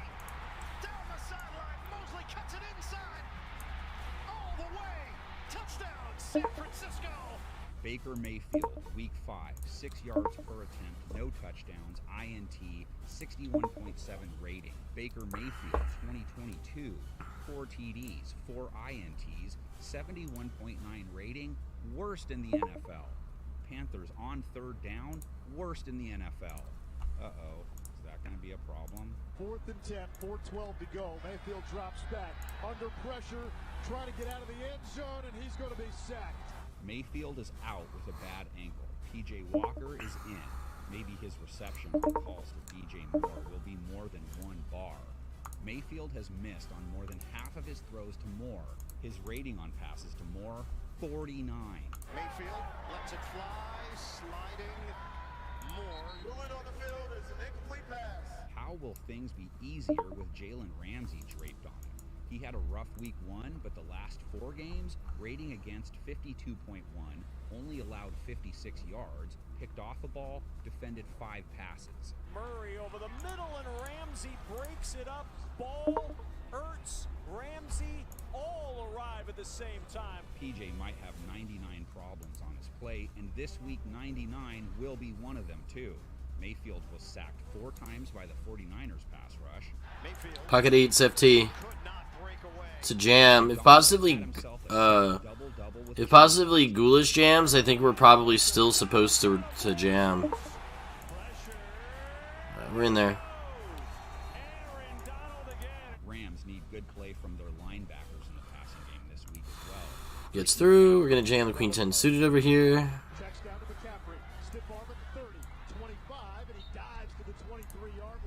As a runner, he's coming in coldish, back-to-back weeks under 55 yards. He at least scored, so fantasy owners don't forget him. Pitch it. McCaffrey cuts it inside. McCaffrey for the touchdown. Someone will get off the schneid. What is a schneid anyway? Why does everyone want off it? Feel good. But tell everyone which team is off it at week's end. That's what the comments section is for. The screen is where our... Come on, Queen 10 suited. Hey, maybe the Panthers could get that Ted Lasso guy. He's good at turning things around. Everyone picks the Rams. Yeah, no shit.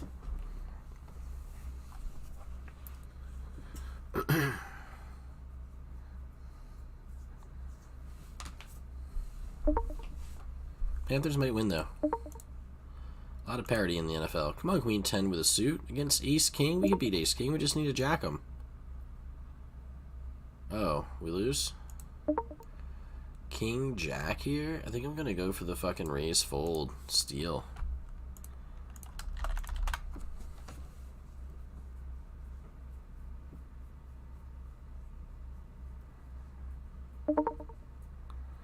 Shit.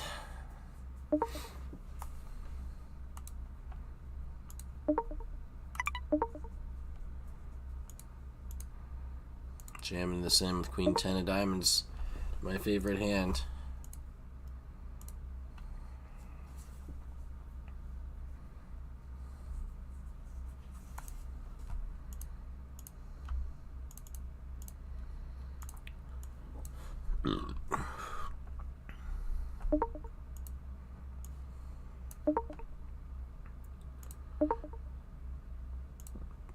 Wow, we flop a set of 2s.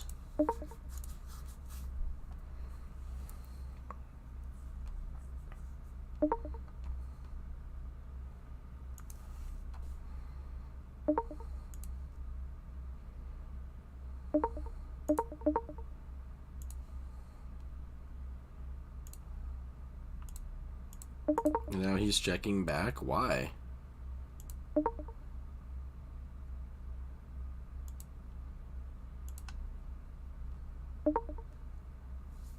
Calls me. I got the set. I got kings now. That's our favorite hand. Guys, snap jams. Set of kings. He has 2 pair and a flush draw. Are you fucking kidding me? We lose with pocket kings again. All in pre-flop, suck out. They hit a flush. They hit a flush. We can't stop this from happening.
Could be suspended for shoving that photographer after the game. Well, shouldn't he be?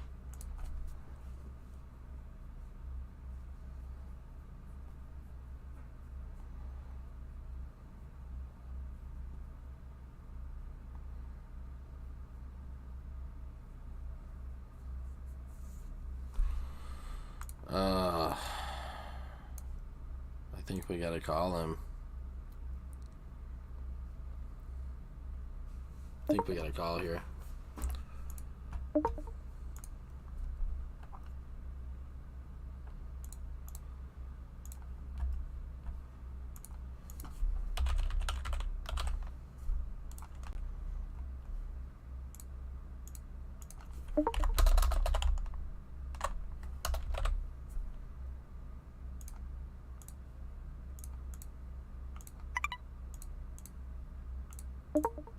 He has king queen when I have king jack. We hit the flush. We hit a flush now. We're hitting flushes. King 10 suited. This guy's super short. I think I don't know. I don't know if I'm supposed to do it or not. I think we're supposed to though. Suited Broadway's pretty good.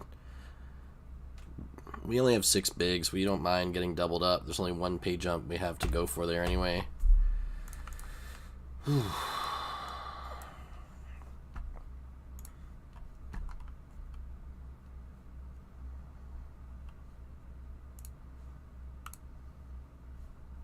Ace Jack suited.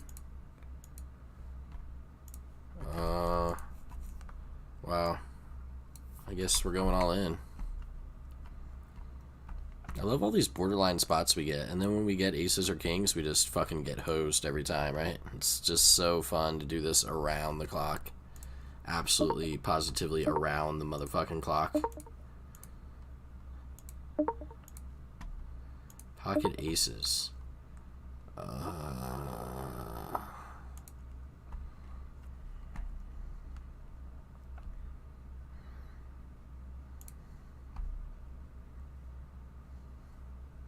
All right, it's going to be a lot harder to submit starting lineups this week. This poor fucking guy is losing his voice doing these fantasy football videos every single day. Going hard. I mean, we gotta like the ace jack here. We ISO. Oh yeah, just ace king. Just ace king with 7 bigs. That's all. Yeah, we're not gonna hit anything. Don't worry. Ace jack suited over here. He's got 8s. We're flipping. Don't worry. Don't worry at all. We're not gonna hit. Don't worry. We won't hit anything. We're just gonna lose a big flip. Pocket 2s over here. We're all in. They fold. Okay. Well, okay then. Well, all right. Fine. So be it.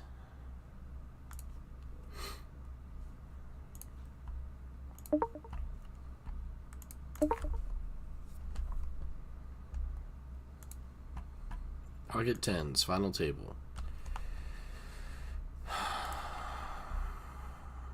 If this guy jams, I think I'm still jamming.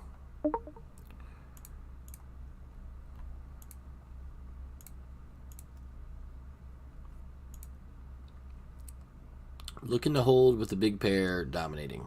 Thank you very, very much.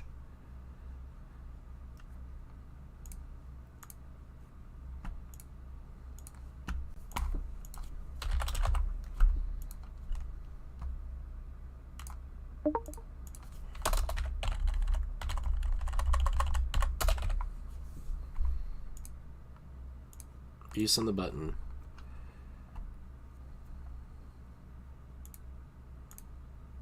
Gets through. King 10. I'm gonna let it go.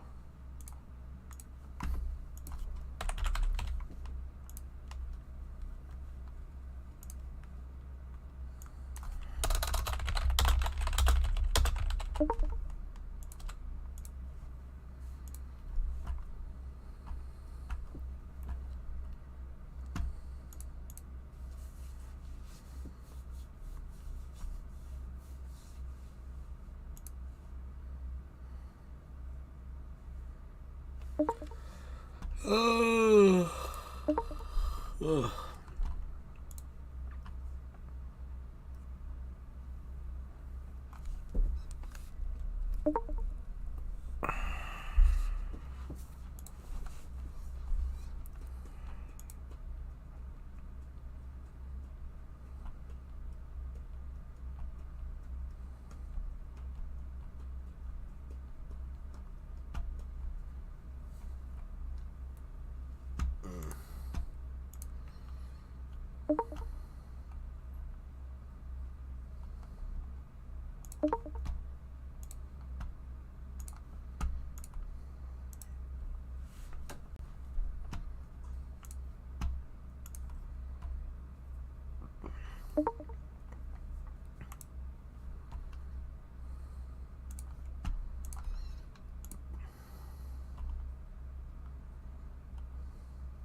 Ooh.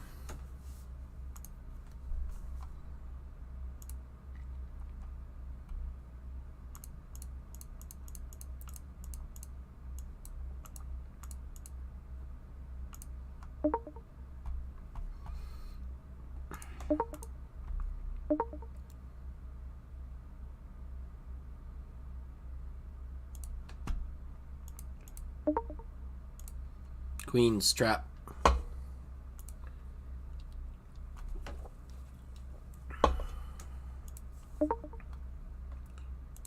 We trapped him. We trapped his ass. Boom. Queens in the bottom table too. Wow, and aces. Queens, queens, and aces. Oh, don't worry. These queens are fucking behind the straight now. Yeah. He hits a straight on my pocket queens.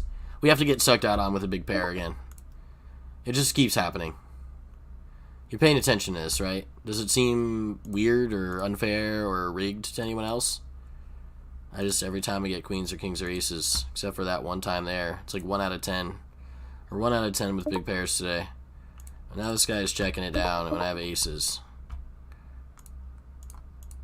Aces, no action. Yeah, I can't get paid on aces. It's too tough. All in here, ace on the button. It's like they know I have aces when I have aces, so they're just ready to suck out on me. It's fucking absurd, man. Give me your fucking cheaps.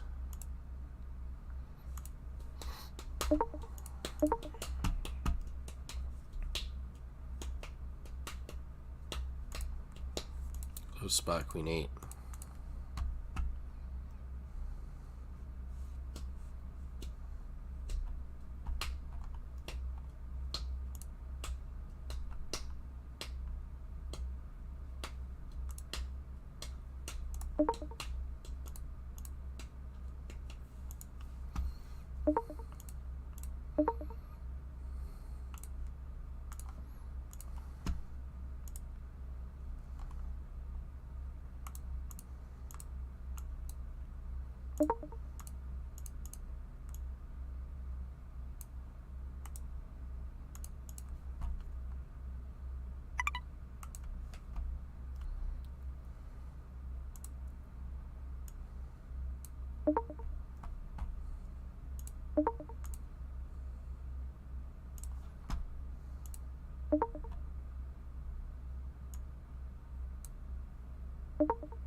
Just playing it one hand at a time, doing the best I freaking can here.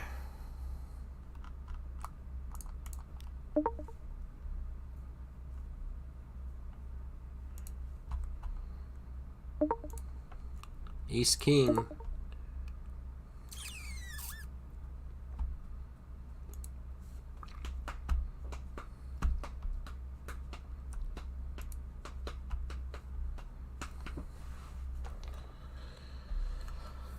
Ooh.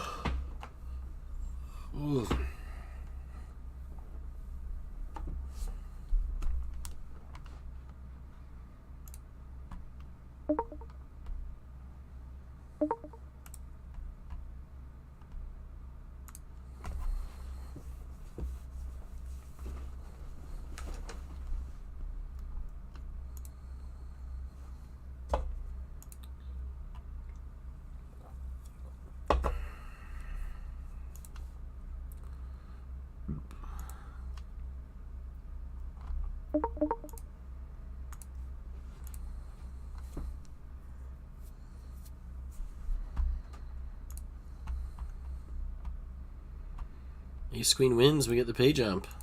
Final three.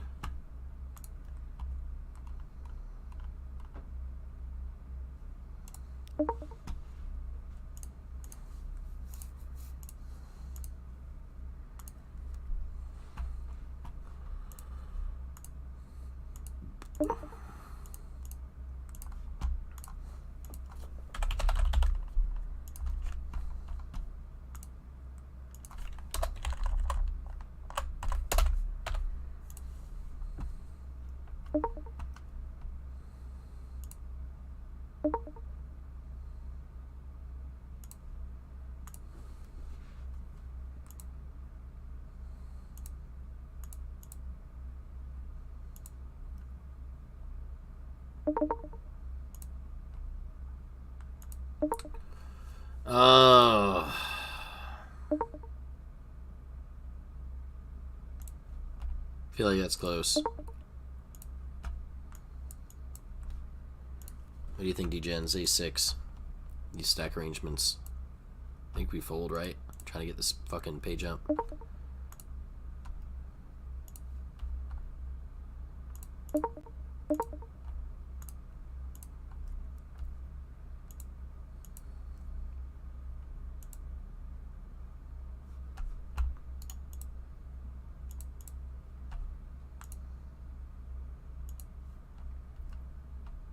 Damn, shorty doubles.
you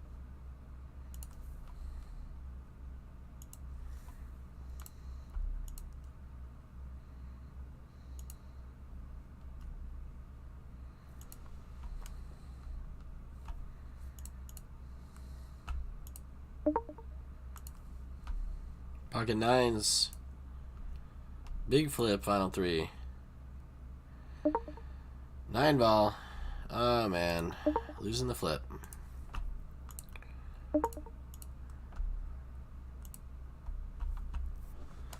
Can't win the flip.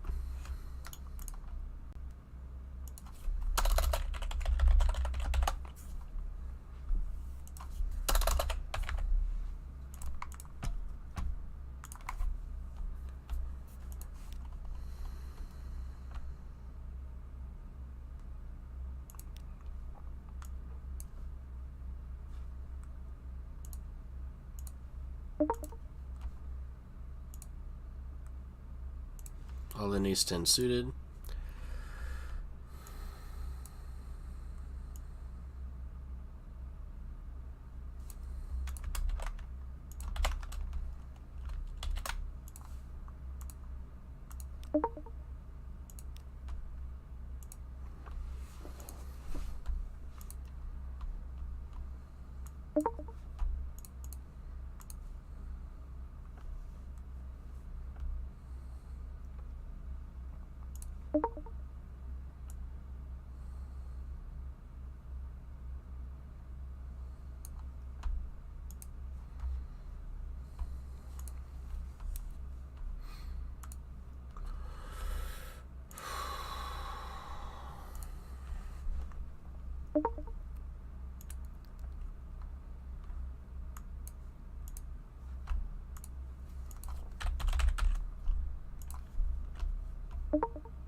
Ship it.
teams on bye.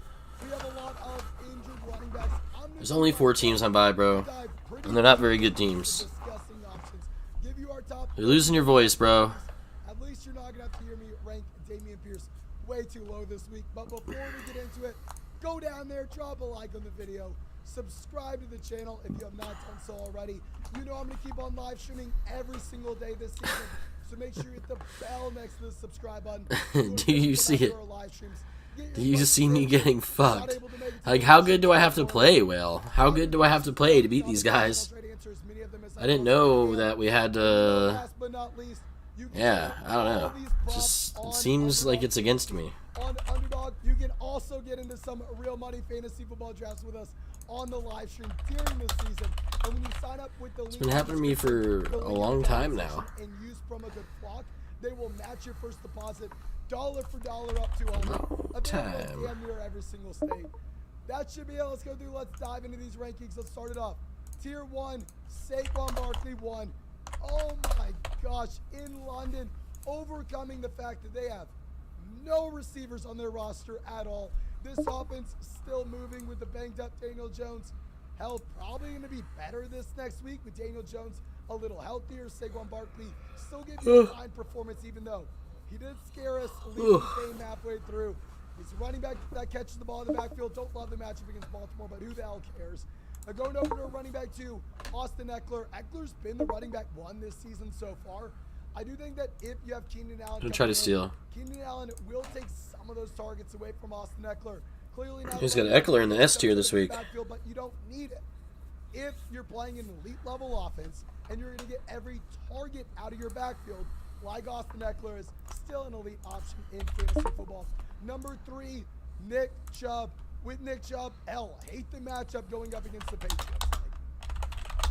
You don't want to be going up against this Patriots run defense, especially if you're a running back that doesn't catch the ball. But how do we not have Nick Chubb in the top tier at this point? Nick Chubb is the running back 2 in fantasy in a full PPR league.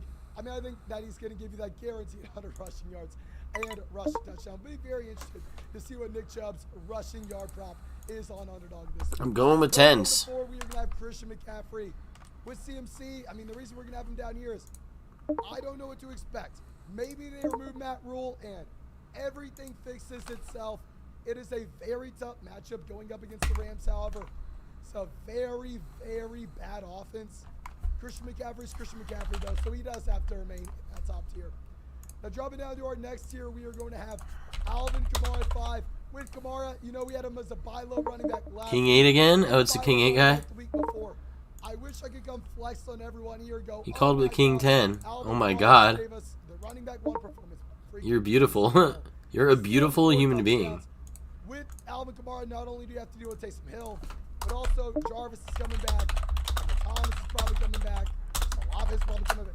There's going to be a decent amount of weapons in New Orleans that weren't there a week ago. So, even if we had Alvin Kamara as one of our top buy low guys over the past few weeks, It's a guy from last night. Saw me jam a King 8, so now he's going to call me with King 10 for the rest of his life. I don't know. I'm recording this Pretty amazing. on Monday, right before the Monday night game. We don't have any official reports on JT. If he plays this weekend, you play. But they are going up against Jacksonville. This is a Jacksonville defense that's shut out. I got 10s again, back-to-back 10s. Now going over to Leonard Fournette at 7. Worried about Fournette. This is a running back that you're getting more and more looks going towards Rachaad White. Rachaad White. He's 3? Running a lot of routes. Fournette was the leading receiver for the Bucs this past week, though. Ship it, bro. What the fuck? About 7, 8 targets a game. So in a PPR format, you can get excited. Now our last guy in this year, Dalvin Cook at 8. Dalvin Cook going up against Miami. Not a massive fan of this matchup. Not only am I not a massive fan of this Back-to-back pocket 10s who win both all-ins. It's sickening. Madison is getting more looks. Alexander Madison ran more routes this past week than Dalvin Cook. So that is a little worrisome. I think you can put Dalvin here, though. Now going down to our next tier, we're going to go Joe Mixon at 9. With Joe Mixon, Joe Mixon sucks. Going up against New Orleans Saints. He didn't have a good matchup last week going up against Baltimore either. And also, I've got 2 Eckler shares, 2 Chubb shares, and a Cook share, and they're all top 2 tiers here for running backs. I still want to I like it. that this Cincinnati Bengals offense is better. Mixon sucks. Why does everyone like Mixon so much? I think the Bengals will be able to move the ball more effectively. I wish I never fucking drafted Now our him. next guy, top 10 running back, Ramondre Stevenson. Stevenson, you have no Damian Harris. I'm, of course, ranking him here with the assumption that Harris misses this week going up against the Cleveland Browns. Now, you're not going to see Ramondre Stevenson playing 100% of the snaps like he did a week ago against Detroit, because I do think they bring up J.J. Taylor, they bring up Pierre Strong, they bring up someone here to be in a pseudo running back by committee. But hell, Ramondre looks pretty damn good. Obviously, his situation is completely different than it was at the beginning of the year. Now you have no Montgomery. Now you also have no Damian Harris. Now our next guy, I got to flex me off for this one. We have to, right? Breece Hall. Breece Hall. I mean, a buy low running back. Are they bluffing? They could have a lot of bluffs, right? We're just hoping they don't have like 6'9", Jack 9. Oh, we chop. Okay, interesting. Week after week after week, our must-draft guy coming into the season, almost 200 total yards. 200 total yards a week ago against Miami. I am somewhat concerned. So ever so slightly concerned. That Michael Carter had a red zone roll this past week. 4'9". What the fuck? Hard to not get excited about Breece Hall, though. They're going over to our next guy, Aaron Jones at 12. Aaron Jones, great matchup against the Jets. With Aaron Jones, I mean, wasn't a great spot with the London game in that both Jones as well as A.J. Dillon disappointed. Dillon was getting some looks. Aaron Jones, good. I got 2 Aaron Jones shares too. Aaron Jones is that Dillon in his overall role in the passing game is getting scaled back dramatically. Now going over to our next tier, Clyde Edwards-Helaire 13. I can already hear everybody in the premiere going, oh my God, this guy's an idiot. He has no idea what he's doing. How can he rank Clyde Edwards-Helaire 13? I'm recording this right before the Monday night game against the Las Vegas Raiders. I don't know what's going to happen. I think CH is a player that's in an elite level offense. He's in a committee though. And at the same time, it'll be a tough matchup going up against Buffalo. Of course, I'll update these rankings later in the week for y'all, so just make sure you're subscribed. Now going over to our next guy, Miles Sanders. Sanders, very difficult matchup. I'm not playing him against Dallas. Going up against the Dallas Cowboys. I'm not doing it. I kind of want to move him lower than this. I'm benching him. I'm going to be honest with you. I'm benching him. Because even though the Philadelphia Eagles have been one of the best offenses in the entire NFL. I'm benching him, bruh. Ace King, let's go. Dallas is not allowed a team to 20 points. We have it all in against Ace Queen. We have the best hand. Over and over and over again.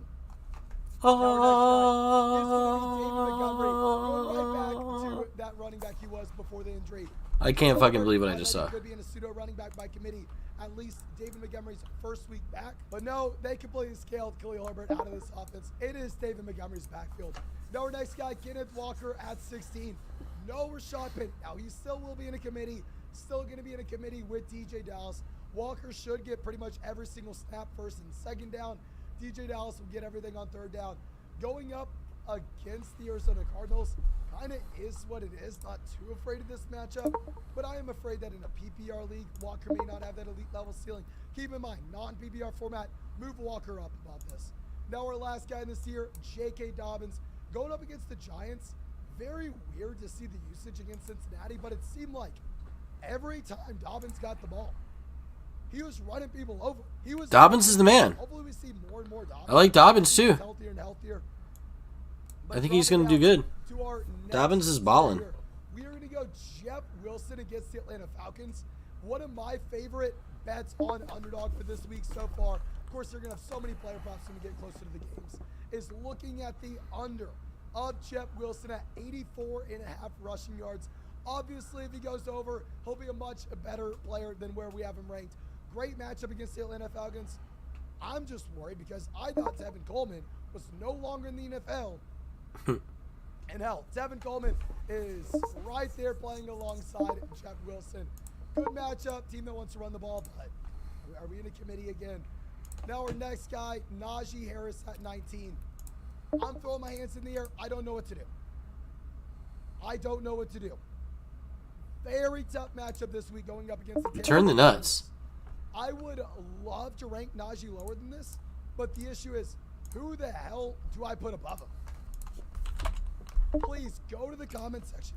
If you disagree with these rankings, please let me know your opinion. If you think Najee needs to be lower than this, please comment the players that you think should be ranked above him. I mean, Jalen Warren played more snaps this past week. We can't get any action. It's like they know what I have. Why don't they go all in against me that time? Like, fuck, man. This just gets so annoying.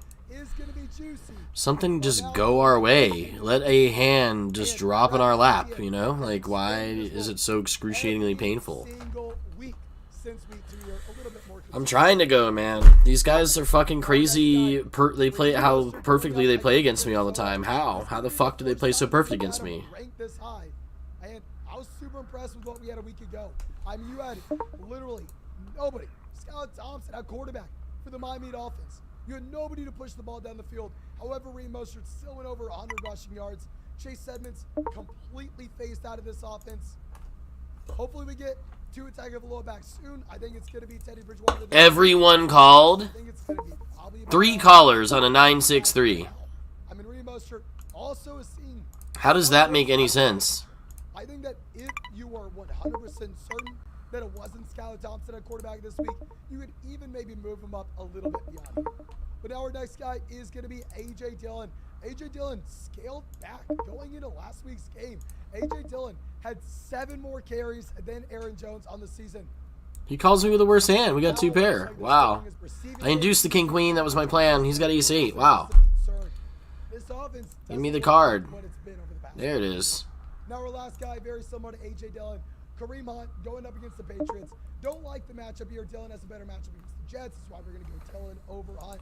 But with Hunt playing behind an elite offensive line, I think these running backs are just going to be very comparable to each other rest of season.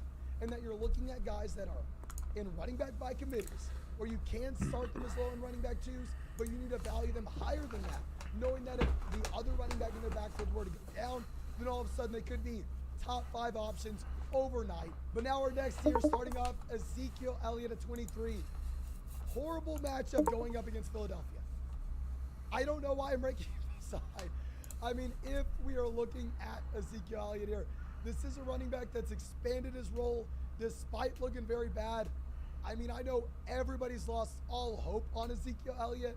I didn't like him coming into the season, but if anything, if he's getting 20 carries in an offense, that should get better as the season goes on. Touches are touches. Volume is volume.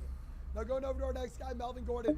Melvin Gordon, I would rank him significantly higher than this if A, Russell Wilson was better, or B, you did not have I flop top fucking pair. What I'm worried about is I'm worried that this will be a 3-man running back by committee with Melvin Gordon, with Latavius Murray, with Mike Boone in a bad offense. It's hard to know exactly who we want to start, so I don't know. It is very tough. It is also possible that Latavius Murray comes in and goes, okay, I'm just taking the Mike Boone touches. Melvin Gordon, you keep your role.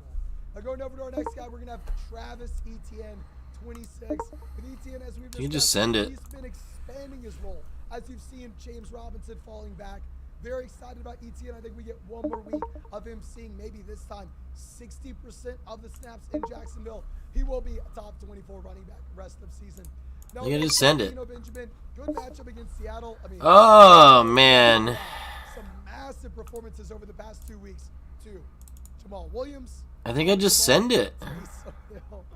Here with Benjamin, though, we're kind of sitting on our hands, waiting until we get official news with what we are going to have with James Conner and Darrell Williams.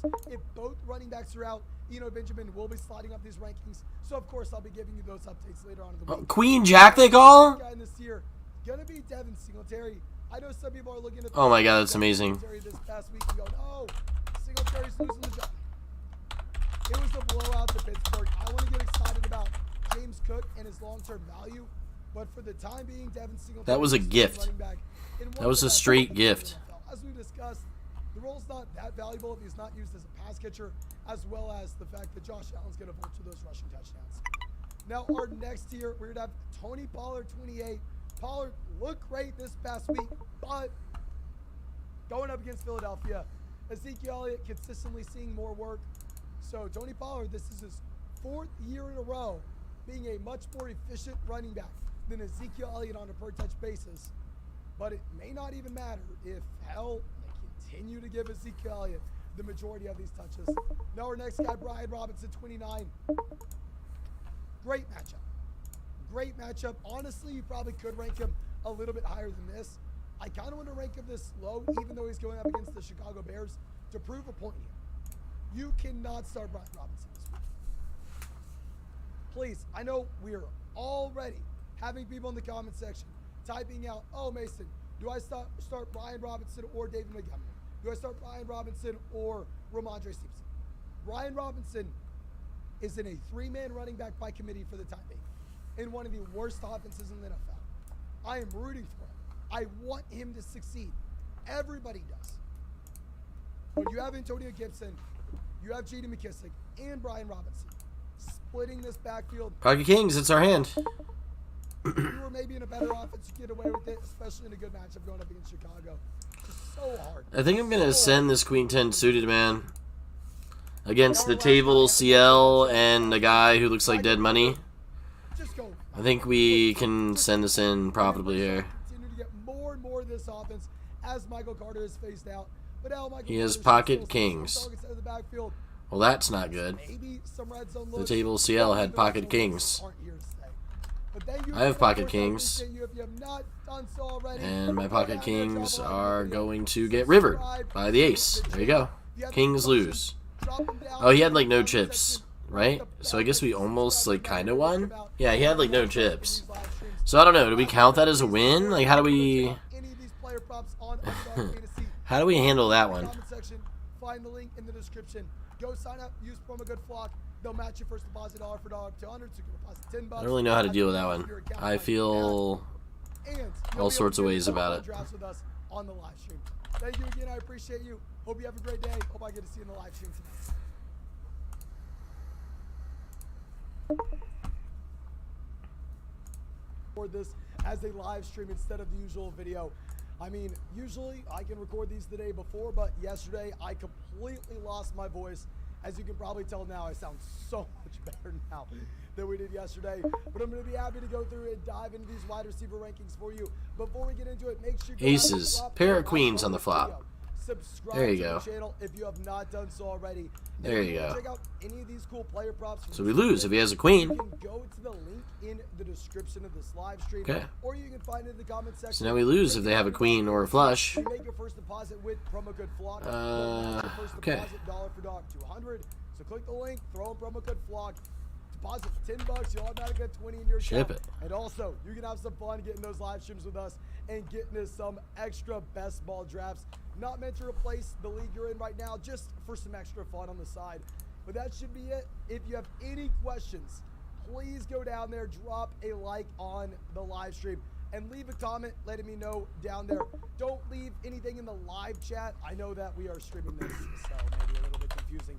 Just make sure after the live stream, you go right back to the comment section and you leave it there. I'm going to try to answer as many of them as I can. But that should be it. Let's go through. Let's dive into this. Cooper Kupp won with Kupp going up against Carolina. Not a great matchup. I mean, you would expect that the Los Angeles Rams, if they're ever going to be able to just run the ball and not have to get into a pseudo shootout, it's going to be in this matchup. Who the hell cares? Don't want to waste your time. Kupp won. At 2, Stephon Diggs. I honestly think you could maybe make an argument that based on how good this matchup is for Stephon Diggs going up against Kansas City, that maybe you could put him at 1 because, oh my gosh, this is the best game of the year, right? At least so far, I think that we can safely project this to be the best game of the season. Remember what we had during the playoffs for these two teams. Going over 2-3, we'll have Justin Jefferson. With Justin Jefferson, it is a very exciting matchup against Miami. Let me say, it would have been a very exciting matchup against Miami if Skylar Thompson was not starting, but he is. So obviously, it's going to be much more difficult for any of these Miami Dolphins players to be productive. We'll get to Tyreek Hill. We'll get to Jalen Waddle a little later on. But our next tier, Jamar Chase at 4. Not a great matchup on paper against New Orleans. Obviously, you have Lattimore usually shutting down top wide receivers. I mean, outside of Mike Evans, other receivers going up against New Orleans have been fine this season. Look at what you had from Tyler Lockett and DK Metcalf. a little earlier on this year. Now going over to Deebo Samuel at 5. Great matchup going up against the Atlanta Falcons. What's interesting is instead of using Deebo as that pass catcher like they did a year ago, even with the injuries to both Tyrion Davis-Price and Elijah Mitchell, you actually have Tevin Coleman getting involved. Like, I don't know. We'll save that when we talk about Jeff Wilson. Evans going up against Pittsburgh. Obviously, Gabriel Davis, who we'll talk about later on, just destroyed this Pittsburgh Steelers secondary. I still think they're in good defense overall. Right now, Las Vegas has Tampa. What's up, Albert Ray? In this game. You know, let's do it. Let's do this thing. Against the Seattle Seahawks, we have ranked him as a must-start guy every single week. Every single week, we have him as a must-start player. The reason for this, no DeAndre Hopkins. We know Arizona's going to push the pace of play. Cliff Kingsbury, regardless of if you think he's a good head coach or not, he plays it as if it's Madden. There are going to be a ridiculous amount of plays run per game. Really love this matchup against Seattle, where we have seen time and time again. I mean, teams, the Detroit Lions 2 weeks ago, put up 45 points, and the New Orleans Saints this past week, allowing someone like Taysom Hill to score 4 touchdowns. Now, Tyreek Hill is in this tier. Full transparency, we recorded this. I'm sorry. I was supposed to record this video before I lost my voice. We made this tier list yesterday when it looked like Teddy Bridgewater was going to be able to make it back. Now that Skylar Thompson is back going up against Minnesota, you cannot put Tyreek Hill in this tier. Tyreek Hill has to drop down. So I know we're going to have a lot of people that just skip to the end of this video, look at the rankings, and go, oh my God, this guy has no idea what he's doing. If you're watching the video, you should know Tyreek Hill is going to be lower than this. Godwin will be at 9. With Godwin down week this past week because Leonard Fournette led this offense in receiving. I think that this should go back over the direction of Mike Evans. Chris Godwin now another week healthier. I'm confident with the passing volume that we're going to see in Tampa. Let's go ahead. Let's go in this direction. Now Mike Williams at 10. With Williams, do not like this matchup going up against him. I think that this is an offense that should have a difficult time, at least in the passing game, knowing that A, Denver has a very good defense, and B, with the Denver Broncos as well, Russell Wilson looks like garbage. I don't think Los Angeles has to push the pace of play. I think that maybe can just run the ball in the second half with how bad Russell Wilson and the Denver Broncos will be. Jalen Waddle at 11. This was not with Skylar Thompson as starting quarterback. Now that Thompson does look like he's going to be starting for Miami, you have to drop Jalen Waddle down a tier as well. I still think that Tyreek Hill and Jalen Waddle are guys that you're going to need to start. However, I think that Tyreek is going to be a low-end wide receiver 1, high-end wide receiver 2, and now Jalen Waddle is going to be a mid to low-end wide receiver 2. So I apologize that the list here is a little off. We have A.J. Brown at 12. More excited about A.J. Brown than this for the rest of the season. The issue is this Dallas Cowboys defense has shut down opponent Kings, after opponent after no opponent. action. I mean, Dallas is not. No one wants to go in against my Kings. More than 20 points this year. They've not allowed a single team to It's score the more than toughest 20 game points. ever. I don't know. And same thing with CeeDee Lamb. CeeDee Lamb, I would be more excited about Ace the rest King. of the season, It's a good hand. But specifically with this matchup going up against Philadelphia, Philly has a very good defense. Like I said, of course, drop Tyreek, drop Jalen Waddle down. Sorry. Y'all can hear by my voice. Give me a second. Now, with CeeDee Lamb, with A.J. Brown, even with them being tough matchups, given the fact that these are stud-level receivers and what have been very good offenses We hit the so far this queen. season, there's still going to be must-start guys. Oh, baby. The tough matchup. Now, T. Higgins at We hit a 14, card. I am making a statement with this rank. I know a lot of people are going to be worried about starting T. Higgins. What just happened on Sunday night, I get it. I would be worried as well. However, if T. Higgins is healthy, if T. Higgins is good to go, on average, he has averaged 90 receiving yards. 8764, not looking so hot on the East 9-3 rainbow, gotta be honest. Just let DK Metcalf and Tyler Lockett have monstrous performances a week ago. I know that maybe you want to make the argument given the nagging injury. We're still in the tournament. This is a statement ranking. I want to make sure What are all these people doing calling me? that has T. Higgins on their roster puts T. Higgins into their starting lineup this week. Chris Olave at 15. I mean, Olave here is a wide receiver that I really want to root for. Going back to what we looked at. What the fuck is going on here, man? You better have, like, pocket eights, man. Chris Olave has now vaulted himself up. I can't fucking believe this shit, man. In a class of He hits a set on my overpair. Overpair loses again for me. Can't win with the big pair. Obviously, we'll give this up. He has a set. Weekend on the injuries for guys like T. Higgins and Olave. With Olave, What the fuck? doing a lower expectations where, if y'all remember, a week ago, last Sunday morning, we were saying that he was a must. Yeah, you gotta call me. You gotta call me. Because you had no Michael Thomas, you had no Jarvis Landry, so it looked like Olave was in a spot to completely smash. This week, even if he does play, we're gonna be a little bit more pessimistic though, because you will get guys like Michael Thomas back into this offense. So now we're gonna have Gabriel Davis at 16 with Gabe Davis. Dear God, the man dominated. I'm gonna fucking bluff. 6 targets a week ago. Last time he played the Kansas City Chiefs, over 200 receiving yards. Last time he played against the Chiefs, over 200 receiving yards. Obviously, we're not expecting that to happen again, or Gabriel Davis would be at 1 overall. But I want as many The bluff players works. in this Chiefs. He said LOL. Yeah, it's hilarious. Knowing that this should be one Got of the last bluff through. games of the year. Hopefully will be. Now our next tier is going to be led off with Christian Kirk at 17. Kirk was on our buy low wide receiver stream this morning. And our thought process here is, outside of this past week, Christian Kirk has averaged 9 targets a game so far this season. Over the past 2 weeks, Jacksonville has looked significantly worse, but keep in mind, Turn the ace on the check back. of 7 turnovers for Trevor Lawrence, 4 fumbles, 3 interceptions. I think once these turnovers come down, which they have to, they 100% will, you'll have this Jacksonville Jaguars offense going back to sustaining drives, and at the same time, Kirk consistently getting that target volume. And thank you so much Ship it. for everybody coming out to this live stream. If you have not done so yet, go down there, drop a like in the stream. We just hit 1. He's got Metcalf in the D tier. I thought Metcalf might be a little higher.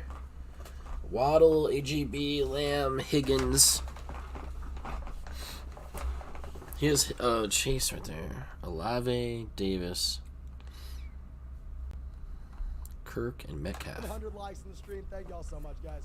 Now our next guy is going to be DK Metcalf at 18. With Metcalf and this entire Seattle Seahawks offense, Geno Smith has been absurd. Geno Smith has been phenomenal. Geno Smith has been way better than I was expecting. But at the same time, I am going to be expecting Geno Smith to come back down to earth. Just like how people really wanted to get mad at us a week ago for saying, yeah, Jared Goff's been great. I mean, a week ago, at that point, only Justin Herbert and Josh Allen had more passing yards than Jared Goff. But we still said, okay, if we take a step back, we remember that Jared Goff is Jared Goff. There's no way this keeps going until the rest of the season. I think it is a very similar thing with Geno Smith. I mean, you want to root for the guy. It's an incredible story where he comes out and he gives a better season than what Russell Wilson did a year ago. Nobody respected him when there were clowns like myself. Starting quarterbacks in the NFL. You want to root for the guy, but I still think this offense does take a considerable step back, despite putting up 1,000,000 points over the past 2 weeks against the New Orleans Saints, as well as the Detroit Lions. Should be a good matchup on paper against Arizona. We're going to have Tyler Lockett here at 19 as well. Lockett has been more productive than Metcalf so far this season. That's why if you're looking at a sell high video, I'm not going to tell you to sell Tyler Lockett high, because I know you're not going to get that much for Tyler Lockett. Whereas with DK Metcalf has the name brand appeal. So if the production is very similar to these 2 wide receivers, and you were looking to sell one, assuming that the Seattle Seahawks offense would take a step back, the guy you would actually want to be looking to sell would be DK Metcalf, not Tyler Lockett, because the perception of Metcalf is so different than the gap between these 2 players in reality. Now, someone that was a wide receiver we were looking to avoid coming into this season, a wide receiver that we had a sell high option on last week, is going to be at 20. We will go Cortland Sutton. Y'all know I'm not a big Sutton guy for a multitude of reasons. I think some people are coming around with us on this one, seeing that when Jerry Jeudy is healthy, the gap between these 2 wide receivers about that big, and it's a piss-poor offense in Denver. So I think you can be a lot less excited about Sutton. Another guy that people hated on me for, y'all hated me coming into this season because we are so low on Michael Pittman, where everybody had a locked in to be a top 10 wide receiver, where we said Matt Bryant's not nearly as good as you think. Pump the brakes on this. Alec Pierce was the wide receiver one this past Thursday night over Pittman. Even if I'm a Pittman hater, even if I didn't think he was the top 10 wide receiver coming into this season, hell, I'm still willing to sit here and go, okay, Michael Pittman, he's the bona fide alpha wide receiver one in this offense. It's not going to be Alec Pierce, even though. Kind of want to tell you, as I told you so, on Michael Pittman. Hey, can I take 1 second to flex on everyone here? Because speaking of these two guys, we got so much hate on this season. Y'all know we drafted over 700 teams on Underdog. I know everybody knows what Best Ball Mania is on Underdog. We drafted 150 teams in Best Ball Mania in 12-team leagues.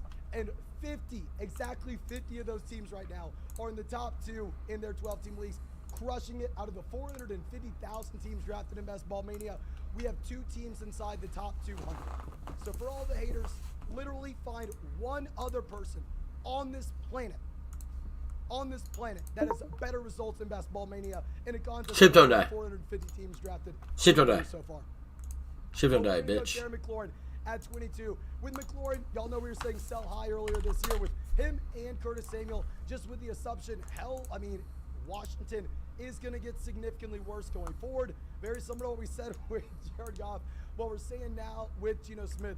At the end of the day, Carson Wentz is Carson Wentz. Don't overly buy into the hype that we had through the first few weeks. But now I am more excited about Terry McLaurin, more excited about Curtis Samuel, because you're looking at an offense that lost both John Dotson and Logan Thomas, at least for the short term. Of course, we're expecting these players to come back in a few weeks, but if you have no John Dotson and no Logan Thomas, all of a sudden the targets are going to be jacked up for these players in Washington, even if we still expect this to be a very bad offense overall. Now we're going to go Amari Cooper 24, with Amari Cooper going up against the New England Patriots. I mean, I want to root for Jacoby Brissett. I do.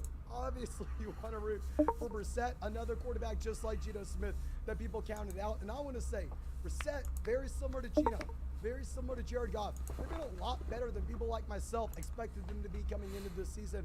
I think this speaks on the elite offensive line that you have in Cleveland. Also, it's going to be very difficult to run against the New England Patriots defense. He bets the flop, then he checks the turn, and now he's trying to sell it like he has a 3 or clubs. Today, this New England defense just shut out the Detroit Lions. I feel like he has like King 10 here. Number 1 offense going into that matchup across the entire NFL. Don't love the matchup. At 25, we're going to be going up with Deontay Boy, was I wrong. Why doesn't he just keep betting? I mean, oh my gosh, George Pickens just, outproduced them again. He's got to make things. He's got to make things weird. Snaps, drawing fewer targets. I still think Deontay's the wide receiver 1 here, but the gap between these two guys is definitely getting smaller and smaller. I think they're bots. Smaller. So it is what it is. I think Deontay Johnson has to continue to fall down our rankings. Hopefully, Kenny Pickett gets better. These can't be real people. Now, our next guy is going to be Michael Thomas going up against Cincinnati. With Michael Thomas, should be good to go. Already cleared. Good this week. I mean, last weekend, they were saying he was going to be good to go week 6. Cincinnati defense has been quietly very good. However, I think that looking out on what we are going to have with Jarvis Landry will make risky a major bet impact on the rankings of both Chris Olave and Michael Thomas. Risky Next bets. guy, Devonta Smith. With Smith, love what you have, but the matchup. The matchup is disgusting. Going back to what we were discussing, this will be also another great game where with Devonta Smith going up against the Dallas Cowboys. Dallas has not allowed a single team to score 20 points. A single team to score 20 points. But real quick, if you have not done so yet, go down there, drop a like on the live stream. We are 1 like away from hitting 200 likes in the stream. Thank y'all so much. And Drake London at 28 here, with Drake London going up against the 49ers. Another bad matchup. Mariota, piss poor performances back-to-back weeks here. I'm assuming that we get Desmond Ridder coming in sometime soon. This is a legit defense. We don't know what to expect with Kyle Pitts. Still love Drake London as a talent. However, the issue is going to be with Drake London here. As we discussed, horrendous offense as well as the really tough matchup. Now going over, we have Allen Lazard, 29, going up against the Jets. I mean, with this Green Bay Packers offense, clearly not as good as they've been in years past. On top of this, you have a little bit going to Lazard, a little bit going to Romeo Doubs, a little bit going to Randall Cobb, a little bit going to Christian Watson, a little bit going to Robert Tonyan, a lot going to the running backs. Like, I think from a best ball perspective, you could really like what you would have with some of these Green Bay Packers wide receivers, because there's a lot of touchdown upside if you're playing with Rodgers. It's going to be so hard to predict which wide receiver is the guy you want that week. And then going over Garrett Wilson at 30 in that same game. I know people are worried about Garrett Wilson because the New York Jets had 30. Garrett Wilson ranked wide receiver 30. The New York Jets had 4 rushing touchdowns this past week. They looked very, very good. I think you can be excited about the Jets offense. Ace King suited. To being a little bit more passive. 29 left, 24 cash for chip leading. I truly do appreciate all of you. If you have not done so already, go down there, drop a like on this video, aka live stream. Subscribe. He's all in, we're all in. That's it, 300 likes. Of course, I'll be live later tonight as well. Hopefully my voice can hold up and we can get a Q&A live stream going. Your voice isn't going to hold up, bro. You're streaming 24 hours a day. Link in the comment section. Promo code BLOCK. 100% a positive match and available in pretty much every state. Now I'm going to stick around for the next 15 minutes answering comments on this video. Nothing in the live chat, but I'm going to go down there. He hits the 8 with ace 8. 3 out, suck out, all in pre. There you go. Top 5% hand for me, and a 3 out, suck out again. What's that, 10, 20 times tonight we've seen this? Why does it keep happening? I mean, I get that I'm completely outplaying these guys, and I can't just hold every single time I go all in with the best hand against them, and they're fucking bullshit hands, but, like, aren't you supposed to hold, like, 75% of the time or something? We're, like, getting beat every time. Explain this to me, mathematically. Ugh. The shit is bullshit. Hits an 8. Imagine if we were ripping cards like that in here. 8 ball, 10 ball. Where did all of our balls go? We used to call for these balls all the time. We used to always hit them. Now we never fucking hit them. What the hell happened to our luck? Seriously, what happened to our luck in here? Where the fuck did it go?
Ugh.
That's what I told my barber yesterday. Shave this side.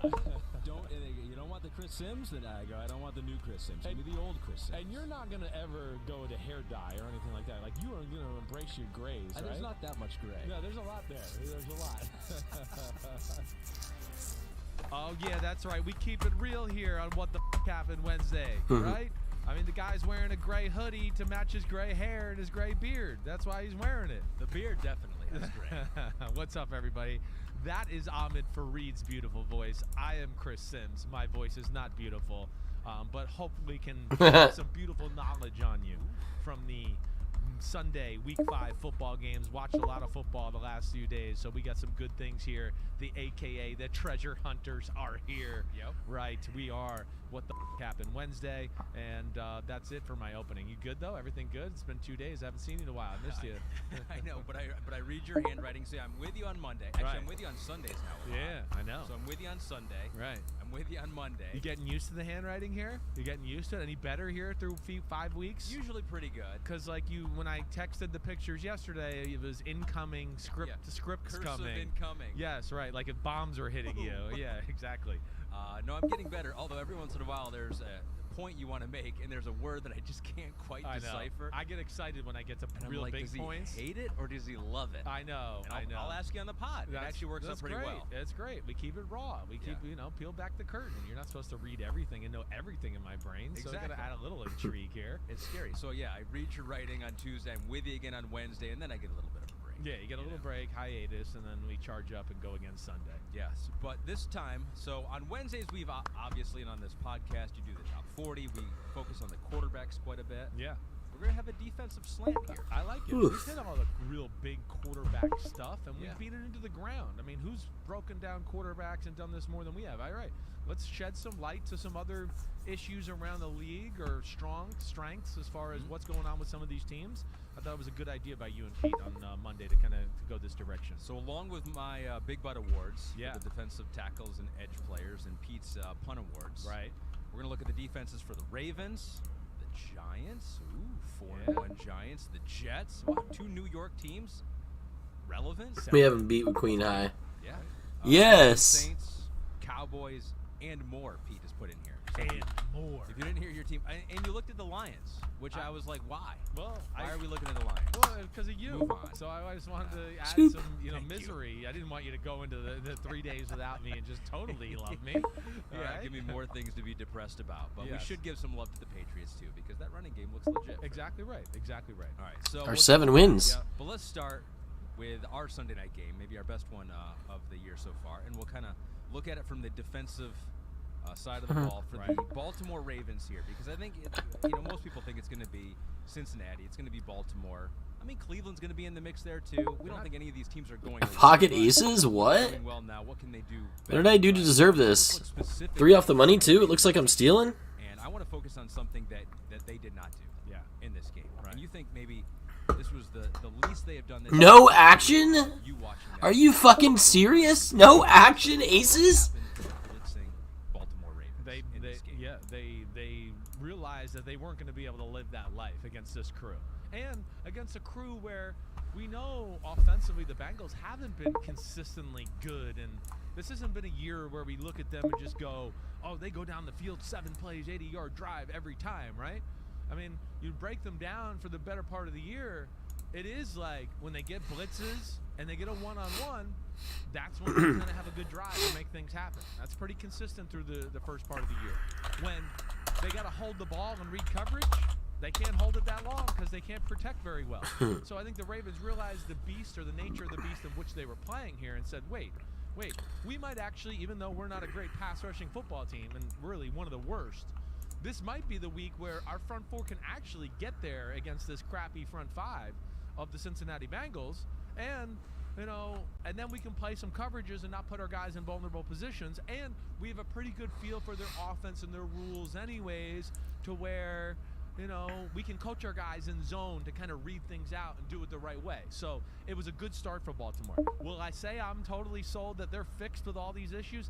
Absolutely not. It's a matchup league, and I think they matched up very nicely with this crew here. Yeah. So I got to see a little bit more of it before I say, okay, but it was certainly the right thing here, and I think it's at least something they're going to have to do more of as compared to the first few weeks where they were, much more aggressive. So that's interesting. Let's Right. dig deeper into that, Yeah. because weeks 1 through 4, Pete notes here in our rundown, they blitzed 28% of the time. Yeah. That's 12th in the NFL. Right. Week 5 against the Bengals, 5% of the time. 31st in the NFL, so only one team blitzed less than the Baltimore Ravens did this past week. You don't think that they've figured something out here, and maybe this is how they'll play going forward. You think this was specific to the Cincinnati Bengals? I think it's a little bit of both. I do.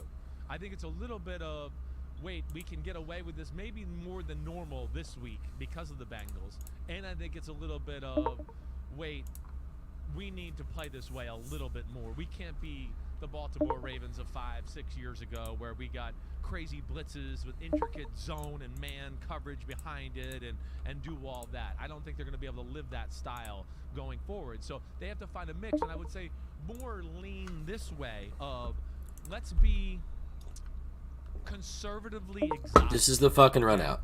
And what I mean Alright, by he had that ace king. That should have got in pre. How do we not get paid? where We should have went all in pre with that guy and won a flip for the first time ever. But he didn't go all in with ace king. disguise looks like it's a blitz, blah blah blah. 2 guys blitz, but 2 guys drop out, and we're playing Tampa 2. And we made it look like cover 3, and the down safety. How the fuck does that not get all in pre? That runs down the middle of the field in Tampa 2, and we found some cool way to get. What's it, going right? on around that here? Makes sense there, to where the illusion of complexity ends up being an event. Ace king 2-9. He's limping. This makes the quarterback, the line go, oh wait, this guy dropped. Oh, that guy blitz. Wait, we got to pass it off. And the quarterback, at least for a second, go, wait, are we picked up? Wait, what the hell? They were in cover 3, and now it's Tampa 2. I think that's their best way for an advantage. They're not going to turn it around and be a dominant defense or a top 15 defense at any point this year. I don't think that's going to happen. So they're rushing 4 either way. It's just how they do it. Blitz zone change is how that's what we would call blitz zone change. You're changing. We're blitzing, we're playing zone, but we're blitzing and changing one blitzer for another guy to change into coverage, right? Yep. And that's really, to me, where they were most effective. And in this game, they blitzed one. They blitzed. I think I got done with the first half, and I was like, whoa. Have I ever written this before in my life? I was like, we're at halftime, and I'm pretty sure there was one real blitz the whole first half, if not maybe 2. And on that one real blitz that came in the second quarter, it was a 1st and 15. And guess what happened? They threw a 15-yard curl. He was open. He broke a tackle, and it became a 34-yard gain. That was that Mike Thomas play. That was the Mike Thomas play, right. And then I think that's when Baltimore was like, okay, we learned our lesson. That we'll be going back to the zone coverage. So where are the deficiencies then for the Baltimore Ravens? Why can't they play like they used to play? Right. Where are they not as talented? Well, I think two things. I mean, they lose Marcus Williams at safety. He hit a 10 on me. Young safety, Kyle Hamilton, We have the low. Chop it. Marcus Peters is not quite the Marcus Peters of old.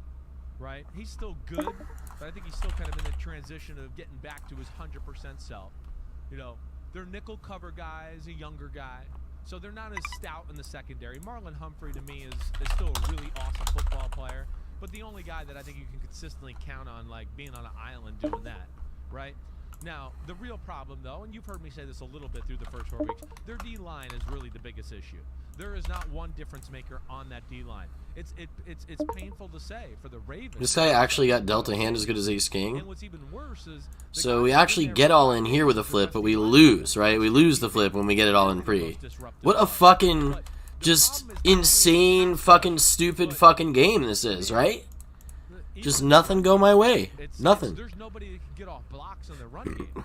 That's the concerning. The guy was supposed to go all in. He didn't. We would have won the flip. We didn't get max paid. We go all in. We lose the flip. Like, get the fuck out of here with this fucking shit. It has not improved. I can't stand much more of it. Horrible at right tackle. It's horrible. It's not like, oh, it's okay, it might get better. You know, it's horrible. So, you know, that's where it's issues there, and I don't know if that department's really going to get any better. Adafe Away was a first rounder in 2021. Yeah. Not popping? No, not popping at all. Showed more promise last year than this year. Now, you know, he's a guy that in some ways, because I think of their lack of talent too, is having to play true defensive end, right? And that's okay, but I think he was more along the lines of a guy that they wanted to be kind of like outside linebacker / defensive end. Because they're so not talented there, he's got to play it all the time. You know, in my heart of hearts, I think they wanted to use him more like a Leonard Floyd in, you know, the Rams or back when the Bears. End of the scrimmage linebacker, can drop into coverage, he's athletic, he runs well. And then, hey, it's a nickel or a pass rush situation, we let him go get the passer. But they're having to ask him to do, you know, stuff where I don't think it's in his DNA quite yet, as skinny as he is, to stop double teams in the run and set the edge all the time and do that, but certainly not popping, to your question. But they won this game. They held the Bengals offense down to just 17 points, and you knew we couldn't keep away from the offenses and the quarterbacks the entire podcast. So we're going to do a little Well, we got to hit on that because it goes hand in hand with this conversation. So this is what you've been talking about. You talked about it last week, and this is what I texted the group earlier in the week. I go, because I started seeing on Twitter other people saying, what's going on with the Bengals offense here? Doesn't it seem kind of simple, the things they're having Jamar Chase do? What's going on with the Bengals? I was like, yeah, we were a week ahead. We were a week ahead. Unbuttons a week ahead. Right. So the rest of the football world is starting to catch on here with this Bengals. Said it on Sunday Night Football in my little segment with Coach Dungy, where I tried to say, hey, the X's and O's got to be better. They're too reliant on the Jimmies and the Joes. So Kristen and Gabby have brought up here, if you're watching on YouTube or on Peacock, the route trees for some of the top receivers out there. And you see Justin Jefferson, it's all over the place. And Cooper Kupp, it's all over the place. A bunch of different routes. Stephon Diggs is crazy. Is insane all over the place. Right. 7 different and running squigglies all over the field. Jamar Chase? Whoa! Not so much. How do you describe that route tree? It's simple and shitty. That's what I would describe that as. And then that's what I've been trying to tell people a little bit. You know, it's to the point where you don't even have to double team the guy anymore because, like I said, outkicked. Yeah, outkicked. All they do is run. He's got me outkicked. Queen 9, Queen 7. We both had a queen. Yeah. So we're just gonna lose that one real quick. Other than a 5-yard out route. Outkicked on the queen. Button against big blind. Queen on the flop. We're outkicked. We don't have him outkicked. He has us outkicked. Not acceptable for a guy that talented. The offense is not acceptable for the talent they have at the skill position. I know their offensive line's not good, but they're so talented at the skill positions where if they moved and did some creativity, a little more creativity, it would help their offensive line out. The fact that they're so stagnant and simple actually is hurting their O-line because teams are figuring out, oh, we can expose the protection this way. If we blitz this guy or drop that guy, they're in trouble. There's nothing to worry about, right? You don't have to, hey, we're going to blitz here. Oh, wait, they motioned and shift. Wait, check the blitz, check off blitz. We're going to blitz now to the other side, or we're just going to check out of it and play cover 2, right? They don't ever do that to teams. Those are the things that help out offensive line. They're not very good at wide receiver screens or anything like that. Really good teams. They can see the Eagles. You see the 49ers. You start to overplay their run and run blitz and do things like that. Zoom, there you go. you know, A.J. Brown or Deebo Samuel, and now you're because everybody's trying to inside the box trying to stop the run, and now it's Deebo Samuel, and you're going, oh, if he breaks one tackle, he's going to be off to the races and nobody's there. There's nothing there. There's no checks and balances. There's no creativity. There's no stress they put on you, and that's where it's got to change, and it's being exposed more this year than last year because at least last year they could run the football a little bit. So then they could go, okay, hey, we're still running the ball, and then it opened up the play action pass, and then teams had to worry about that a little bit, and then it made some of the bland, simple plays you're talking about here and all that, well, they were still effective because teams were having to play and worry about other things. Right now, all they have to worry about is one thing, just big play. Let's just not let Jamar run a go route by us. Let's not let T. Higgins run a go route right by us.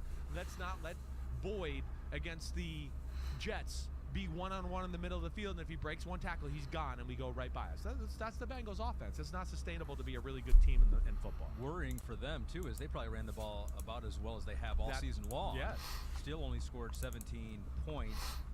Burrow threw the ball Pocket Queens now. That's the hand they're giving me. Pocket fucking Queens. I don't like that. There was one interception. Right. Bad interception. Queen. Right. Bad interception. I didn't mean to cut you off. No. I wanted to get your take on that. Yeah, it's a bad interception. I mean, just, you know, play action pass comes out of it, you know, and just took for granted he thought the effect of the run fake was going to suck up that linebacker. It never did, and yeah, that was his worst play of the football game for sure. But you know, the stat line you read was perfect. 35 attempts or 24 completions for 217. Are you kidding me with this group against that defense? Get out of here. Like, get out of here. That's embarrassing. It is. For a guy, too, listen, this is not check down Charlie. What the fuck is going on? He's looking to strike every time he drops back. I mean, it's to the point where if he is what is going on? And it's one-on-one, he's going to throw it. I just ran Queens into aces. Time I get a chance to go down the field with it. I mean, T. Higgins in that game against the Dolphins, he was literally just, oh, wait, it's a go route, it's one-on-one. I'm throwing to him. I mean, he's looking for the big play, but they can't deliver it for him right now. What the fuck? For a number of problems. And, yeah, as much as the Ravens thing was good and positive for their defense, they still come away from the game going, wait, the Ravens defense is still not good. And it's even more concerning that the Bengals couldn't move the ball on this Ravens defense. One thing that shocked me, you noted it in your notes here, was yards per play in the NFL, which I usually like to go by. Yeah. You can do the total yards per game, but sometimes that's skewed because you might run more plays than the other team. I like yards per play. Right. I think it gives you a pretty good gauge of the offense. Sure. And the bottom 5 teams in yards per play. Yeah. A couple of teams you would think. I'm still losing with my big pairs every time I get dealt a big pair. 31st, second to last. Jack's no good, King's no good, Queen's no good, Ace is no good, Ace King no good. No good, no good, no good, no good, no good. Never, never, ever, ever. We've talked about as someone explain to me how. 3 receivers in the NFL. I don't think that's crazy. Look at this fucking shit. Joe Mixon, right? Joe Burrow, right? Second to last Hayden in the NFL. Hurst, not a bad pass-catching tight end. What was I supposed to do here? There's one thing that list has in common right there. One thing, and you know what it is. This is fucking straight dumb. Exactly right. The offensive lines are fucking pitiful. So that's hard. So is that to blame more for the Bengals than the simple stuff that Zach Taylor? It just compounds it. You know, they would get away with some of the simpleness if the offensive line was really good because he would make unbelievable throws, and if people weren't open, it would give him a chance to buy time and move, and then he'd make another incredible throw. And Chase is going to get open. And they're going to get exactly right. So that's where it just exposes it even more. That's the biggest thing. And that's what's disappointing. I mean, they have a superstar cast of skill guys. The O-line stuff's a real issue. Same with the Rams. I mean, it's the same system, except the Rams have more creativity. And the Rams, though, it might be, it's every bit as worse, except the Rams don't even have people that scare you other than Cooper Kupp, where the Bengals have that at least going for them to back people off at times and stuff. The people play the Rams, and they're just like, we just slow down Cooper Kupp. Nobody else are we even remotely scared of. Who cares? But yes, offensive line play is an issue, and you see that across the league. I can't believe this losing with big pairs every time I get a big pair shit, you guys. But I gotta think it's gonna turn my way soon. You know, you gotta think that. I mean, we are losing with such a high frequency with the best hands you can hope to be dealt in the game. So I mean, It's not fun. You want to just be sun running and winning big all-ins with these big pairs and just crushing. You want to feel like you're crushing. And if you have one injury on your O-line, you're in deep shit. Most teams can barely field a team of good 5 O-linemen, other than the top quality teams. Every team has 8 good defensive linemen. And that, to me, is a big imbalance in the league right now. Just something food for thought there. But, hey, yeah, the Bengals got to improve there, certainly. And, wait, I want to answer this question that I'm seeing here right now. How does that happen to us? I think you owe the ball. I mean, I'm like seriously perplexed. Well, Braun. They've bottled both Allen and Burrow back to back. Braun. I mean, That's how they get me. They go all in with a worse hand and they hit their hand, or they get dealt, or it's just cooler city, like Whale was saying. Like, for some reason, no matter how good my hand is, they have one better. If I have ace queen, they have ace king. If I have ace king, they have aces. If I have ace king and they have ace queen, they hit a queen. If I have jacks, they have queens. If I have jacks, they have tens, they hit a 10. They hit the 10. It's absurd. We lost to the set of 6s with a jacks overpair. We lost to jacks on a flip all in free. We didn't get paid on the other hand we were supposed to get all in free. We just lost queens to aces. It's like, what? The team that is one of the best, if not the best, throwing team in football. And how many times have we just talked about stop. they drop balls in that game? Drop ball, interception. Damn, they're talking 20 minutes about the fucking Ravens-Bengals game? 20 minutes on the Ravens. I don't think they meant to talk that long about one team. I guess they're just talking about a few different teams. They're not talking about every game. They're not the worst, but they're not the Lions. No, they're not the Lions. You're right about that. But they're definitely, without question, in the bottom quarter of the league. That's without a doubt. Let's move on from these bad teams and get it. to a good team. The New York Giants. Whoa, baby. Right? Yes, When's sir. the last time you heard that? I know 2016. You don't even believe that even right now. Not totally. You're the one on TV going, let's pump the brakes a little bit here. I know, a good record and everything. Let's not get ahead of our skis here. They won, though. They went to London. They beat Aaron Rodgers. They got those cheeseheads out there in London. Had to go all the way back across the pond, upset. This is impressive, and we're going to look at the defense here and how they kind of slowed down Aaron Rodgers. Didn't look like they were going to be able to do that early on in the game, but by the second half, they really were making it very, very difficult. What do we have here? Let's start with this. Yeah. You look at the defenders on defense here, and these names don't pop. These names are not popping. So we're looking here, if you're watching on YouTube or Peacock, some of the names of the defenders for the Giants here, signed after August 31st. And they played a ton versus the Packers. Fabian Moreau at corner played 52 snaps. Jalen Smith, who's kind of started, played 41 snaps.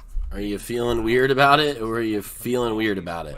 Was great too, coming in as a corner after I'm fucking out of here. I'm exhausted. What a stupid session tonight. Kid from Notre Dame. I can't believe that this shit is a real session of poker. Went to Notre Dame, second-year guy, first defensive snaps of the season. He really didn't play a whole lot last year either. Yeah, you liked him? It's not hard because the players have improved. It's not hard because all the players know how to play bubbles and know how to play ICM now. It's not hard because these guys are studying their ranges and studying their HRC and studying their Odin and studying. It's hard because I can't win any fucking all-ins. That's why it's hard. I have a better hand than them, and they win every time. I can't fucking wrap my fucking mind around it. Was very good in coverage throughout. So what's working? What's working right Ace, now? Queen, Jack 10 on the bubble. The New York Giants defense, I think the great thing they have more than anything is they are big up front, right? You've heard me say that this is 2-3 years in a row here, to where they don't have to overexpose themselves as far as like, oh, we got to stop the run. They can lean on them a little bit.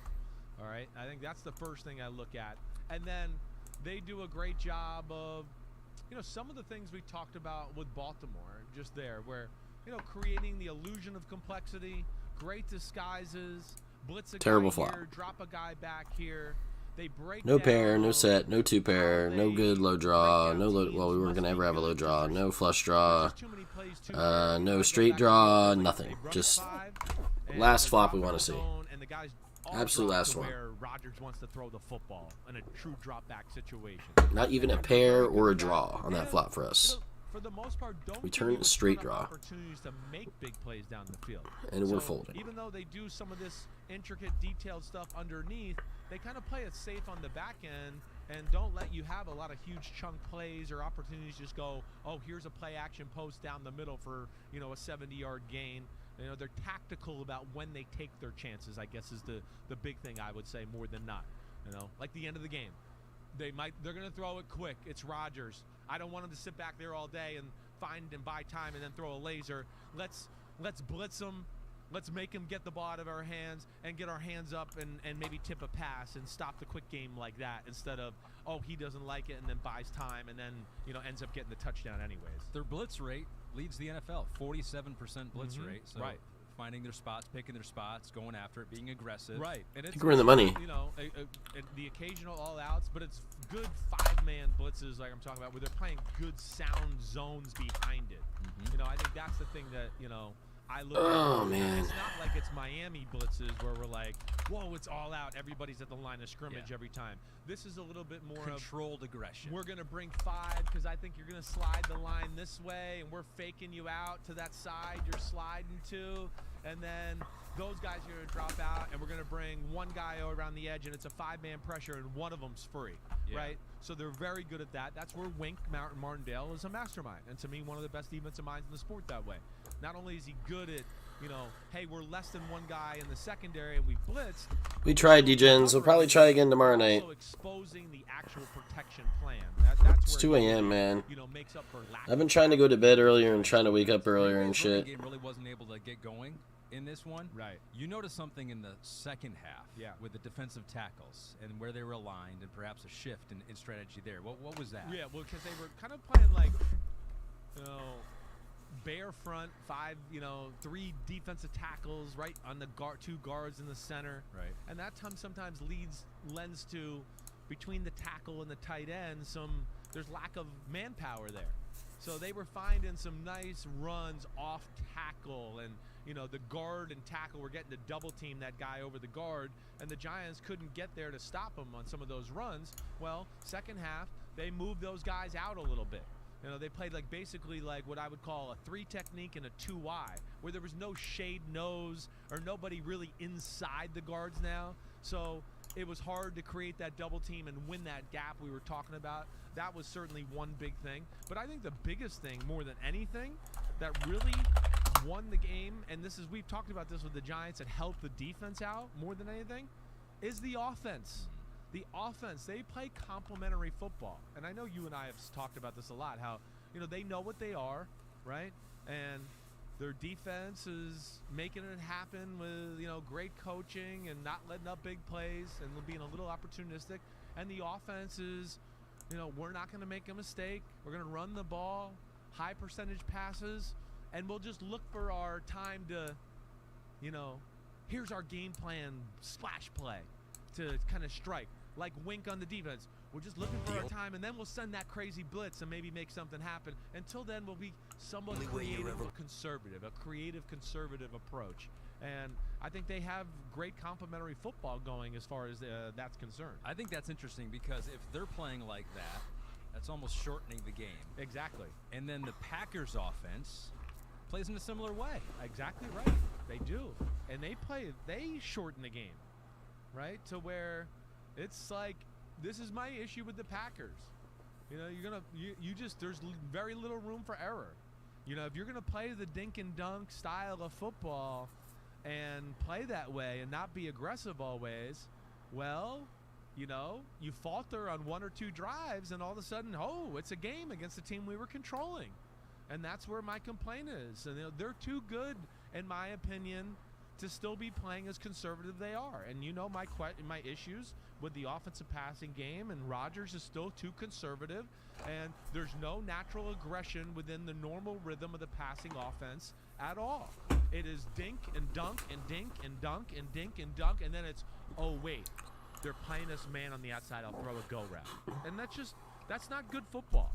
You know, I mean, you're going to get away with it some weeks, but against some better defenses who are coached well and kind of know how to break you down, it's not going to get it done. And that's what I keep trying to say to everybody about Green Bay. I know they're still very good, but it's just a hard way to win and be dominant the way they play. That's what Coach Magnet was asking you on Twitter. Okay. What the F happened to Green Bay's offensive game plan adjustments in the second half? Everyone is piling on the defense, but they can't hold the entire half when the O posts up a donut. Yeah. Emoji. No, I know. Well, you know, they go down at the end of the game, right? Don't get points there. You know, they drive down The other time, what was that? Late third quarter, and they're kind of on the fringe field goal territory, right? And I just want to make sure I got this right here. And I believe that's where they get a sack, right? Knock them out of field goal position, right? So that led to the Giants going down, I believe, and that might have been the drive that took the. So here, I got it right down. I wrote it down. They're fringe field goal territory. All right, so they're moving the ball. They run the ball for 2 yards on first down. Second down, it's a play action pass. There's a 2-man route, right? It's all kind of covered. All right, so there's nothing there. And then third down, all right, that's when Dexter Lawrence gets a sack and knocks him out of field goal territory. But my point was the dink and dunk execute type of offense, one mess up and the drive's over. And that's their big problem. You have no room for error there. Offenses that are aggressive don't have this problem. Sometimes to throw it short, you got to have people running deep. And what they run into is everybody's running short. And then if that one guy, he pulls the ball for a set hut, wait, I'm going to, because these are plays, as you played quarterback in high school, set hut, it's 1-2, boom, hit him, right? It's a quick throw, 1-2, boom, hit him. If that guy, oh wait, that guy dropped out there, doubled him, 1-2, there is no 2, 3, 4 read in those type of plays. You know that. It's not like, oh, 1-2, hit him, and then wait, the other side's running short routes too, and it's too late to throw the ball to them because now it's like they're out of spot and you haven't seen it clearly because they're all designed for, 1 step, 2 step, 3 step, throw it, right? So there's the other issue that they run into sometimes too when they go, oh, we think we got him here with our little cute short completion. Oh wait, we don't have him, and now I have no options because I pulled the throw to that guy, and the line's expecting the ball to be out quick, and it leads to those issues. So it's all the same things you've heard me talk about with Green Bay. So how would you explain the big plays with them? Because they do have some. They do have made some big plays. Hit the low. 20 or more yards down the field throws. Eureka. Giants specifically. Wow, East King 4 double suited. From week 5 for Aaron Rodgers. So they do have some bigger plays. Right. He hit How Randall, would you make the distinction there? Well, he hit Randall Cobb on a scramble play down the middle, okay, where he just made an unbelievable human play, like by Aaron Rodgers. And again, he was running full speed at the line of scrimmage and like awkwardly threw a 20-yard laser over the middle, and Randall Cobb like turned around and ran for another 20-something yards. For those who can't see the passing chart here, there is not a completion that traveled more than 20 yards down the field. So he had some attempts. Right. There are a couple there just inside of 20 yards. And I believe he had Dobbs on a play-action crosser. Yeah.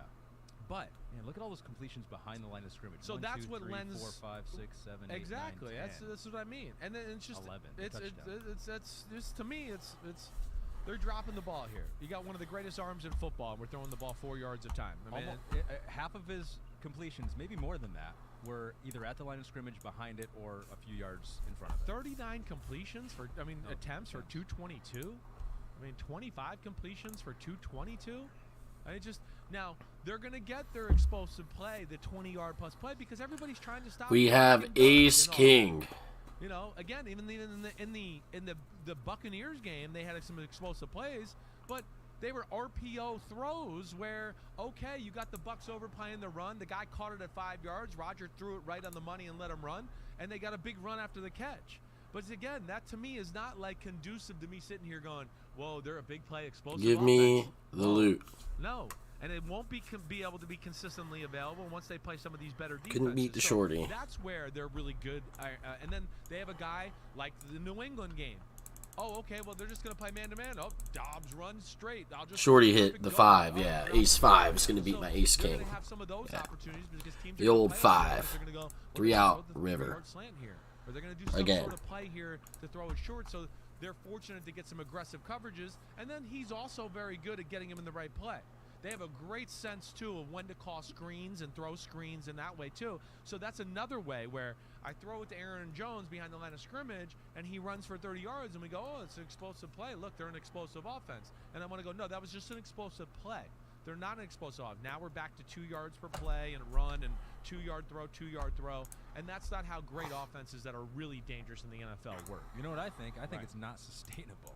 I don't think it's sustainable. Yeah, you see what I'm saying? They are 3-2. Yeah. They are 3-2 with it. They got some kinks to work out, and who knows? Maybe it won't come together offensively for them this year. They'll have to rely on that defense, which was a talking point earlier in the year for them too. I don't know that the defense has been all that impressive for the Packers. It hasn't been dominant. I think that's the big thing that's a little concerning there. It's good, but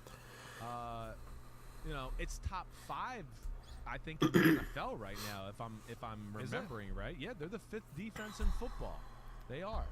Now it's better than I would have thought. Well, it's better than you would have thought, and they've been fortunate to play some offenses that we're not writing home about. Again, the Giants, we're not like, oh, hey, Mom, the Giants are explosive. Hey, Mom, the Patriots are explosive. Hey, Mom, the Bears are explosive. Okay? They played Tampa Bay without no Mike Evans and a beat-up offensive line. All right, and Chris Godwin not there either. So, they've been lucky as far as. I think we're supposed to bet this turn. I don't think they're really a top 5 defense, I guess is what I'm saying. But here's one of those where if you look at yards per play, right, as opposed to yards, because if they do shorten the game, then maybe it's fewer plays run by the other team. Yeah. Yards per play, they're middle of the pack. 14. I don't know. I'm gonna check. Yeah. So that's what I mean. They're not smothering that way. They're not smothering. And teams do go on some long drives and eat up the clock on them. And therefore, that's where we get back into, well, Green Bay, you better execute the next drive and go down the field. And it's just, to me, it's too hard to play that way. We're checking. It is. We're hoping that our Jack is good. And to me, the great offenses We're playing are, Jack. Again, Jackson 10s with a 5 kicker. Allen, they're never just looking for the check down. It's always, let me absolutely obliterate you and chop your head off. And then if I can't do that, I'll just settle for chopping your finger off. Okay, very graphic. Thank you. Very graphic. Got it. Yeah. Ravens and Giants. That's coming up this week. Giants can go to 5-1 against Baltimore. So 2 defenses we've talked about so far. I mean, can the Giants contain Lamar Jackson? That's going to be a question. That will be a question. It will. Now they're going to know their defense a little bit. That's going to be interesting. Wink Martindale. Wink's going to know how to defend it, and the Giants have size to be able to feel confident about stopping the run. But we know Lamar puts you in some binds and makes you play some defenses you don't want to play at times. Yeah, who do you think has the advantage there? You got Wink's new He team, puts you in binds. It makes you want to not play that way at Lamar's times. going to know maybe how to attack that defense. A little. I'm going to go with Wink, though. I gotta send it in, right? Ugh. He's capable of changing. And 9963 blind versus blind. We have fold equity. We got a pair in the hole, and we got a 6-3 low draw. We got a heart draw. This guy could be folding. The Ravens defense Doesn't seem great, but I think it's pretty great. This is not a great offense they're having to worry about. But yeah, that's a low key, pretty damn good game that I'm actually excited to watch. Right? Yeah.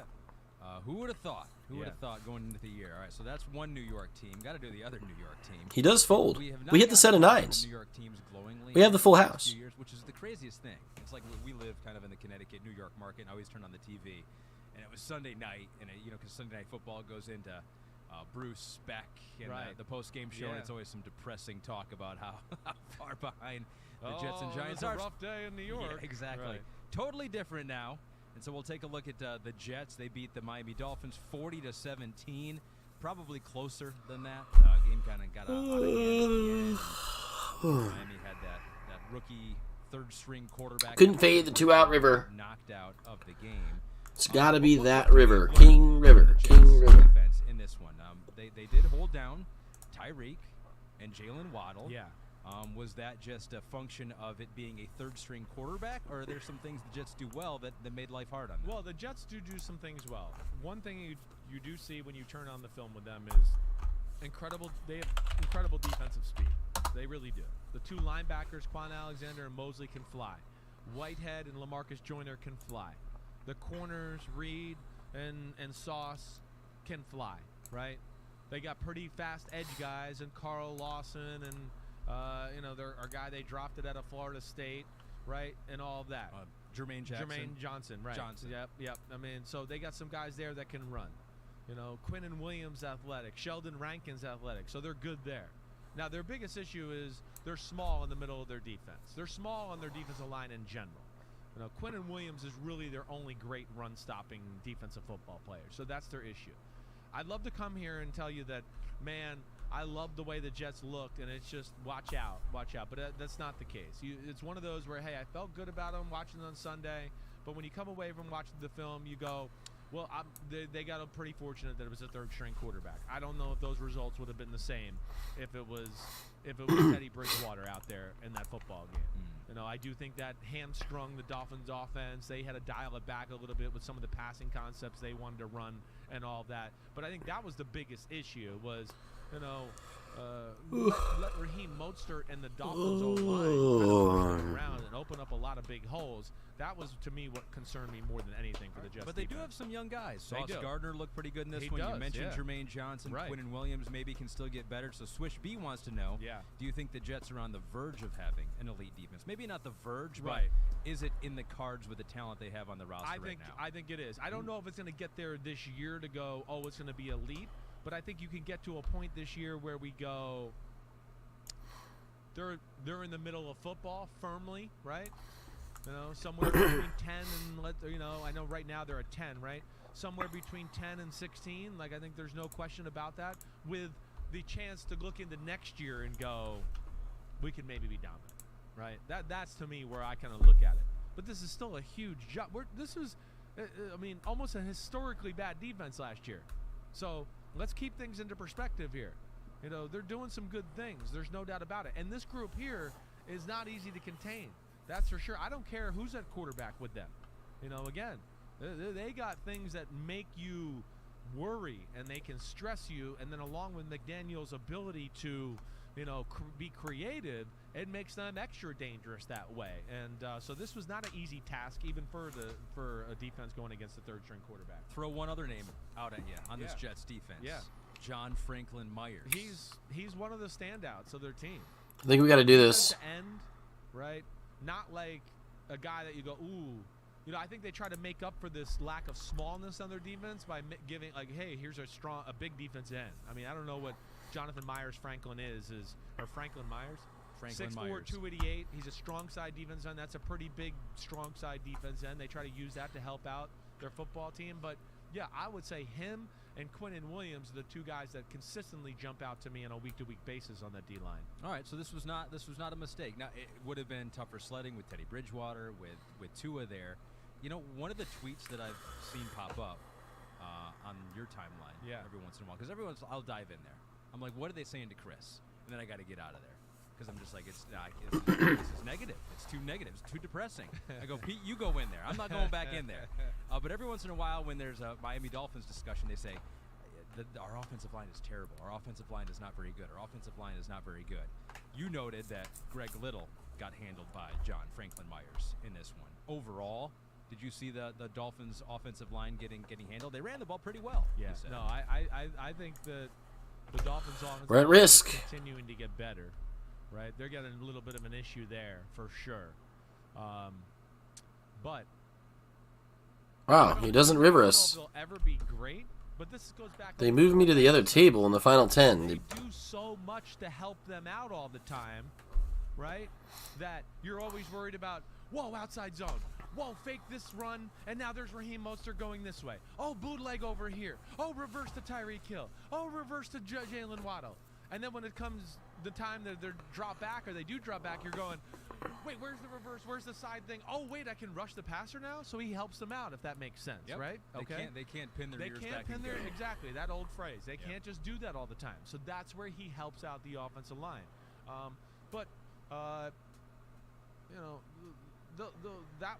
That is an issue for sure. But again, I think the Dolphins are on the up and up, and I still like their football team. I'm not giving up on them, and as long as Bridgewater or even Skylar Thompson continues to play, they're still going to be in the thick of things. I don't doubt that at all.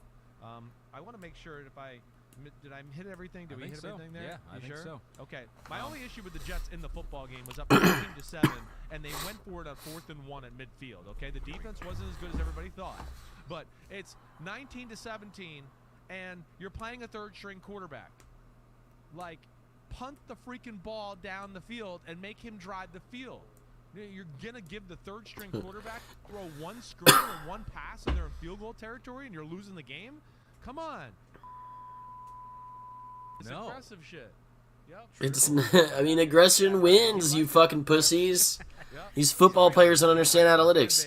You're gonna punt it, and then they're gonna punt it in the fucking end zone. You're gonna gain 30 yards of field position when you could just keep the drive going and then blow the team out. If there's ever a fourth down in a game, They have risk aversion. or roughing the passer at this point, it's pretty good bet. Oh, you're playing a third-string quarterback. Punt it to him. Why? Net 30 yards. Drop 3 Fs right in a row. Just convert the fucking 4th and 1 for once. You know, again, I like a lot of things with the Jets offense. They were fortunate at the end of the game with some Miami mistakes. All right, what do you think? Say that. What do you think they'll do against the Packers next? It'll be interesting to see. That will be. Again, some common knowledge of the coaching staffs there. Yeah. They do have the team speed to make dink and dunk hard. I would worry about them being run on. That'll be the thing to watch out for. Could be a big A.J. Dillon, it could be. Aaron Jones day. It could be, which then could lead to a big play action pass day and then them actually being explosive and then people going, Chris, see, you're wrong.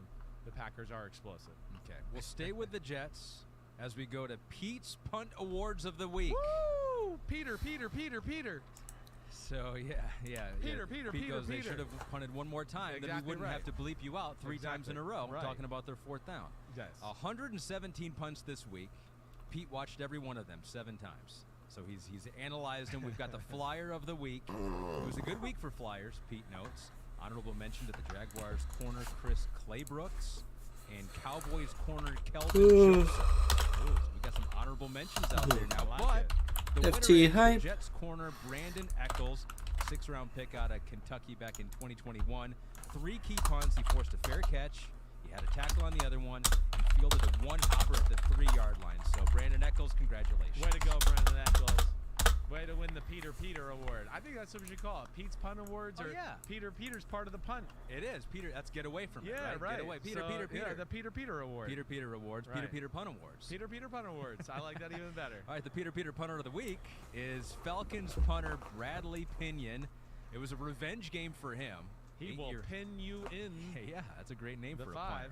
8-year vet was cut by the Bucs in June after they selected punter Jake Camarda. Jeez, and you were supposed to be the enunciation king of the podcast. Not very good. I'm better than you, maybe slightly. At times. 6 punts, 3 went inside the 20. The others were just outside.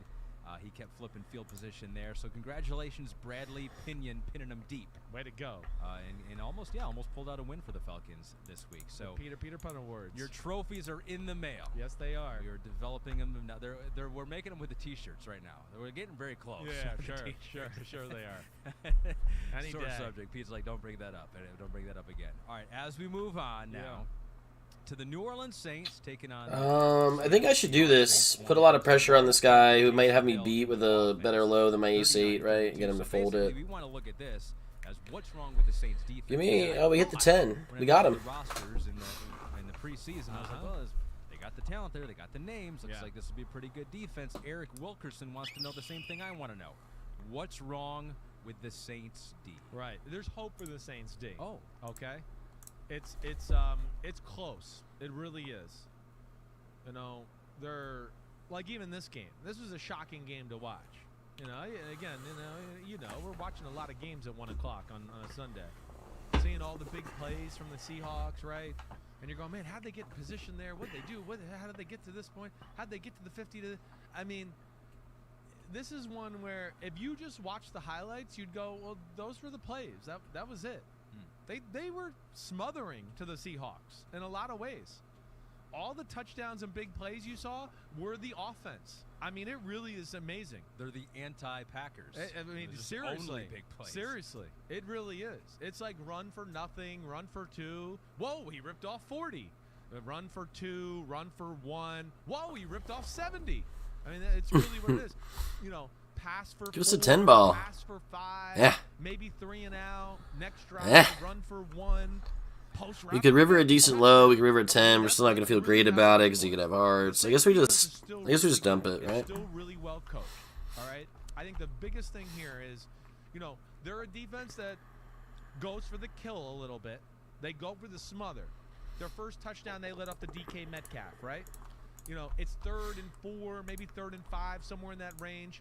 I think they have the Seahawks broken down as when it's 3rd and 4, 3rd and 5, they like to run routes for 6 yards and just barely get the first down, right? So they got a ton of guys right in that area, right? But Geno kind of buys time in the pocket, escapes a little bit, and they lose track of DK Metcalf, who's really running a 5-yard route over the middle, but he sees Geno now kind of moving, and he just breaks deep. And Geno makes an incredible throw kind of on the run and hits it that way. My thing would be there where they're a little different maybe than years past, and maybe have to reevaluate, at least in my 2 cents here. The D-line's not as dominant. Their D-line, where in the past, you and me doing a pod and all that, I used to go, well, they don't even have to put the safety down in the box. Their D-line's good enough to stop the run, right? They don't even have to blitz Tom Brady, right? They can just get there with 4. And really, it's still a good D-line. Don't get me wrong. Cam Jordan. Exactly. Marcus Davenport. Right. David Onyemata. Right. You know, it's still good. Not as good, but saying. Not as dominant and smothering as it once was. They can't collapse the pocket quite as a hurry. So when they call these defenses where they go, you know, we're taking a chance here. We're not blitzing, but we're trying to really take away something and give them nothing on 3rd and 6. To where if that pass rush doesn't get there, it's like, oh, but we have some holes over here because we really overplayed trying to take this away from our breakdown of what we think they're going to do. And if our pass rush doesn't get there and somebody breaks to that one area that we're kind of vulnerable at, or we're playing man here and we expect the pass rush to only let them have like 2.5 seconds to throw the ball, and damn, now it's 4 seconds to throw the ball. We could be in trouble. That would be my sense. Big plays are the only problem with them. And if you kind of look through the year as I was watching the film, I started to go back and went, that's really what it is. I mean, they smothered the Panthers. Flop trips. They had their own fumble picked up for a touchdown. He threw a ball in the flat to Laviska Shenault, and they missed tackles, right? I mean, it's kind of that throughout the year. In the pack, even in the Buccaneers game, they're doing a good job.